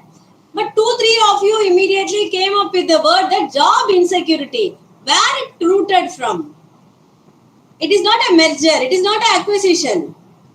Right? The management is not changing. It's only relocation. But suddenly, what happened? You have thought about the job insecurity. Do you get my point? This is why the management is worried about. Can you see that? See, it is only a place, one place to other. But people get the fear out of nowhere, rooted from many other things, not from the company. They get my point? So we call the first reaction for any change as fear of unknown. Right? Imagine like this. Why Girivasan is fearing? Because the new location is like, imagine like a pond full of mud. You don't know how deep the pond is, but you have to walk through it. How fearful it would be. You don't know where your foot is going to be, what is inside that muddy water. Do you get my point? Fear of unknown. Will you get into the pond like this? Will anyone get into the pond? No, ma'am. No, ma'am. Exactly. Because the same way, but if the water is clear and it is not very deep, what will happen? Our fear will come down. You will be ready to tread the water. Right? This is what the management has to do. That is what change sequence is all about. Every person will imagine a muddy water when you are asking them to travel in a unknown route. Right? The fear will root up because we are wired that way. You cannot fight it. You don't think low of yourself, thinking that why I am afraid of fear. That is the phenomena. That is how we are wired. God has created like that because we have to be protective of ourselves. All the time we have to be alert because for millions of years we have lived in forests and caves and we are afraid of predators all around in the forest. So we are made that way. When you are pushed to some place where you don't know anything, you are supposed to fear. Right? So nothing wrong about that. So that is why the management understands that. And every change imposes this resistance from the employees. Remember, when you say something, a change, say for example, you ask your sibling, if you have a younger sibling or your child or someone who is younger to you, just to say that, what if they will be changing the school or the college they are studying for some reason? They will resist immediately before knowing which school they are going to be put into. They don't want that. Why? Because of the comfort zone. They have already rooted to the place, rooted to the school. I have friends here. I know my class. I know my class teacher. I'm comfortable with that. I like the canteen. So I don't want to move. Even though that is better. When that will come? Only after your mind is ready to cope up with the change and you are ready to taste the food in the other canteen. But you have to pull till that. Who has to do that? Management has to do that. Maybe after 1 month, the canteen food is very good. Your sister or brother will be thanking you for changing the school or college. They get my point. But if you leave them as per their decision, they will never change. Right? So that is why this change has to be initiated from the management. Remember always, change is coming from top management. And change is towards development. Remember this, it's a very important point. That is why we study the topic as change and development. Okay? Because any organizational change is planned change. And why the organization is ready to change? Because we are destination towards the development. We want to grow the organization. We want to develop. So that is why we are planning this change. Right? So that is why it comes from top management and it has to be, the sequence has to be initiated by the management. Unless otherwise the people will not accept any change, we call it as change resistance, we will see later. Okay? So what is a change sequence? Initiation, motivation. Initiation is the plan, how you are going to change. You have to give the plan. Motivation. See, you tell the sister doesn't want to change the school. You tell that you will buy a new cycle so that she can ride in the new cycle to the school. Motivation. She may consider about the change. Right? Tell your brother that the new canteen has a burger or pizza, what he likes. He may consider the change. Motivation. Diagnosis. See why the change is needed, whether it will really bring out development or not. Usually a pilot will be done, a small testing will be done to check the change, and then they will do. Because change, remember, change and development is a very costly affair. All the organizations will not take up immediately. It is a very time consuming and cost consuming affair. The entire organizational makeover will take around years, 2-3 years. For planning itself, it will take 2 to 3 years. Right? It's not very easy. So diagnosis is a form. Then information collection, whether the change can be done. A lot of data will be collected. Deliberation, then discussions, analysis, meetings, everybody will come together and see the feasibility of the change, whether the change has to be done or not. Then action proposal. After the deliberations, a project will be made and then implementation will start. So before the change even starts, that is a bigger process. It will go around 1.5 years for a medium-sized organization itself. If it is a bigger organization, the planning itself go for years together. And then stabilization. Once the implementation is done after years, the change has to be frozen. So that is called a stabilization. Otherwise, the change will be, imagine like this. Once you are moving a tilting pole, right? You want it deliberately. Once the change is over, you have to make it stabilize, or else it will be in the loose condition for a long time, which is not good. It will make the root weak. That is why immediately it has to be stabilized. Okay. So you are changing, you are stabilizing. Okay. So this is just a cartoon as usual, just for thinking how the people will think, even the top management. What if we don't change at all? No need for change, and something magic that happens, because we expect that change is a very tiresome process. You are exhausted with the change. So that is why it is better to think about some magical thing that happens, and everything changes overnight like a fairy tale, right? We all like that. Okay, so now the change model. There are a lot of change models. Just I'll give you 1 or 2 for thinking. So this is called as Lewin's model. Kurt Lewin has contributed this model. Lewin, Lewin's model it is called. Note it down. It's an important model. Questions often will be asked on this Kurt Lewin model. Okay, what is a change model is?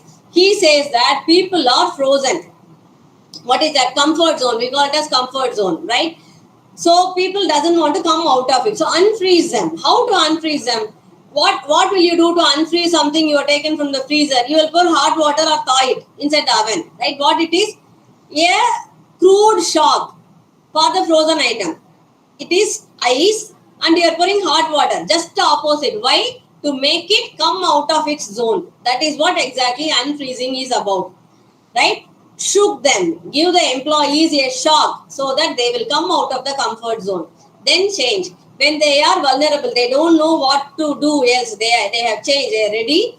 So change them, give the implementation. Once they are changed, don't keep them in the vulnerable position. Again, refreeze them. Otherwise, what will happen? Already they are in the change mode. So what? They will be ready to change again. We don't want that. Once you wanted the change to happen, you refreeze them. This is a change model of Kurt Lewin. It is a very successful model. If properly planned and implementation is a project is done properly, proposal, it is a very successful model. It can be applied to any organizational change. Okay, so this is one model. Okay, there are 2-3 models, so we don't have time. If you are interested in change and development, you can see in your book. Okay, right. So this is what the next step is. Why the change is happening? Organizational development. What is this development? A development is a step above from the current state, present state. That is development. Okay. It is a planned effort. The organization is ready to make it as an effort, as a team effort. So what do? They will be, the feasibility study will be the first thing they will do. As I told you, time is also not an important thing, but the cost is very high. Why? Because this development is not done by the organization people often, right? There is no, regular work model for this kind of work. The task is not a routine work. So, and it needs a lot of expertise. So there are consultancies for doing this change and development. So the organization will approach the consultancies for making the development inside the organization. So it would be a bulk fee for the other person, outsourcing. So they will be coming into your organization They will do all the change and development work. Everything is done, they will hand over the organization and go away. So this is why it is a cost consuming affair. So it is a planned effort. The planning will be for a long time. As I told, done by process specialist. The development specialist will do that. They will give you a updated skill and strategies for the organization. They will do that based on the data they collect from the organization. And it involves change, obviously, that's what we are studying about. And the important point is the organization development has a commitment from the top, right? This is a mandatory rule. It's an unwritten protocol. It cannot be initiated from middle level or lower level or any other level. It has to come from the founder, top level, chairman or the vice president or the managing director, whoever has the power, the real power in the organization, they only can initiate. So it has to be a commitment from them. If they don't have the perseverance and commitment halfway through, this will be a suicidal attempt for the organization, right? Remember, so organizational change is not an easy thing unless otherwise they are very sure, they are committed towards a change. It is not initiated by the management. And willingness from the stakeholders. Unless the stakeholders are willing, say for example, including government also is a partner for all these organizations, as they registered companies I'm talking about.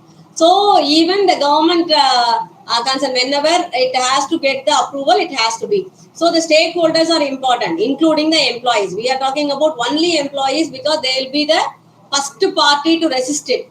But there are other people like shareholders, customers, suppliers, your people who are raw materials where you are getting from government. All these people are also part of the organization, all stakeholders. When the organization itself is changing, everybody's role part in the organization is also changing. So you have to take the willingness from the stakeholders. Even the resistance from a small stakeholder like suppliers can affect the organization. Involvement of external consultants, as I told you, then it is time consuming, costly effort that we have discussed. So what are the phases of body? How this is done by the external experts? There are actually 7 steps. We call it as 7 steps. What are these? Initial consultation. First, you will be talking with the person, expert company. Then they will be collecting data from the organization where the change has to be initiated. Then the data feedback and confrontation. Whatever data they have taken, they will make it, interpret it and bring out some statements, inferences. Those inferences will be confronted with the top management of the organization. They will say, this is how your organization is and we are proposing this. Once the organizational top management approves, then they will go for the action planning. The planning will be done. It's called as action plan. And it will be the problem solving solution. Whatever problem, why you are going for the development, that problem will be having a solution for that. Then a team will be formed. Remember, this team formation includes the employees of the organization. It is not only the team from the experts, outside consultant, because till the action plan, experts has to give. But when it comes to implementation, it has to start from the company. The change has to be done in the company. So teams will be formed inside the company, right? What do we call them? Change managers and change enablers, right? There are certain kind of people, when I ask the question, when a company is relocating, how do you feel? Some of you told job insecurity. And I think Dr. Satyanarayana told that I may be concerned about what would be the growth. So he is a little bit ahead of you. He is ready to face the change, provided some clarifications. Right? So when the company is taking the feedback, they will find out who are all the enablers, who are ready to, because it is, as I told you, we are wired, some people are wired like that, if you take me, I am prone to change. I am very happy to change because I am very curious. I would like to be adventurous. So it is on your personality. So if you think about these people who are ready to change, you have to take them, make the team. They are the first people who will be changing and they will be the leaders. They will give you the path. So there are other people who are a little bit concerned, like Girivasan. So what you will be doing, you will be waiting that how the other people are reacting to the change. When it is successful, you are ready to follow, right? They will be immediately following the change enablers. But there are a group who are, like they are not willing to change at all. right? So those kind of people will be left behind in any organization. That is why we say that layoffs will come, right? When it is relocated for some reason or in any kind of change, people will be laid off. Those are the people who are problem creators. Those will be having higher resistance level. Those who cannot be unfreezed. So that is where the three categories will come in. So this team formation is based on these categories, right? So then next what happens? Then intergroup development. Once a team, this team formation is done, the team will be implementing the action plan. Who are the members? These company people, not the outsiders. Now, after that, there will be appraisal and follow-up. Why this follow-up? Because a change, as I told you, is a holistic picture. It's a bigger issue. So, whatever you have collected the data, you have made the action plan, whatever it is, while implementing, there are a lot of chances for flaws in the change. That is why flexibility buffer will be given in the action plan itself. So, when people find flaws in the action plan, a appraisal will be done. A small correction action plan will be taken over.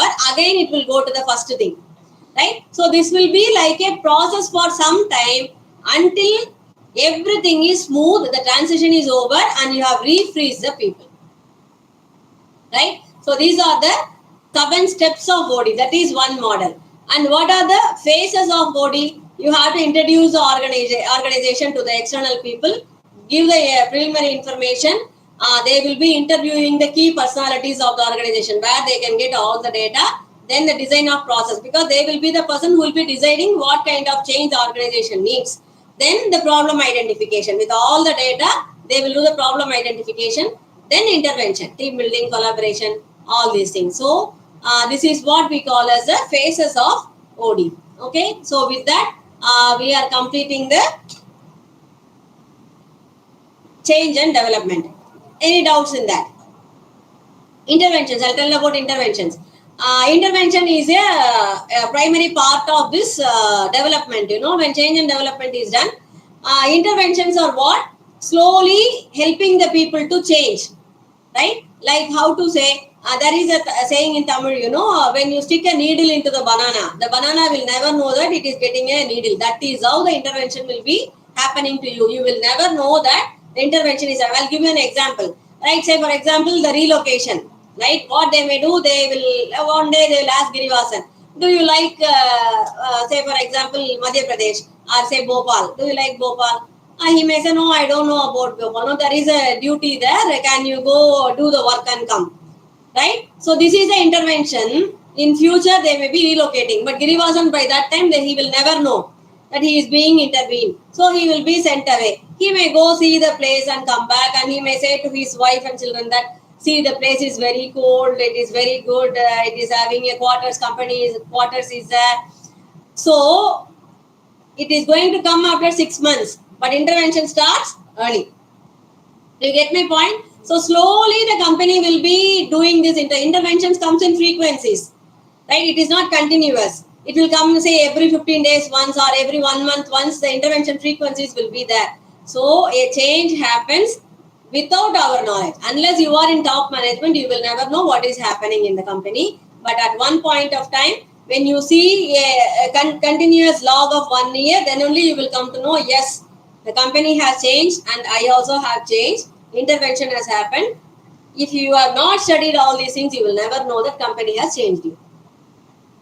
Right? So this is how the change and development happens. As I told you, it is a very big paper. Usually for this paper, in regular, you know, we take around 30 hours of class. And I like this paper very much, organizational change and development. So for this 30 hours, we have just seen a gist of it. Okay, so I think I have justified it. If you are having any questions, you can ask now so that we will go to the next chapter. Any doubts? As usual, no doubts. No, let us change some way. You have to ask at least 3 questions. Then we will go to the next unit. Otherwise, I will not move.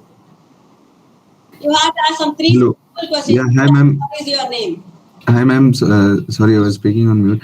Actually, the phases of OD that you have explained. Okay. Yes. So that is not there in study material. So is it like, can we expect anything outside of the study material as well? Yeah, see, for example, that is why I tell you often, say you are in a PG course. That PG also you are in a professional course, MBA, right? Okay. So don't expect like a study material will be like a school book that out of syllabus. This is only syllabus only what you have to see, right? You see the syllabus, because remember one thing, to the question setter, we don't give the study material. The question setter will be given with only the syllabus. Okay. They get my point. So Yeah. from the syllabus you will get any question. So a study material is a self-learning material where you will be given an introduction to that, right? You are a professional now. So that is why last class I told you, go to Google books, okay? You need not buy books. Don't search in Google, normal Google. Those things what you are getting, Meta AI, whatever you are getting in Google is not authenticated at all, unauthenticated information. Don't go for that, right? Go to Google books. Search your particular topic. You will get from a reputed book excerpts. Some 10-15 pages you will easily get from any book. That is enough. You read that. That is authenticated. That will give you That is lot okay. That is okay, ma'am. I got your Yes. point. So, but apart from the syllabus, if we are going through the Google or ChatGPT, whoever it would be following, and the way of representation would be different. Like here, you have represented some flow diagram, okay, but we are not doesn't matter. representing that. See, Doesn't matter, right? yes, because see, now I am giving you only few models as I told you. There are hundreds of models for change and development. Right? See, for example, BPR, business process re-engineering, is a total entirely different model. Restructuring is a totally different model. There are so many models for this. It is not that there is a definite answer in management for that. And do remember one thing. The management itself is totally different from continents. How the organization is run, how the employees are looked into, what is the loyalty level, what is the management respect towards each other. All these things are totally different from Europe, US, Australia, India, Asia, all these things, it is totally different. So what we are studying is mostly based on US and UK models. Unfortunately, I don't know, because India has this trading and commerce well before other countries, right? But still, because of language, one thing is English medium, the medium of our teaching is English, so we take all the English books. Other one is our trade and commerce of our indigenous trade and commerce is not properly documented. We don't have that much of books, and the books, whatever we have, is also in regional languages. Like there are literature in Tamil where you can see the commerce flourishing long ago. There are Sanskrit poems which talks about the commerce. There are so many literatures, like Mahabharata and Tirukkural has a lot of management things, right? But the problem is, as I told you, it's in regional languages. So our education system doesn't take that into concern. So we take the management standard and styles of UK and US. And another one thing, we are having the colonialism still in us, that hangover we call it as. So our organizations are, we wear a coat, suit and tie for the meetings. Why we do that? Because even though it is uncomfortable, we are having the colonialism back. Still it is hanging on us. Do you understand my point? So we study that model. But it is not wrong if you are writing this question in the Indian view. Nobody can question you. You are right. Okay. Right? So don't worry about that. See, the management, I see MBA as an exploration. You write your company's experience. That would be the best answer. Right? You write what happened in your company when a change occurred. You write the model, what you have undergone. But don't write in the first person model. Say that I have, don't write that. In exam, you write the experience as a third person. Right? Give examples wherever possible. That will fetch you more marks. Right? So the experience that we have went through our career. Yes, of course. Yes. Yeah. Say, for example, the change of quarters. How your family has faced it. You have changed from one quarter to other. A house shifting is a bigger change. The family has to undergo a lot. How it affects the employees. It is a change development. You can write that, nothing wrong. Right? That is why I often say that hereafter see a lot of advertisements. See the paper, how the companies are changing, how the products are marketed, what is the packaging. See all these things. Write these examples. These live examples is all about the answers we are expecting. We don't want what you are studying in the study material. We want to know whether you have understood the concept or not. That is evaluation. You understand my point? So I want you to apply this, whatever you are studying. So you write about the company where, say for example, a major company which underwent a bigger transformation. You write as a live example. This company has gone through a bigger change in the last few decades. What happened in that? Give a live case study. Okay, that would be more better. So don't worry about what are the models. That is why I give you different models from what is in the SLM. Right? For your information, this book actually I have wrote this study material. What you are reading, 3-4 units I have written in that. So I don't want to repeat that in my class. So that because you have that in hand, so I am trying to give you something else from the book so that it will be useful for you. Right? So it is exploring. Even though say I am taking this class regularly, I try to update it. I give new things into the PPT every time so that it will be new. So update yourself and be relevant to the trend. That is important. Okay? Right. Any other question? Only one question, I think. I want two more. Thank you, Rabil. Two more. Thank you, ma'am. Quick. We don't have time. Quick. I want two more sensible questions from change and development.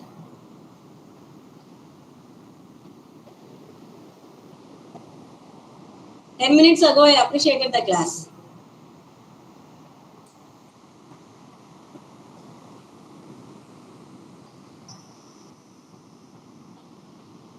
Can be anyone. Let's see, those are not. Tripti Shahi, are you there? I think Sunday afternoon, so you have ate well and slept. Abhinaya, are you there?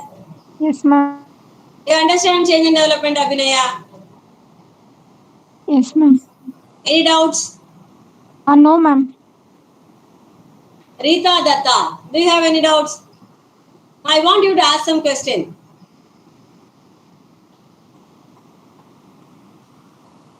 Shakira, Rita, Ratnesh. Ma'am, I do have, but it will be pretty silly actually. No problem. Let it be silly. Sorry, I'm so sorry to admit this, but may I ask you something like what did you feel like personally? Might be you could have understood. I mean, you could have undergone various experiences, might be from management or Changes. something. I'm very good change enabler. You know, I don't know. I made that way. I will be welcoming the change with both my hands wide open.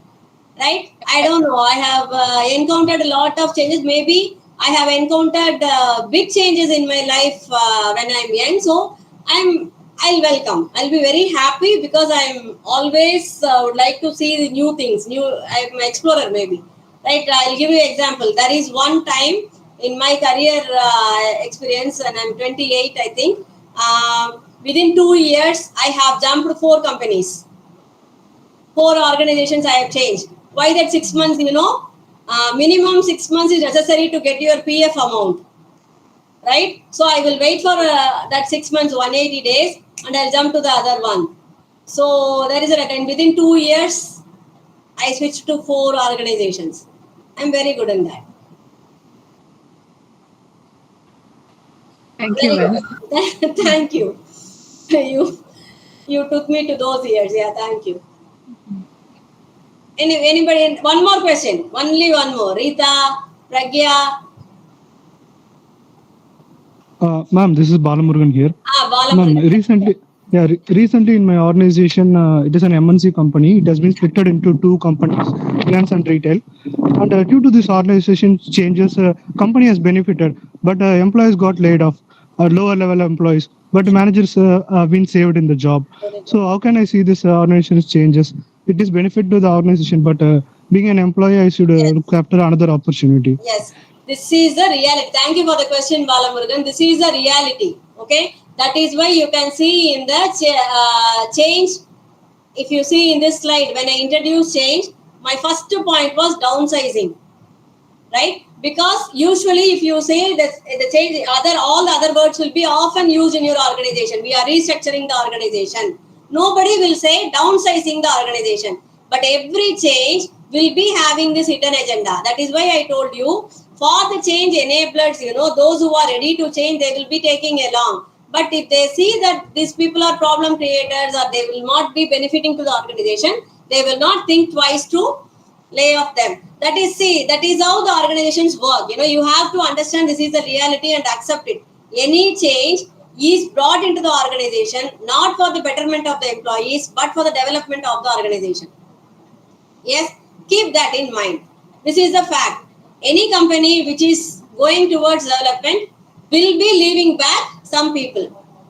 It is not, you cannot help it. But what you can do is you have to be well aware. That is why I told you, be careful about the interventions. Interventions come to you without the name of intervention. Right? When there is something, change is coming to you, smaller change or bigger change, be careful about that. Think in the view of intervention, whether the organization is giving the intervention to you for a bigger change. So those employees you are worried about, if they have known this priorly, that the organization is going to split and they are going to be layoff, they could have been prepared well for this layoff. That is the only thing we can do. Right? And as now MBA, be clear about that. As I told you, the resistance comes because of fear of unknown, right? So you take the fear out. Know all things about the change. So what will happen? Data is power. If you know what is there, so you will become a little bit of fearless. Say for example, let it be the muddy pond, but collect the data from the people who has already tread in that. What is inside the water? How deep it is? What will happen if I get stuck in one place? What are all the equipments I should carry with me to get away from when I am stuck? Are you able to understand? When you collect all these data, when you are forced into the muddy water, also you will be able to tread the water without fear. Because fear is one emotion which will be pulling you behind. If you win the fear, you will win the world. Change will not be a problem. So that is how you can be prepared for a change. Because we teach you only for the organizational change, not for the employee change. What I told you, Kurt Lewin model is to how to change the employees. Do you understand? It is not about how you have to change yourself. Refreezing, change them. Unfreeze, change, and refreeze. Do you get my point? It is for the management, not for you. So you have to make yourself prepared for the change. Right? Very good. Got the answers? Do you have any doubts? Yes, ma'am. Got it. Thank you, ma'am. Yeah. Because you see, the company is investing for the change. The company has invested for the company. So who they will be worried about? Obviously, the company's benefit. Right?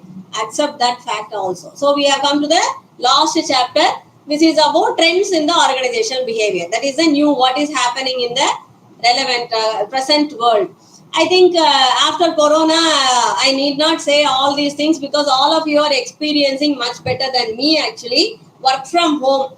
That is the first thing which is happened after in this 3-4 years, after Corona. But what are all the challenges it is bringing to the organizational behavior? What happens to the employees? What is happening because of this particular trend? Let us see one by one. Because work from home is a new concept. Previously, it was not there, only for software employees. Now it is everywhere. So the first question arises out of work from home is employee engagement and loyalty. Right? How much the employee is getting engaged into the job. And what is loyalty? Because see, you are working from home. What is the guarantee that you are working only for this organization? You might be working for somebody else also. The loyalty is in question. There is no motivation and morale. Morale is a collective behavioral enthusiasm we have seen. When you are at home alone, so every day I feel that, for this class, you see, previously we will be having a offline class. So what will happen, after this 4-5 classes, I know each and every phase of my student. And till that, I have some students from even in DDE who have studied 15 years ago. They still text me. They will say that I have gone here, there. Where is that connection? Now for the last 4-5 years, I don't know any of my students. They don't know my number. We don't text. I don't have any contact with them. Right? there is no morale. I don't have motivation. Why is that? Because I'm just looking at you as a small pictures around that too, most of the time initials. There is no connectivity between people. The face-to-face connection is a very important thing for communication and relationship. That is totally missing here, right? So there is no morale. Collective zeal is gone and motivation is also gone. Because if it is a classroom, when you are here, I might call you by name, you will be standing and addressing to the students. That will give a lot of energy to the class. That is missing. In the class itself, you can experience that. Social learning and self-learning. See, if the social learning is not a point, schools and colleges are all not at all necessary, right? The children can learn whatever the father and mother are doing. The father is a doctor or a lawyer, the son can learn from the father itself, right? But why we have to send them? Social learning is very important. How to be in a society, because we are social animals, we call. So that's self-learning is a challenge, right? That is another one thing. Then personal or workplace stress. When you get stressed, you cannot differentiate that. You are getting both things at the same place. Workplace is not different from the home. That is another one. Demarcation is missing.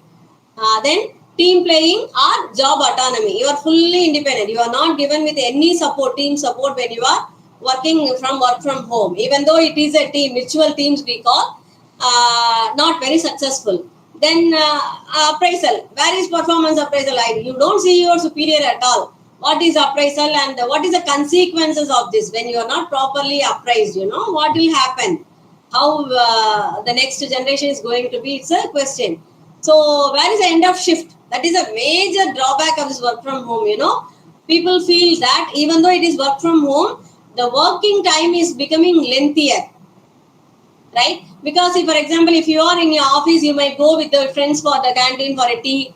It may be 15-20 minutes. The 20 minutes will energize you. At home, what happens? You are getting up, you are making your own tea, coming and sitting back at the computer. Where is the fun of enjoying the tea? It is getting missed out. So these are the trends and challenges of that. The second one is employee migration. That is a new trend, because of this is migration is an older concept, okay? But trend, now what happens? This migration is a reversal, in reversal gear, right? People are getting back to the hometowns because of work from home, particularly. The offices are empty now. So what happens? These employee migrations are creating a havoc in all the things like material supply, economy, real estate, housing problems. All these things are coming back, are getting solved out. Both ways you can see. But it is creating a new, I see a positive trend. In employee migration, if you see that, urbanization is getting a little bit mellowed down. So I see it as a positive sign in a longer term. After some time, I think this trend will help in organizational behavior in a positive note. Okay. Then IT, information technology. This one is scary, really. Okay. So, this is that is why I gave you the picture. You can see the world is this is a game usually they play. World is a small fish now. Software itself was a bigger fish which was gobbling the world. But now what happens? That software industry itself is going to be gobbled by artificial intelligence. I don't know how long, how much it is going. Yesterday I got scary really. There was one advertisement for a app, photo app. We know Photoshop is there. A lot of tools, software tools are there to make the photos, or we call it as visual effects, right? But it was in a height which is not reachable by a common man. Visual effects can be done by a set of people in Hollywood or a higher level people, right? Or in a software company, not by a common person who doesn't know computer. But yesterday I saw a photo app where you have to just give you a passport size photo, 2 people, and you can give the imaginary setting like sitting in a park. You won't believe it gives a photo which is so true. You cannot differentiate from a real photo or the it is duplicate. Why I'm saying it is scary? Because it is available for the common man. It is like giving the protocol of how to make a gun readily available in the public domain. You get my point? So information technology is going to bring a bigger change in the organizational pattern, how the people are behaving in the organization, because AI is going to give like laddu, everything. Laddu will be given to everybody freely, everywhere. So everybody will like that. But how it is going to affect the health of people is a big question, right? So what is a real checkup here is AI can eat up to 300 million jobs as per the latest report of Goldman Sachs. It's a survey report, okay? It's really shocking.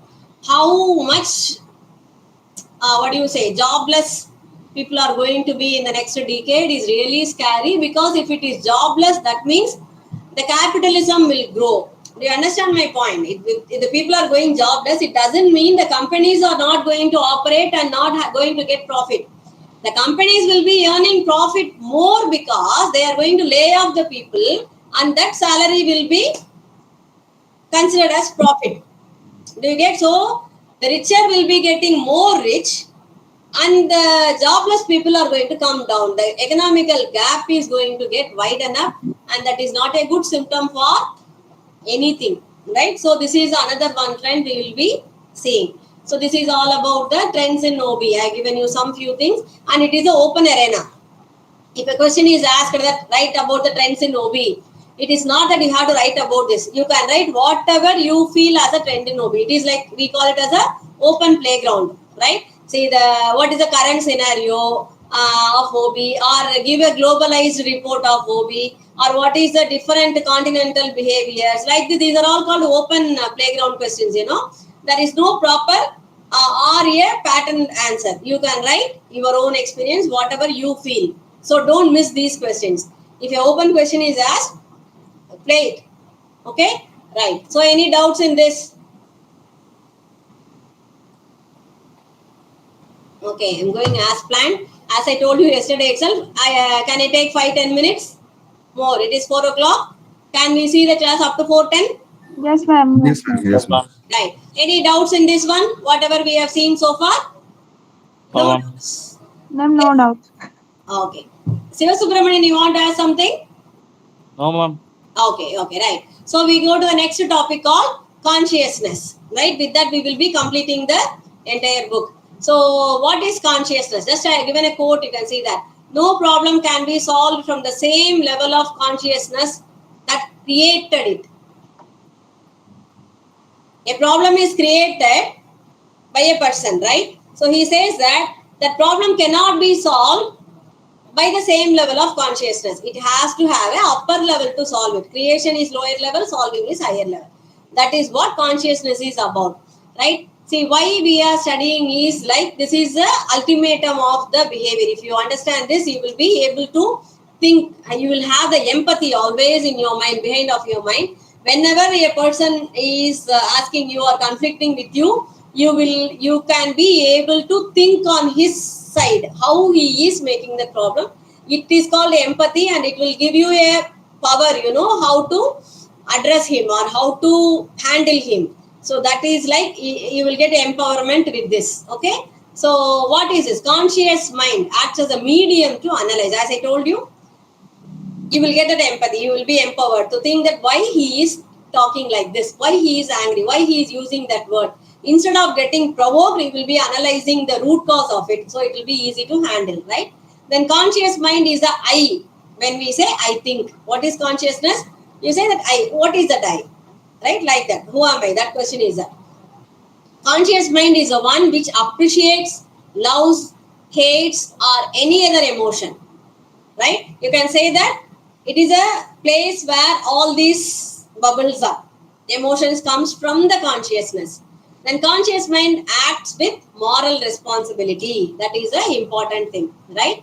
So always, why we say that a mind acts to the situation, but conscious mind acts to the situation with your value, core value, moral responsibility, who you are in the society, who you are to your family, who you are to yourself, without hurting these things. Moral responsibility will be like, you know, the guiding light for the mind. That is what we call as conscious mind. But when your emotion is so strong, what happens? The consciousness comes down, right? That emotion plays. So you have to always be careful that your conscious mind takes the upper hand and the emotion is at the control of this conscious mind. Are you able to understand this? It's a little bit complex, I know. But slowly, if you think of it, it will be easier. Okay. But you have to spend some time on this particular topic too. Because 2-3 times you have to go through. Then you will understand it. It's not very, what do you say? It is not super high that you cannot reach that. It is only inside you. It will take some time to reach that level inside. Okay. Not going up. This is going down inside you. Conscience management. So what is this conscience management? So when you say that consciousness is important, so you should know the way to manage it, right? So what are those things? How can you manage your conscience? Stop believing that buying something will make you happy, right? Not only buying. What I mean to say here is, don't make yourself confined with a statement that if I get that, I will be happy. If I acquire that, I will be happy. If I marry that person, I will be happy. If I have that particular thing, I will be happy. This is the confinement. Don't get into that. That is the first thing. That way, you can be free of this confinement. Conscious mind should be free. If it is confined in a jail, it cannot think properly. Do you get my point? And that's why I'm taking a little bit slow. If you are not able to understand or follow me, you can stop me and again we'll start. Okay. Stop thinking that changing the things out there will make you happy inside. Not only acquiring, changing. We want, see, always one thing we will be regretting about, we are not satisfied about, is the people around us. You will be comparing your parents to your friend's parents. See that person's mother. She is taking care more of him, so he is happy. What if I have a mother like that? Parents, spouse. See, particularly women, they'll be having regret towards husband. Why he is like this? Why is he not changing? If he changes, my life will be happy. But remember, the happiness is in your conscious mind. You are confining yourself into the jail that if that person changes, I will be happy. It is not related at all. If that person changes, maybe his happiness level will increase or his happiness level will decrease because he is changing against his will. Are you able to understand? If you are forcefully changing your spouse, the way he is or she is, they will not be happy. If your partner is unhappy, you will never be happy.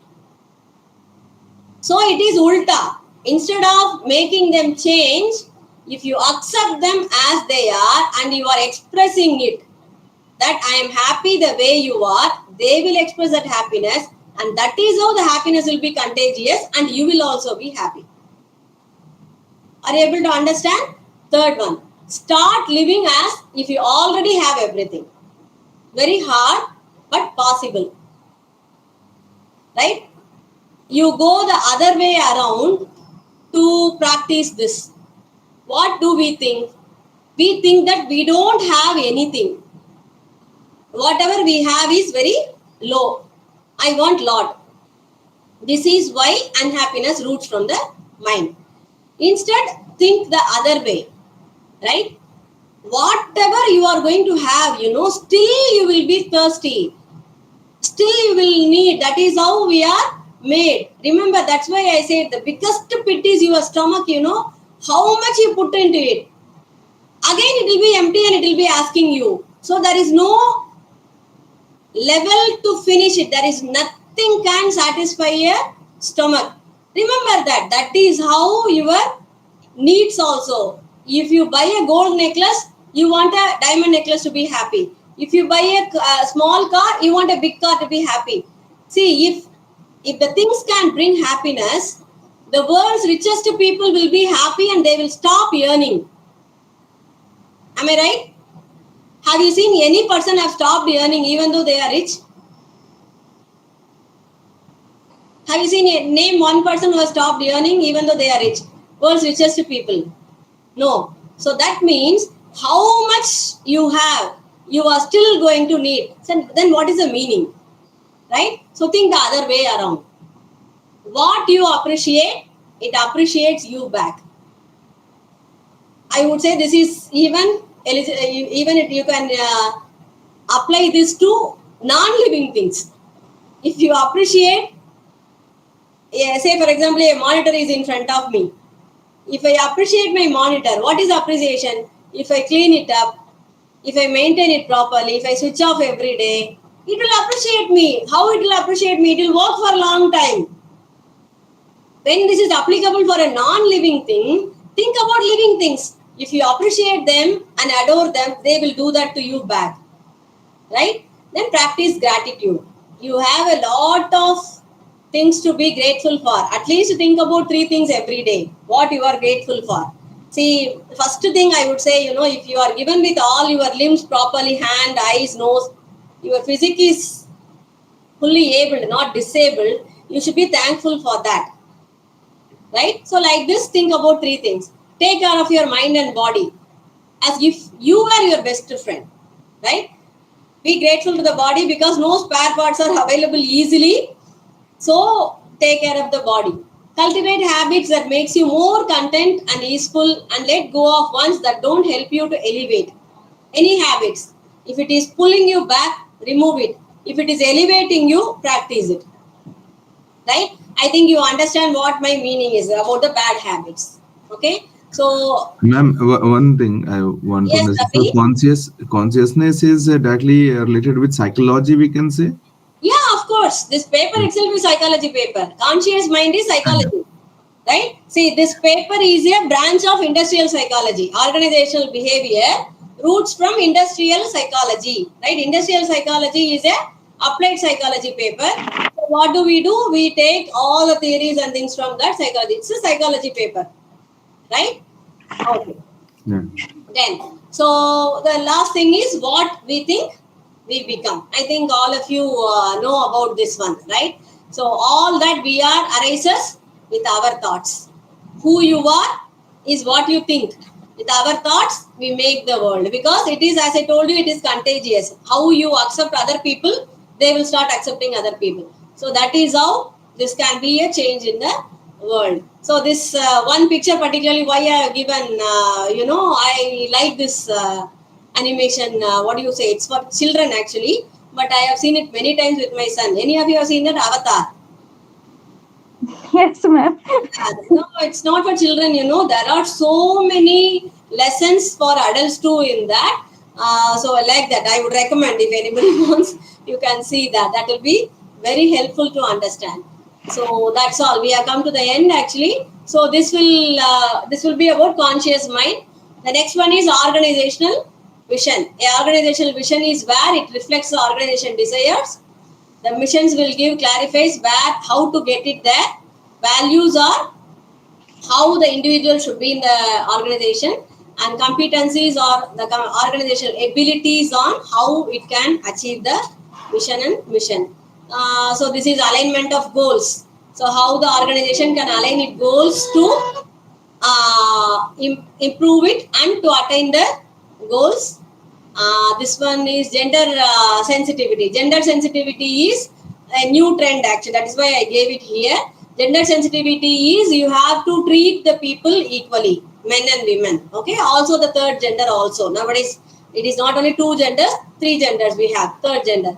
So this is a gender sensitivity is given the organization that people should be elevated, empowered. Men and women should be treated equally. Why I given that third picture, even though women also do work in the construction industry, they are still paid lower than the men just because of the gender. They both come at the same time, they both work at the same level, but there is a difference in the salary, wages, right? That is gender sensitivity. It has to be brought into organization. Happening, but very slowly in India. But European countries and other countries are far better in that. The next one is competency mapping. This is also a new trend evolution in the HRM area, behavior area. A person will be analyzed and the core competency will be found out. How the person is good at one point, in which it is called as competency mapping. The HR department will do that. They will interview you, they will take test of you, their personality will be analyzed, and it is called as competency mapping. Once the competency mapping is done, you will be placed accordingly to the position. So these are all the trends new in the OB. So these things you have to learn in OB. Okay, so we have come to the conclusion. Hope within the given time, usually previously, we used to have more hours, but because of this CBCS pattern, your number of papers have increased. So that is why I'm also learning actually how to make it concise, very precisely. So hope I have made justice. So any doubts you can share with me now. We will have some 3-4 minutes and we'll wind up. Okay. Ma'am, what is the difference between conscious management and a conscience management? See, conscious mind is the noun, how you say the mind actually. Conscience management is a verb, how consciousness can be managed. Both are same. But when you are pronouncing it as a verb, when managing, we say conscience. You cannot say consciousness management. So we say yes, conscience management. That is nothing else is difference. Conscious mind is what you think about you. When I say I, that is my conscious mind. Right? Okay. Anything else? My request is practice this. Whatever you are studying in MBA, you start practicing, because all these things are management theories. So that will help you to manage people, manage time, manage in the organization. So it will help you. So see, for example, when operations management you will be studying in second semester, I think there will be a lot of theories that will help you to make an event management. How you can plan the timing, how you can plan the events. Like that, whenever you are going through a paper, try to practice it in your life. That way you will not forget the concept also, and your life also will be better. Right? Any other doubts? Okay, so thank you for the patient listening. I have taken more time than I have asked you. It is 16 minutes actually. I asked for 10 minutes only. 4:16. So is it okay? Then shall we wind up?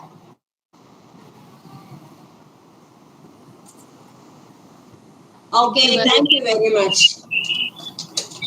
PPT. Thank you very much, ma'am. Yeah, I will share the PPT. Okay. Here itself, I think I can share. Thank you, ma'am. Thank you, ma'am. Ma'am, thank you very much. You tell us your email ID. We'll send the mail. So through the mail you can send the PPT, ma'am. I'll share it. See, I have shared it in the comment box also. I don't know how it works. No, it is not. Okay. So I'll give the mail ID.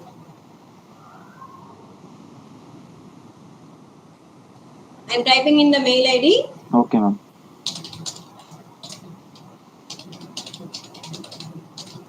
But give me some time to check the mail and revert back to you, okay? Okay, ma'am. Okay. Okay, that is my mail ID. Right. And if possible, give me the feedback also, so that we will also, it is like appraisal, you are the appraiser, you are all the people who will appraise me of my job. I believe in that. So you can give me particularly the flaws, whatever to be improved in the class. If you say that would be beneficial for your juniors also. So I kindly request you to give the feedback. I got one feedback for one student in the first class itself, but I read that. I forgot to reply. I have to reply. Now I remember. I'll reply to that person also. I don't remember the name. And thank you for that. It is a very good feedback. Thank you for that feedback. Okay. With that, we will wind up the class. Okay. Thank you. Thank you very much. Thank you. Thank you. Thank you, ma'am. Let's meet in the next semester. Okay. Bye. Thank you, ma'am. Which subject you will be taking, ma'am? Thank you, ma'am. Usually in second semester, I will be taking human resource management. Okay. I take care of HRM department in DDE. So for third and fourth semester of HRM specialization people, I'll continuously taking for third and fourth semester also. For second semester, most probably I'll be taking business ethics or HRM. Okay. Ma'am, it was a great learning from you. Thank you. Ma'am, you are amazing. Ma'am, you are amazing. Yes, Pragya. Ma'am, you are amazing. Thank you very much. Thank you. Let's meet in the second semester, okay? I'll be happy to meet you people. I'll remember the name so that we'll meet in the second semester, okay? So that we will know each other's personality by that time. And I wish you all the best for your successful examination, okay? Prepare well. Yeah, prepare well beforehand itself. Don't have the habit of opening your book before the Thank you, exam. ma'am. At least take one day for your exam preparation. During that one day, also have your time management with buffer. Say, for example, 5 units and 8 hours you are going to prepare. You write in a table. That is a very good habit. How much time you have to spend for each unit and stick to that. That would be a very good way for preparing for DDE students particularly. Okay? So, Okay. apply that and give me the feedback next time. Okay? Thank you very much. Bye. Thank you. Thank you, ma'am. Thank you, ma'am. Thank you, ma'am.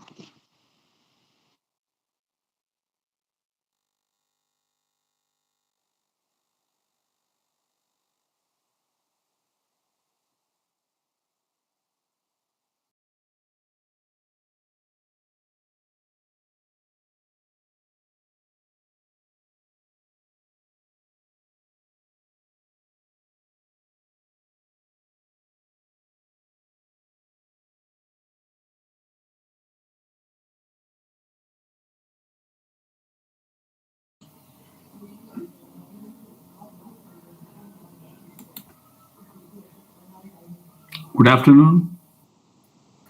Good afternoon, sir. So we have the last class now. Shall we continue now? Yes, sir. Okay. I think many of you have left the session now.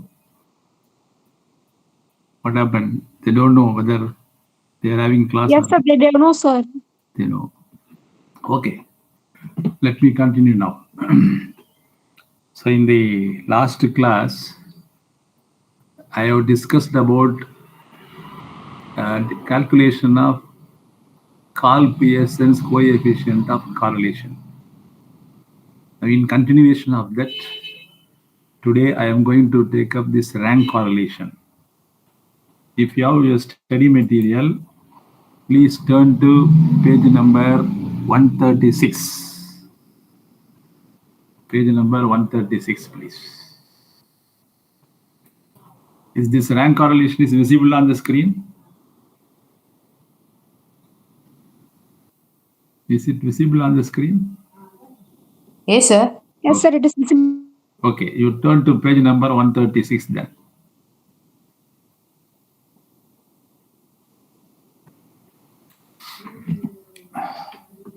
So there, the formula for rank correlation is given. The symbol looks like P, but it is, I mean, read as rho, Greek letter R, rho, R-H-O, rho.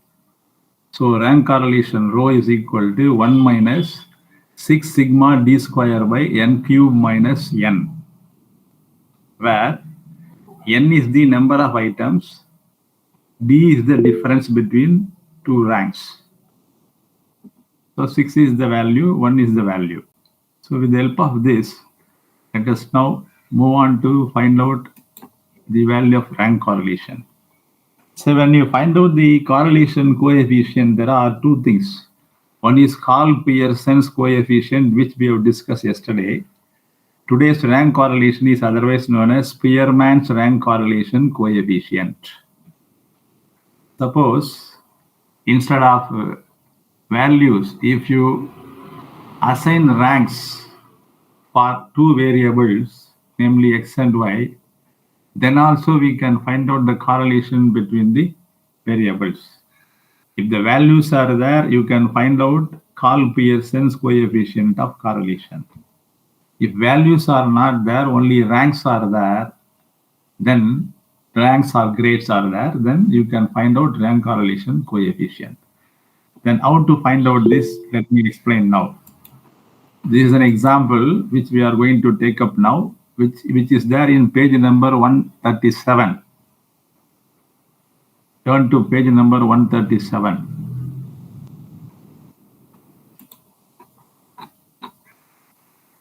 Problem number 5. Alpha recruiting agency. I hope you could find that now. Those who do not have study material can look at the screen now. Alpha recruiting agency shortlisted 10 candidates for final selection. They were examined in written and oral communication skills. And these 10 people were ranked as follows. Their ranks in written communication as well as rank in oral communication is given in this table. The first candidate ranks 8th in written communication and he ranks 10th in oral communication. Second candidate got 7th rank in written communication, also 7th rank in oral communication. Like that the table goes.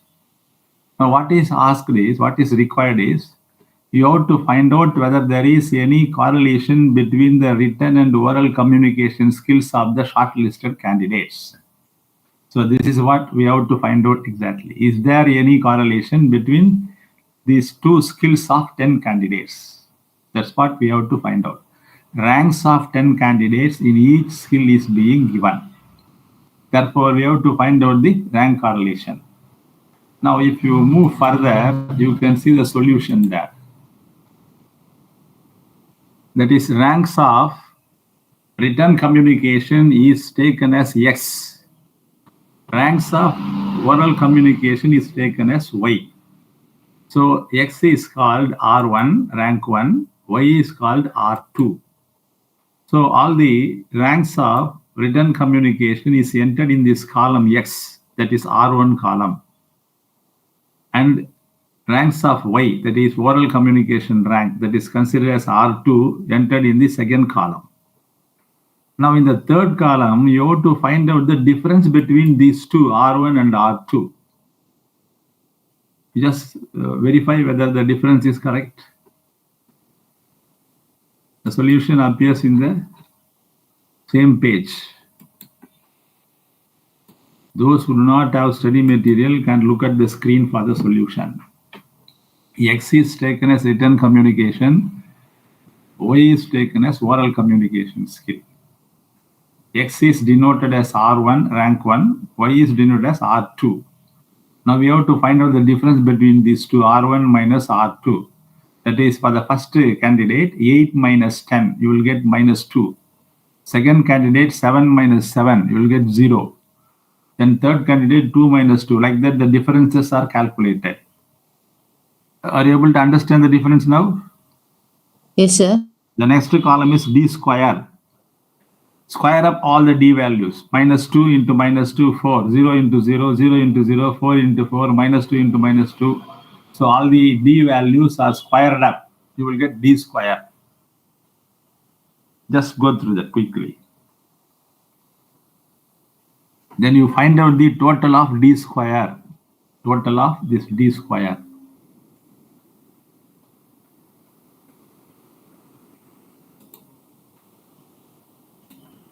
So that is 30.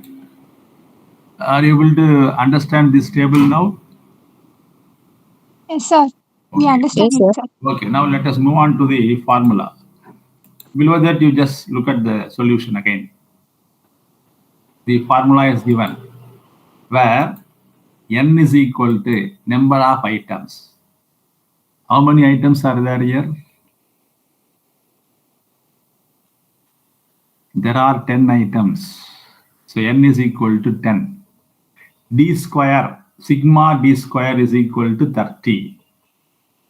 So with this, we have to apply these values in the given formula. The formula is 1 minus 6 sigma D square divided by n cube minus n. 1 is 1, 6 is 6. Sigma D square is to be replaced by 30. The sigma means total.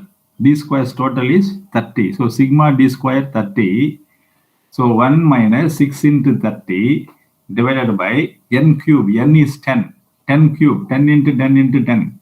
It will become 1000 minus n. N is equal to 10. So 1 minus 6 into 30 will become 180. Then below that, 1000 minus 10 will become 990. So 1 minus 180 by 990. So that is 1 minus 0.18. Therefore, the net result is 0.82. Try to understand that. If you have any doubt, you tell me now. In the application of these values in the formula. N is equal to 10. D square, sigma D square. That means total of D square is equal to 30. So these two values we have calculated, and that these values are applied in the formula. You can go through that application in the study material, which is given at the end of the page. Page number 137, I think. Yes. Sir, in the table they have given D2 in book, sir. That is not D2 much, that is D square actually. We just make a correction, D square. Okay, sir. Okay. Are you able to understand this working out of this formula? Yes, sir. Okay, the final Yes, result is, yes, please. Shall I proceed? Okay, 0.82 is the final result. What is the inference now? Yesterday also I told you about this inference. The correlation coefficient ranks from 0 to 1, plus or minus 1. 0 means no correlation, 1 means plus 1 means perfect positive correlation, minus 1 means perfect negative correlation.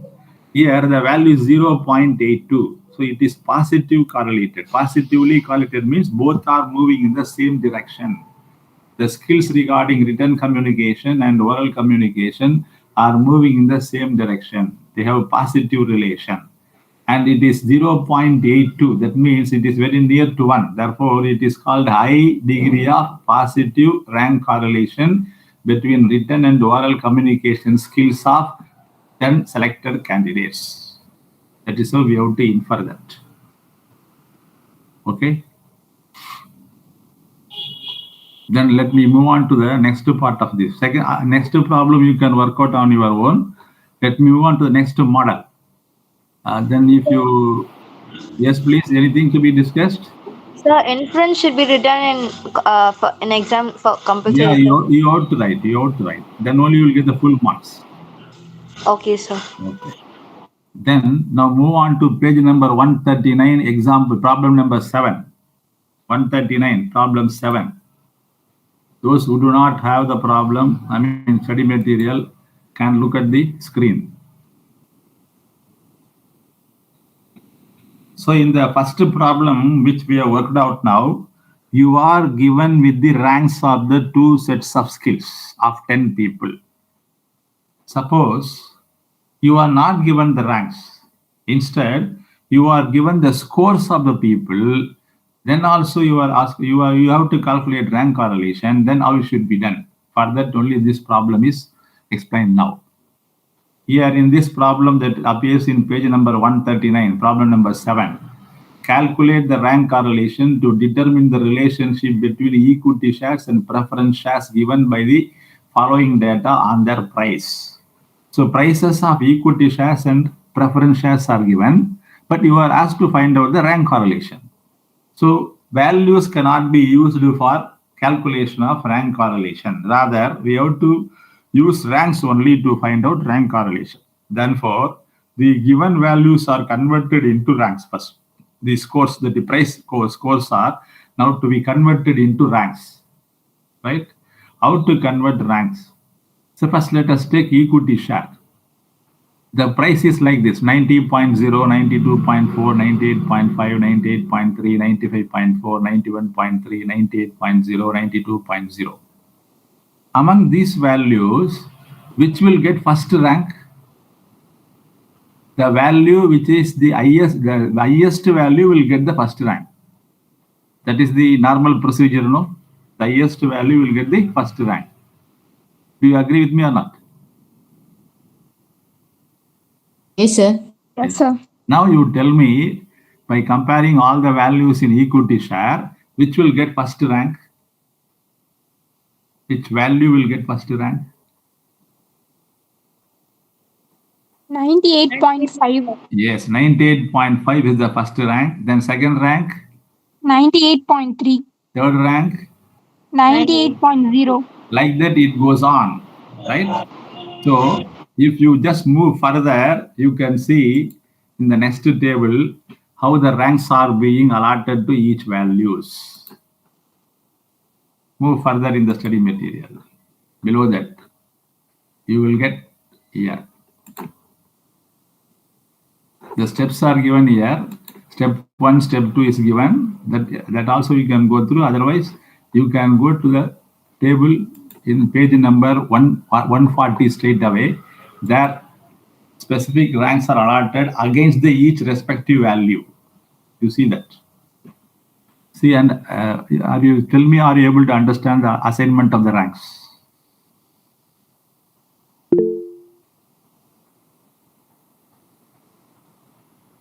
Equity price is taken as X, preference price is taken as Y, rank for X is denoted as R1, rank for Y is denoted as R2. Then D, difference between R1 and R2, then comes D square. Try to go through these values and try to understand. If there is any doubt, tell me. If it is over, you tell me now. Let us move on to the next part of this.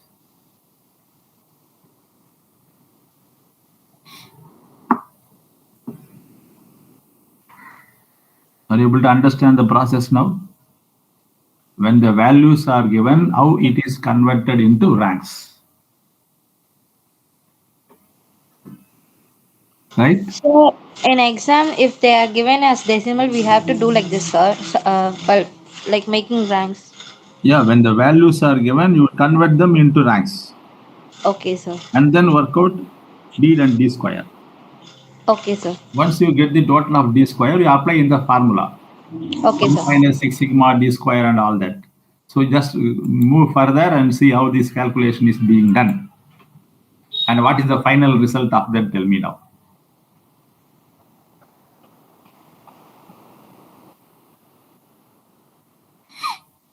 So finally you got minus 0.29. Correct? Yes, sir. Here n is 8, sigma D square is equal to 108. So the final result is minus 0.29. What is the meaning of it? It is a negative correlation. Minus means negative correlation. Then you turn to the next page, you will get the inference. Inference in the next page.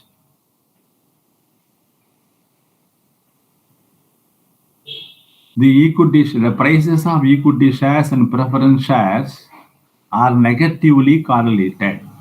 That means if one moves higher, the other comes down. They are moving in the opposite direction. Not only that, their value is 0.29, which means it is not even moderate, it is very low. So if it is around 50, we can say that it is moderate. If it is more than 70 or something like that, we can say that it is high degree. Whereas it is 0.29, which is very much low. Therefore, there is low degree of negative correlation between the prices of equity shares and preference shares. That is the inference that we derive from this. Do you understand this?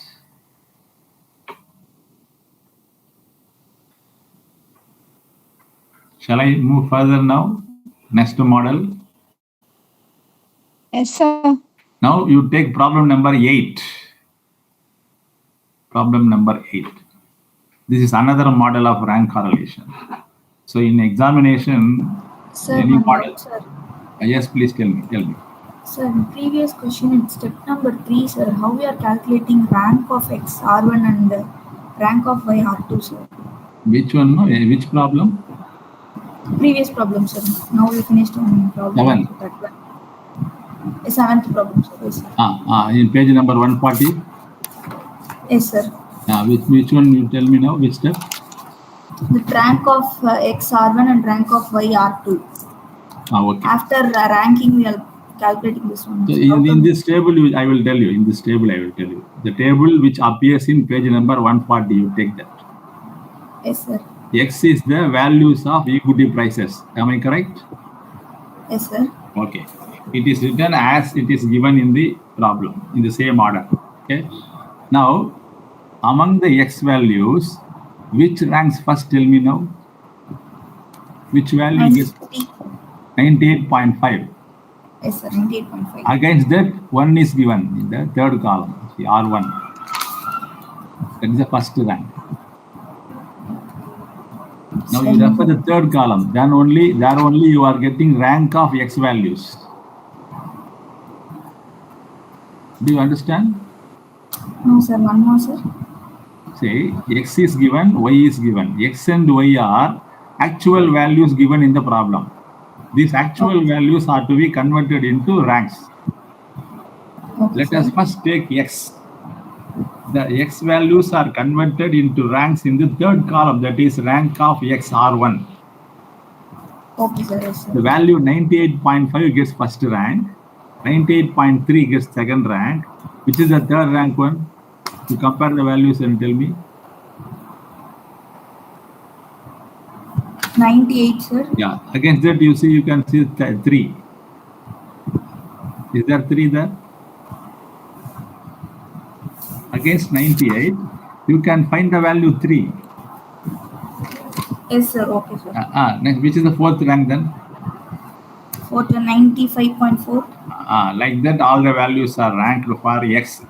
The next column, R2 is there. That is for Y. Okay, sir. You take Y values. Which is the first rank there among Y values? 78.8. Against that, you see that 1 is written. Oh, okay, sir. Yes, sir. Okay. Okay, sir. Now you are able to understand. Okay. Yes, sir. Clear. Okay, now let us move on to problem number 8. Just go through the problem. I will explain this. It is another model of rank correlation.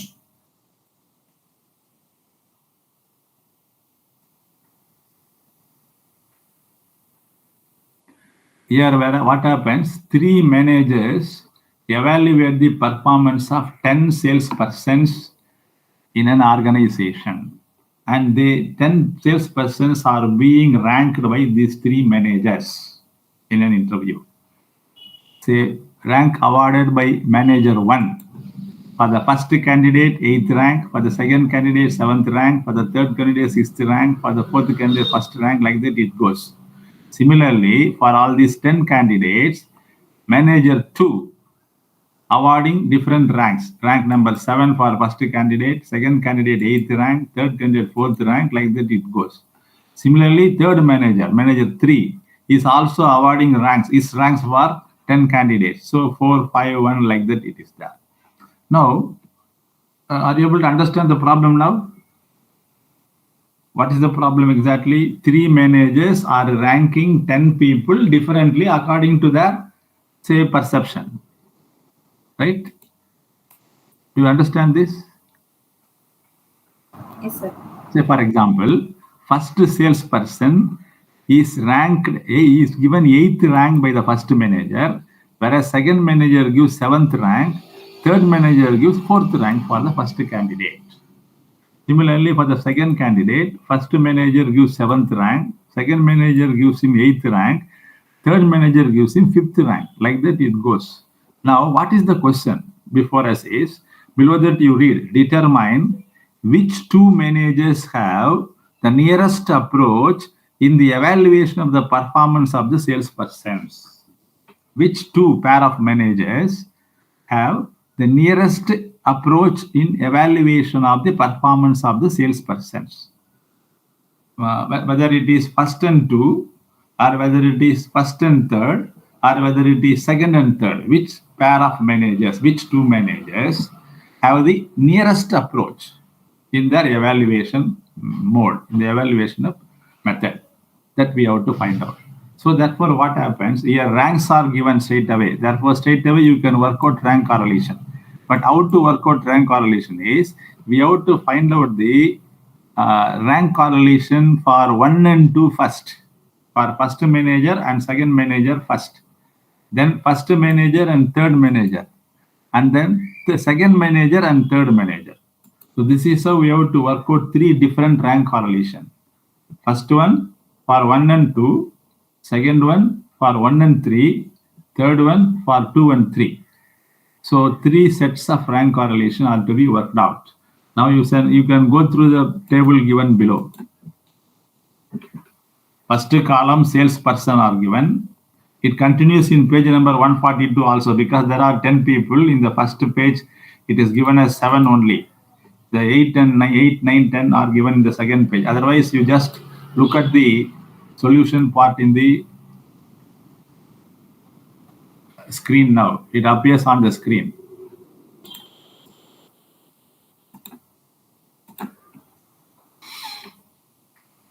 Is it clear on the screen now? I will explain with the help of the screen now. Is it visible on the screen? Yes, sir. Yes. Now you see R1, R2, R3.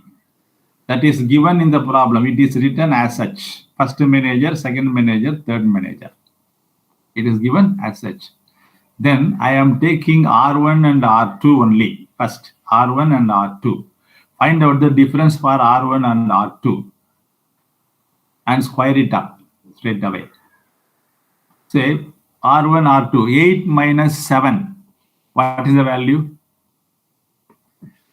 1. Minus 1. It is not 1, minus 1. 8 minus 7, minus 1. Minus 1 is squared up. Minus 1 into minus 1. What is the value then? 1. 1. That is written there in C. In the fourth column you see. R1 minus R2. So in this, you can find out the squared value of the differences between R1 and R2. You verify the next one. 7 minus 8 minus 1. 7 minus 8 minus 1. Minus 1 into minus 1 plus, that is 1. The next one, 6 minus 4, 2. 2 square, 4. Then 1 minus 6. What is the difference? 1 minus 6. 1 minus 6, how much? Minus 5. Minus 5. Minus 5 into minus 5, 25. So like that, the difference between R1 and R2 is squared up and entered here in this column, which is now appearing in the red color. You can see that.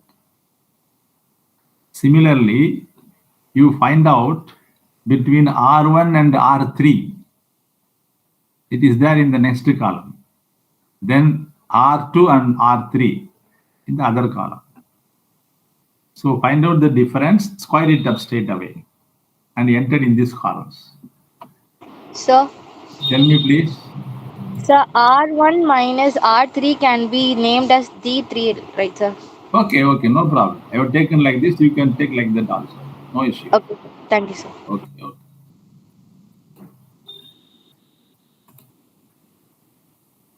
So if you understand this, you tell me now. Let us move on to the next part of this. Yes, so we understand it. So Okay, now you have to find out the total of all this. Now you have to find out the rank correlation for R1 and R2.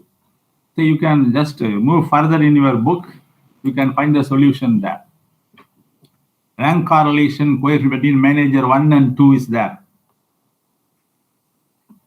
The sigma d square for that is 44. Apply this 44 and find out the rank correlation. It is there in the solution. You can refer that. In page number 142, n is equal to 10. Rank correlation coefficient between manager 1 and 2 is calculated here. The final result is 0.73, which you can see on the screen also. Right? Now you try to understand the other two aspects also. That is rank correlation between managers 1 and 3 and between managers 2 and 3. All the three are given one by one in the study material. You just try to understand that. Let me give the conclusion later on. First one is 1 and 2. Then second one is 1 and 3. It is on the screen. You can go through that. The result is 0.05. It is there in the study material also. Those who do not have study material can look at the screen. So once 1 and 2 and 1 and 3 are over, then you find out 2 and 3. Now it appears on the screen. 2 and 3. 0.56.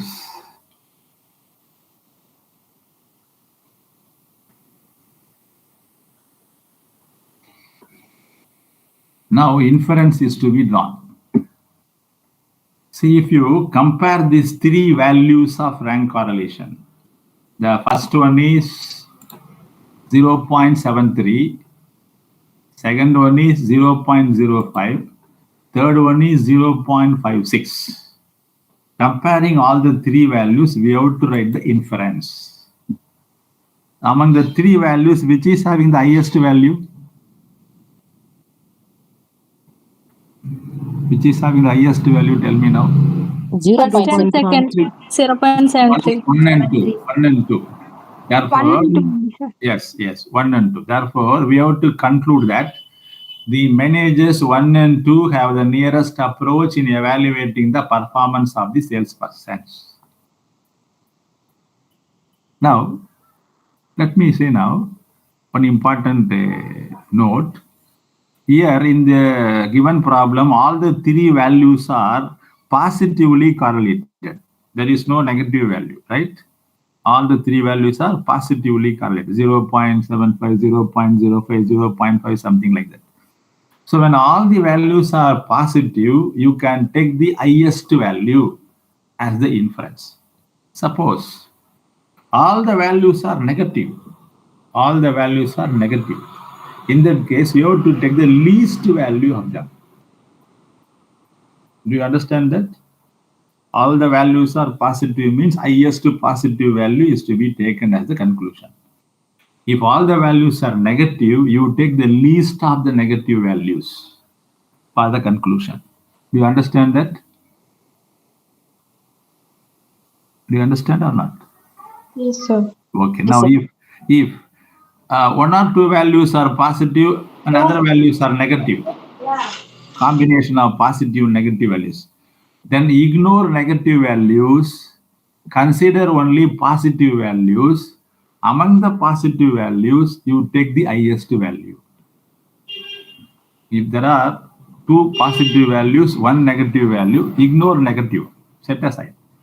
Take the two positive values. Among them, which is the highest value, that is to be taken for conclusion. Suppose two negative values, one positive value, negative values ignored, take straight away the positive value. So this is how inference could be derived for this. Are you able to understand this now? Yes, this sir. is all about correlation.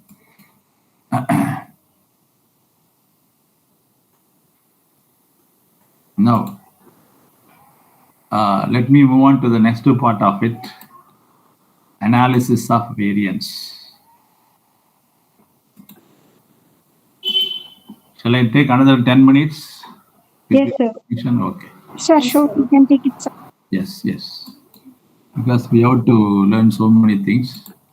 The time is very short.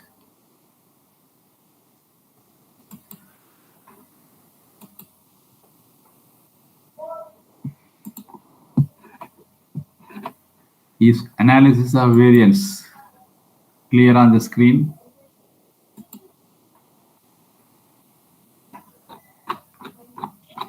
Yes, sir. Okay. Now we have to move to the next part of it, analysis of variance. It's there in unit number 4. I think we have to go to page number.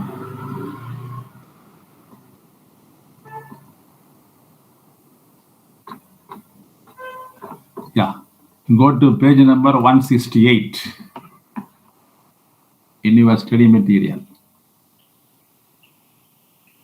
And then look at the screen for the meaning of this.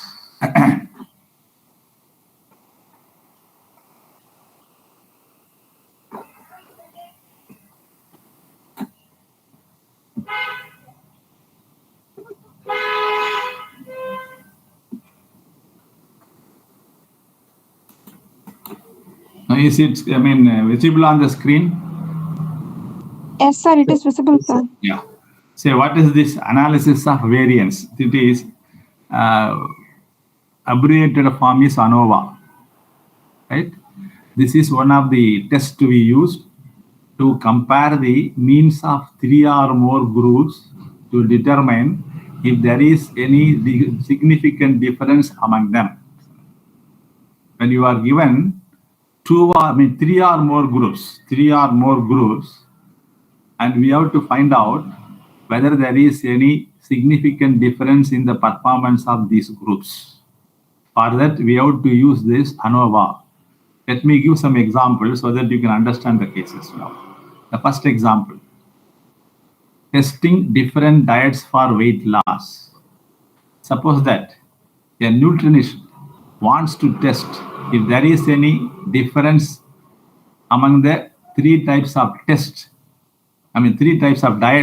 that is used for weight loss after 8 weeks. That means he is administering 3 types of diets for the purpose of weight loss, and this is being done in 8 weeks. After 8 weeks, we have to find out if there is any significant difference among the 3 types of diets, right? In controlling, in losing the losing the weights.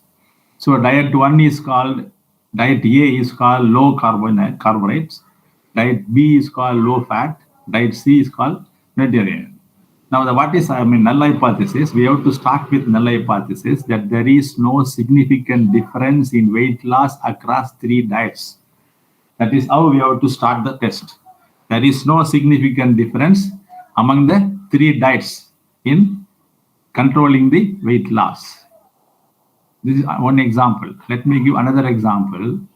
Say, second example, evaluating the effectiveness of teaching method. Suppose that in a school, 3 teaching methods are being adopted. And after that, we want to find out if there is any significant difference in the performance of the students by using 3 different methods. Method 1 is called traditional method. Method 2 is interactive method. Number 3 is blended method, both tradition and tradition and interactive method. So the null hypothesis here is, we start with the hypothesis like this: there is no significant difference in student performance among the 3 teaching methods. That is how we have to start. This is another example of ANOVA. Then let me give third example. Say, effect of different fertilizers on plant growth. Is it visible on the screen now? Effect Yes, of sir. yes. Now that a botanist wants to test the effect of 3 types of fertilizers on the growth of plant. Fertilizer A, organic fertilizer. Fertilizer B, chemical fertilizer. Fertilizer C, no fertilizer is being used. Now the null hypothesis, there is no significant difference in plant growth among the 3 fertilizer treatments. So this is how it goes on, right? So in these occasions, we can use this test called ANOVA test. Now let me take up an example from your book. Turn to page number 172, please.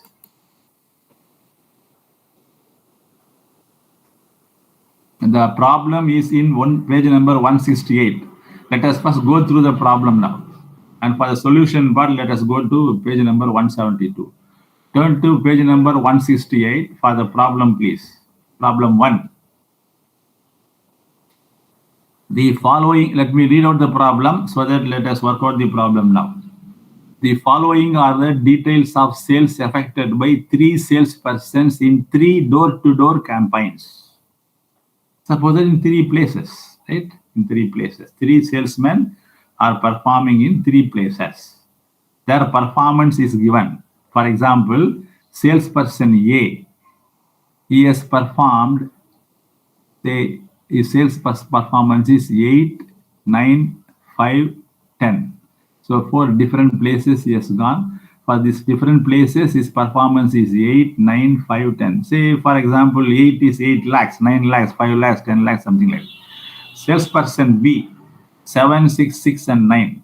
Salesperson C, 6, 6, 7, and 5. This is how it is given. Now, what is asked is given in the next page. Turn to next page 169.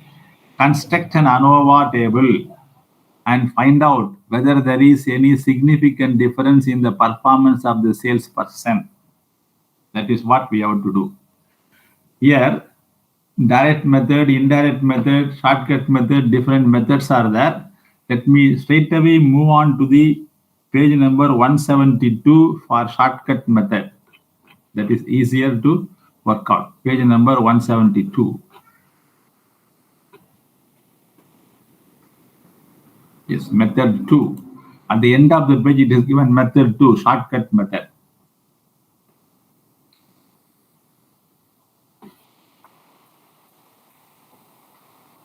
So on the screen, you can see that also. Those who do not have the study material can look at the screen, please. Say, we have to take, what happened? Is it visible on the screen now?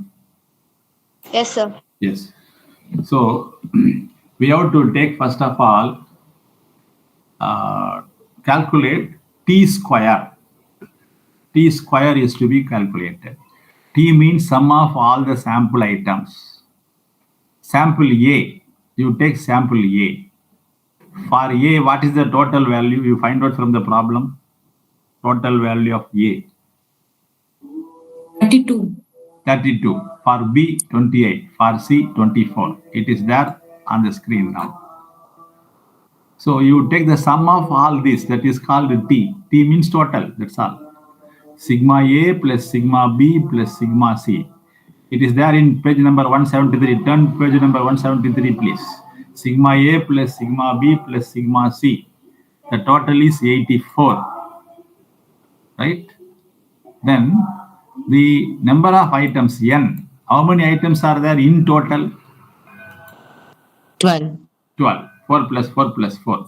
12. Now, with the help of this T and N, we have to find out the correction factor. That is the first step, correction factor.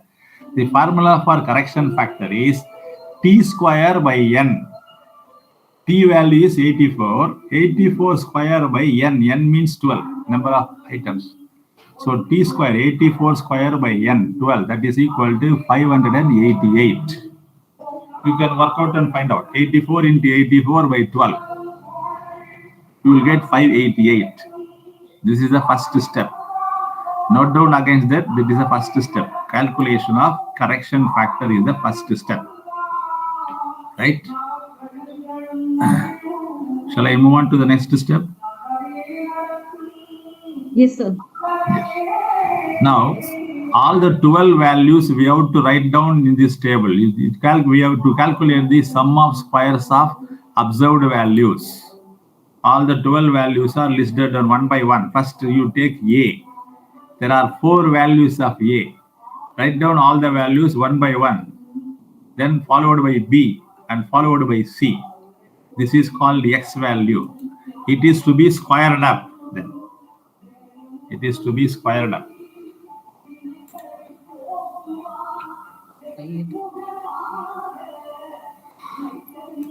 You can see the table on the screen now.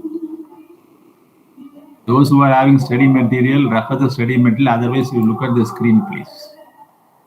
All the values of A, B, and C are separately written one by one.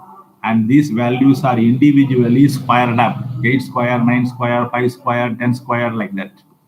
So the total value of X square at the end is 618. 618. Okay, let me move on to the next part. Shall I move on to the next part? Do you understand this now? Yes, sir. Okay. Now, Yes. next step, second step is sum of squares of, you can see below the table, sum of squares of deviation for total variance. Sigma X square minus correction factor. Here, sigma X square is 618. Right? 618. Correction factor is 588. So sum of squares. Look at the screen also. Sum of squares of deviations for total variance is equal to sigma X square minus correction factor. 618 minus correction factor. That is equal to 30. Okay. Now, next step is to calculate sum of squares of deviations for variance between samples. That is the third step. The formula is sigma A the whole square by N1 plus sigma B the whole square by N2 plus sigma C the whole square by N3 minus correction factor. Already we know the value of sigma A. Sigma A is 32. 32, you can look at the screen also, please.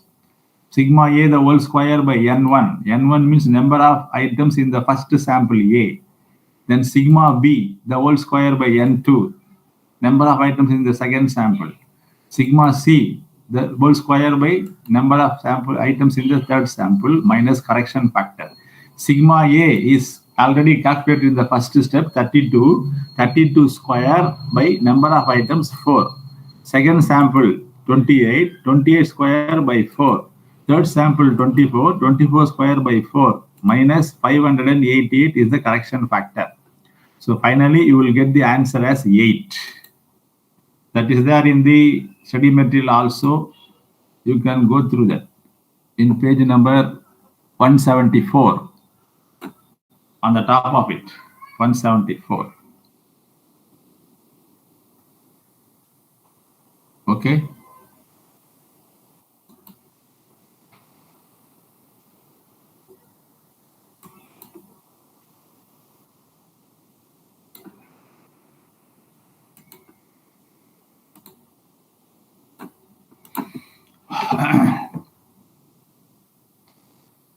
So once that is over, let us move on to the next part of it. That is the last part of this solution.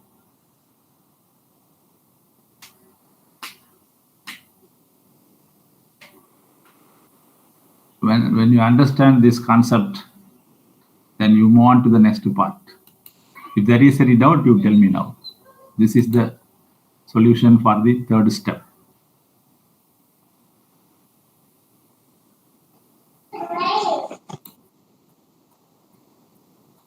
Shall I further move now? Yes, sir. Okay. Now we have to construct an ANOVA table. So this is it visible on the screen? ANOVA table? Yes, sir. Yes. Yes, sir. So these are the columns to be prepared.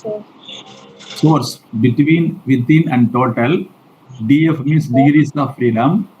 Then sums of squares of deviation, variance, and finally F ratio. This is how we have to construct the table. Now, let me tell you how this degrees of freedom for the first column is to be entered. This is 3 minus 1. How do you get this 3 minus 1 means number of samples minus 1. Number of samples minus 1. How many samples are there? Number of samples, 3 samples. Sample A, sample B, sample C. So number of samples minus 1. That is called 3 minus 1 degrees of freedom 2. Okay. Then we have to find out the degrees of freedom for the total value. This is 12 minus 1. How do you get 12 minus 1? 12 means number of items in the problem. Number of items given in the problem. How many items are there totally? 12 items are there. So 12 minus 1, 11. Right? Do you got this point now? Yes, sir. Now, for within, the balance is to be entered. Total is 11. First column is 2. What is the balance then now? What will be the balance? 9. 9. How this 9 you are getting? 11 minus. 11. How to get this means 12 minus 3. 12 is number of items. 3 is number of samples. First you find out the first column. Then you find out the total. Straight away you can put the balance here. You need not bother about the method how it is calculated. So total is 11. First column 2 means the remaining is 9. Right? Then let us find out this now. Total. First of all, we have calculated sum of squares of deviations for total variance. Sigma x square minus CF. That value is 30. You refer to that for total variance. Sum of squares of deviations for total variance is 30. That is to be entered here against this total column now. Do you get my point now? Yes, sir. Then, what is the other value you calculated? We have calculated Sum of square of deviation. how much it is? 8. 8. That 8 is to be entered in the first column. 8. Then what is the difference between these two now? 22. That is 22. second column. The balance is in the second column, 22. The 22 we have not calculated. Remember that. Balance only we are entering here. Sir, Tell me please. so how 8 came, sir? We have calculated already, no? You see that. 8 calculated. Sum of squares of deviations for variance between samples. Is it visible on the screen now? How this 8 comes? Yes. Yes. That is there in study material also, page number 174. Okay, sir. That value is entered in the first column. Therefore, naturally, the balance will be entered in the second column. Okay. Now, we have to find out the variance. That means, see how this variance is calculated. This 8 minus by 2 degrees of freedom. Value 8 is there. Sum of squares of division 8 is that. 8 is divided by degrees of freedom 2. You will get 4. Similarly, for the second value, second column,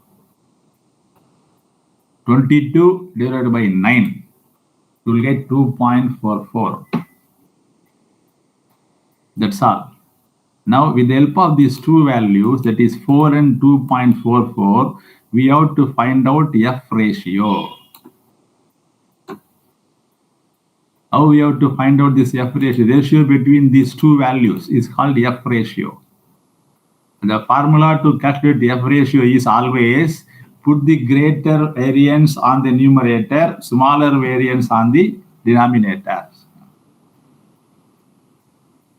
Greater variance on the numerator and smaller variance on the denominator. That is how we have to calculate always. So you will get always 1 point something. Yes, please.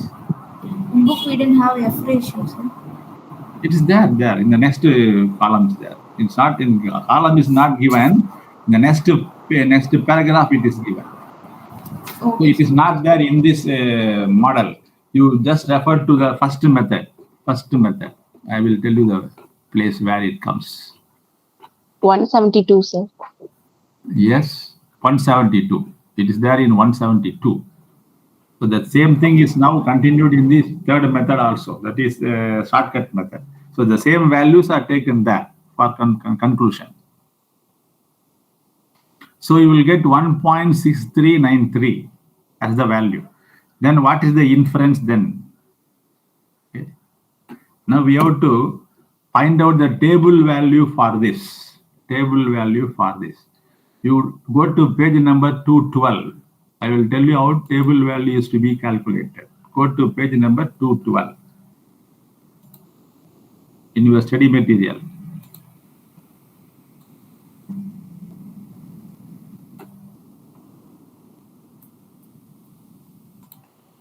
Do you have the table there, page number 212? Yes, sir. Yes, sir. What is the heading given in the table? F values at 5% level of significance. Yes. Before that, you will have F value at 2.5% level. Previous page you go there. Previous page. And page number 210 also. In page number 210, F value at 1% level of significance is there. Is it so? Yes, sir. The next page 211, you have F value at 2.5 level of significance. And we have taken always 5% level of significance. Therefore, we refer to table number 3 in page number 212. 5% level of significance. How to locate the value now? Now you go to degrees of freedom. Degrees of freedom. What is the first degree of freedom in the table? Value of first degree of freedom? 2. 2. Second one? Second one, 9. 9. Now, in the column, on the first column, you go to number 2. Is it visible now? Number 2. And from there, you come down up to 9. See what value is given. 4.2. 4.2. That is the value, table value, which is written here. 4.26 is given because in the table one decimal is given. We can go for second decimal, third decimal also. So in the table mostly 2-3 decimals will be given, whereas in your study material only one decimal is given. So the table value is 4.26. Now inference is to be drawn. Your calculated value is 1.6393. Am I correct? 1.6393 is the calculated value, F ratio. Whereas the table value is 4.26. So the calculated value is less than the table value. Therefore, null hypothesis is accepted. What is null hypothesis? There is no significant difference in the performance of the salesman in different regions. That is accepted. That means we can conclude that there is no significant difference in the performance of the salespersons among different regions at 5% level of significance. This is what inference is to be given. This is how inference are to be made. Yes. Do you understand this now? So this is how analysis of variance is being done. Like that, you can work out some more problems also given in your study material. Okay. Now let me conclude the session by saying some remarks. Listen carefully. Your question paper contains 3 sections. Section A, Section B, and Section C. Section C is a compulsory question. Only one question will be given. You have to write the answer for that question. There is no choice. In compulsory question, you may be asked with some problems or sometimes about research report writing. That research report writing PPT I will share with you through the mail now. After this, after 1 hour, I will share that PPT. You can go through that.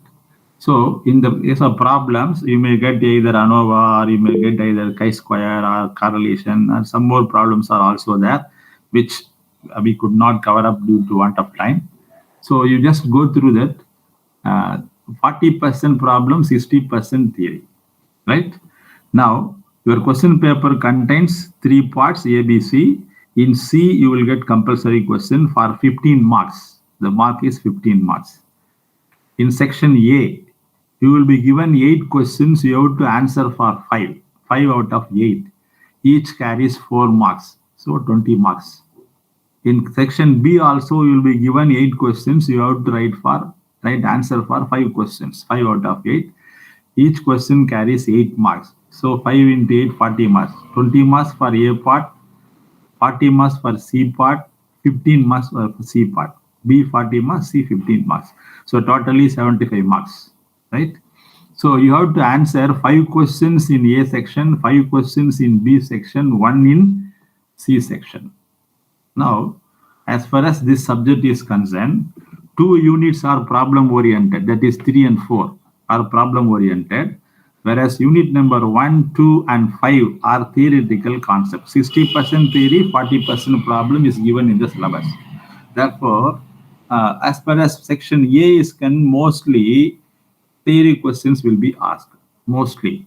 If at all problem is there, 1 or 2 problems will be there. Similarly, in part B only, you will get 2 to 3 problems at the most. Out of 8, you will get maximum 3 problems. Now, I'm telling the structure so that you can prepare accordingly. In part C, you may get theory as well as problem. Either theory or problem, right? Now, if it is problem, definitely you have to work out this. If it is theory, you can manage with the unit number 1, 2, and 5. Therefore, my suggestion is to get minimum pass mark. I'm suggesting this only for those who could not find time to prepare well for all the 5 units. If you find time to prepare all the 5 units, I will not come in your way. You can do that. Those who do not find enough time to prepare well for all the 5 units, my suggestion is you prepare well for the units number 1, 2, and 5. You prepare them thoroughly so that you will be able to answer at least 4 questions in part A and 4 questions in part B. You have to answer for 5 each. If you prepare thoroughly unit number 1, 2, and 5, you will be definitely answering 4 questions in A and 4 questions in B. Sometimes 5 each also, if the questions are repeated. So this is how you have to prepare for the examination and face well. And try to work out all these problems from the study material itself. If at all there is no other way, you have to attend 1 or 2 problems. There is no other way. Compulsorily, if you get the problem, definitely you have to work out the problem only. If you get a theory question, then there is no problem. You can easily answer that. If at all a problem comes in the part C, definitely there is no other choice. You have to work out that. We expect problem from ANOVA or problem from chi-square or problem from this correlation regression, something like that. Mostly. Sometimes we may miss that also. Anyhow, you prepare like this so that you can come out with flying colors in your ensuing examination. And thank you for the patient hearing so far. I think our association for these 5 days or so will be some benefit for you to write your examination. With this work, I would like to conclude this session. If at all you want to say anything, you tell me now. Thank you, sir. Thank you very much. Thank you, sir. very much, sir. Thank you. Can you share the PPT and your email ID, sir? Yes, I am sharing it always now. Already I have shared to some 15 people. Yes, sir. We share it in group, sir. Okay, you share it in group. Now also I will send the PPT Please for share you. again. For whom? You tell me your email ID so that I can share it. Sir, I'm sending in the chat box. Send it in the chat box, sarita@gmail.com. So instead, you can do one thing. You send it through my email so that I can make you sit right away. You My can email Sir, ID your email ID. is Kumar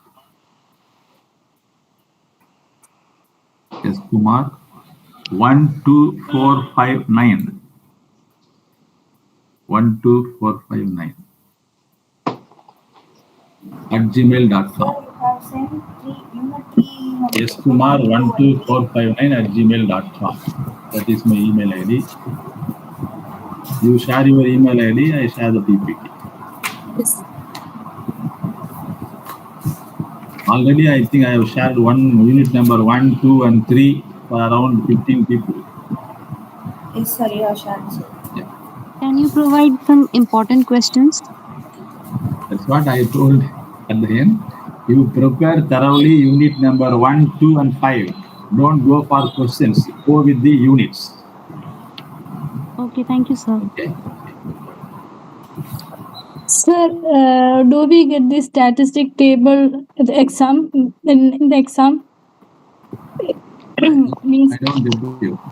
that I mean, if we have got this ANOVA table question, there is statistics table. Do we Yeah, do they provide? They will give it. If you ask for the table, they will supply the table. Don't worry. Okay, sir. Mostly the values will be given in the problem itself. If by chance it is not given, you can get the table from the center where you are writing the examination and refer the table. Okay, sir. Thank you. Okay. Thank you, sir. Okay. Thank you very much. Thank you, sir. Thank you, sir. Welcome. Thank you, sir. Welcome.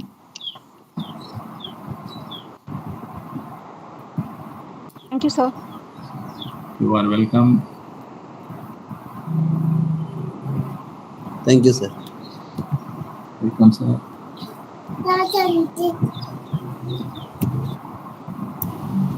Thank you, sir. Welcome. You are welcome.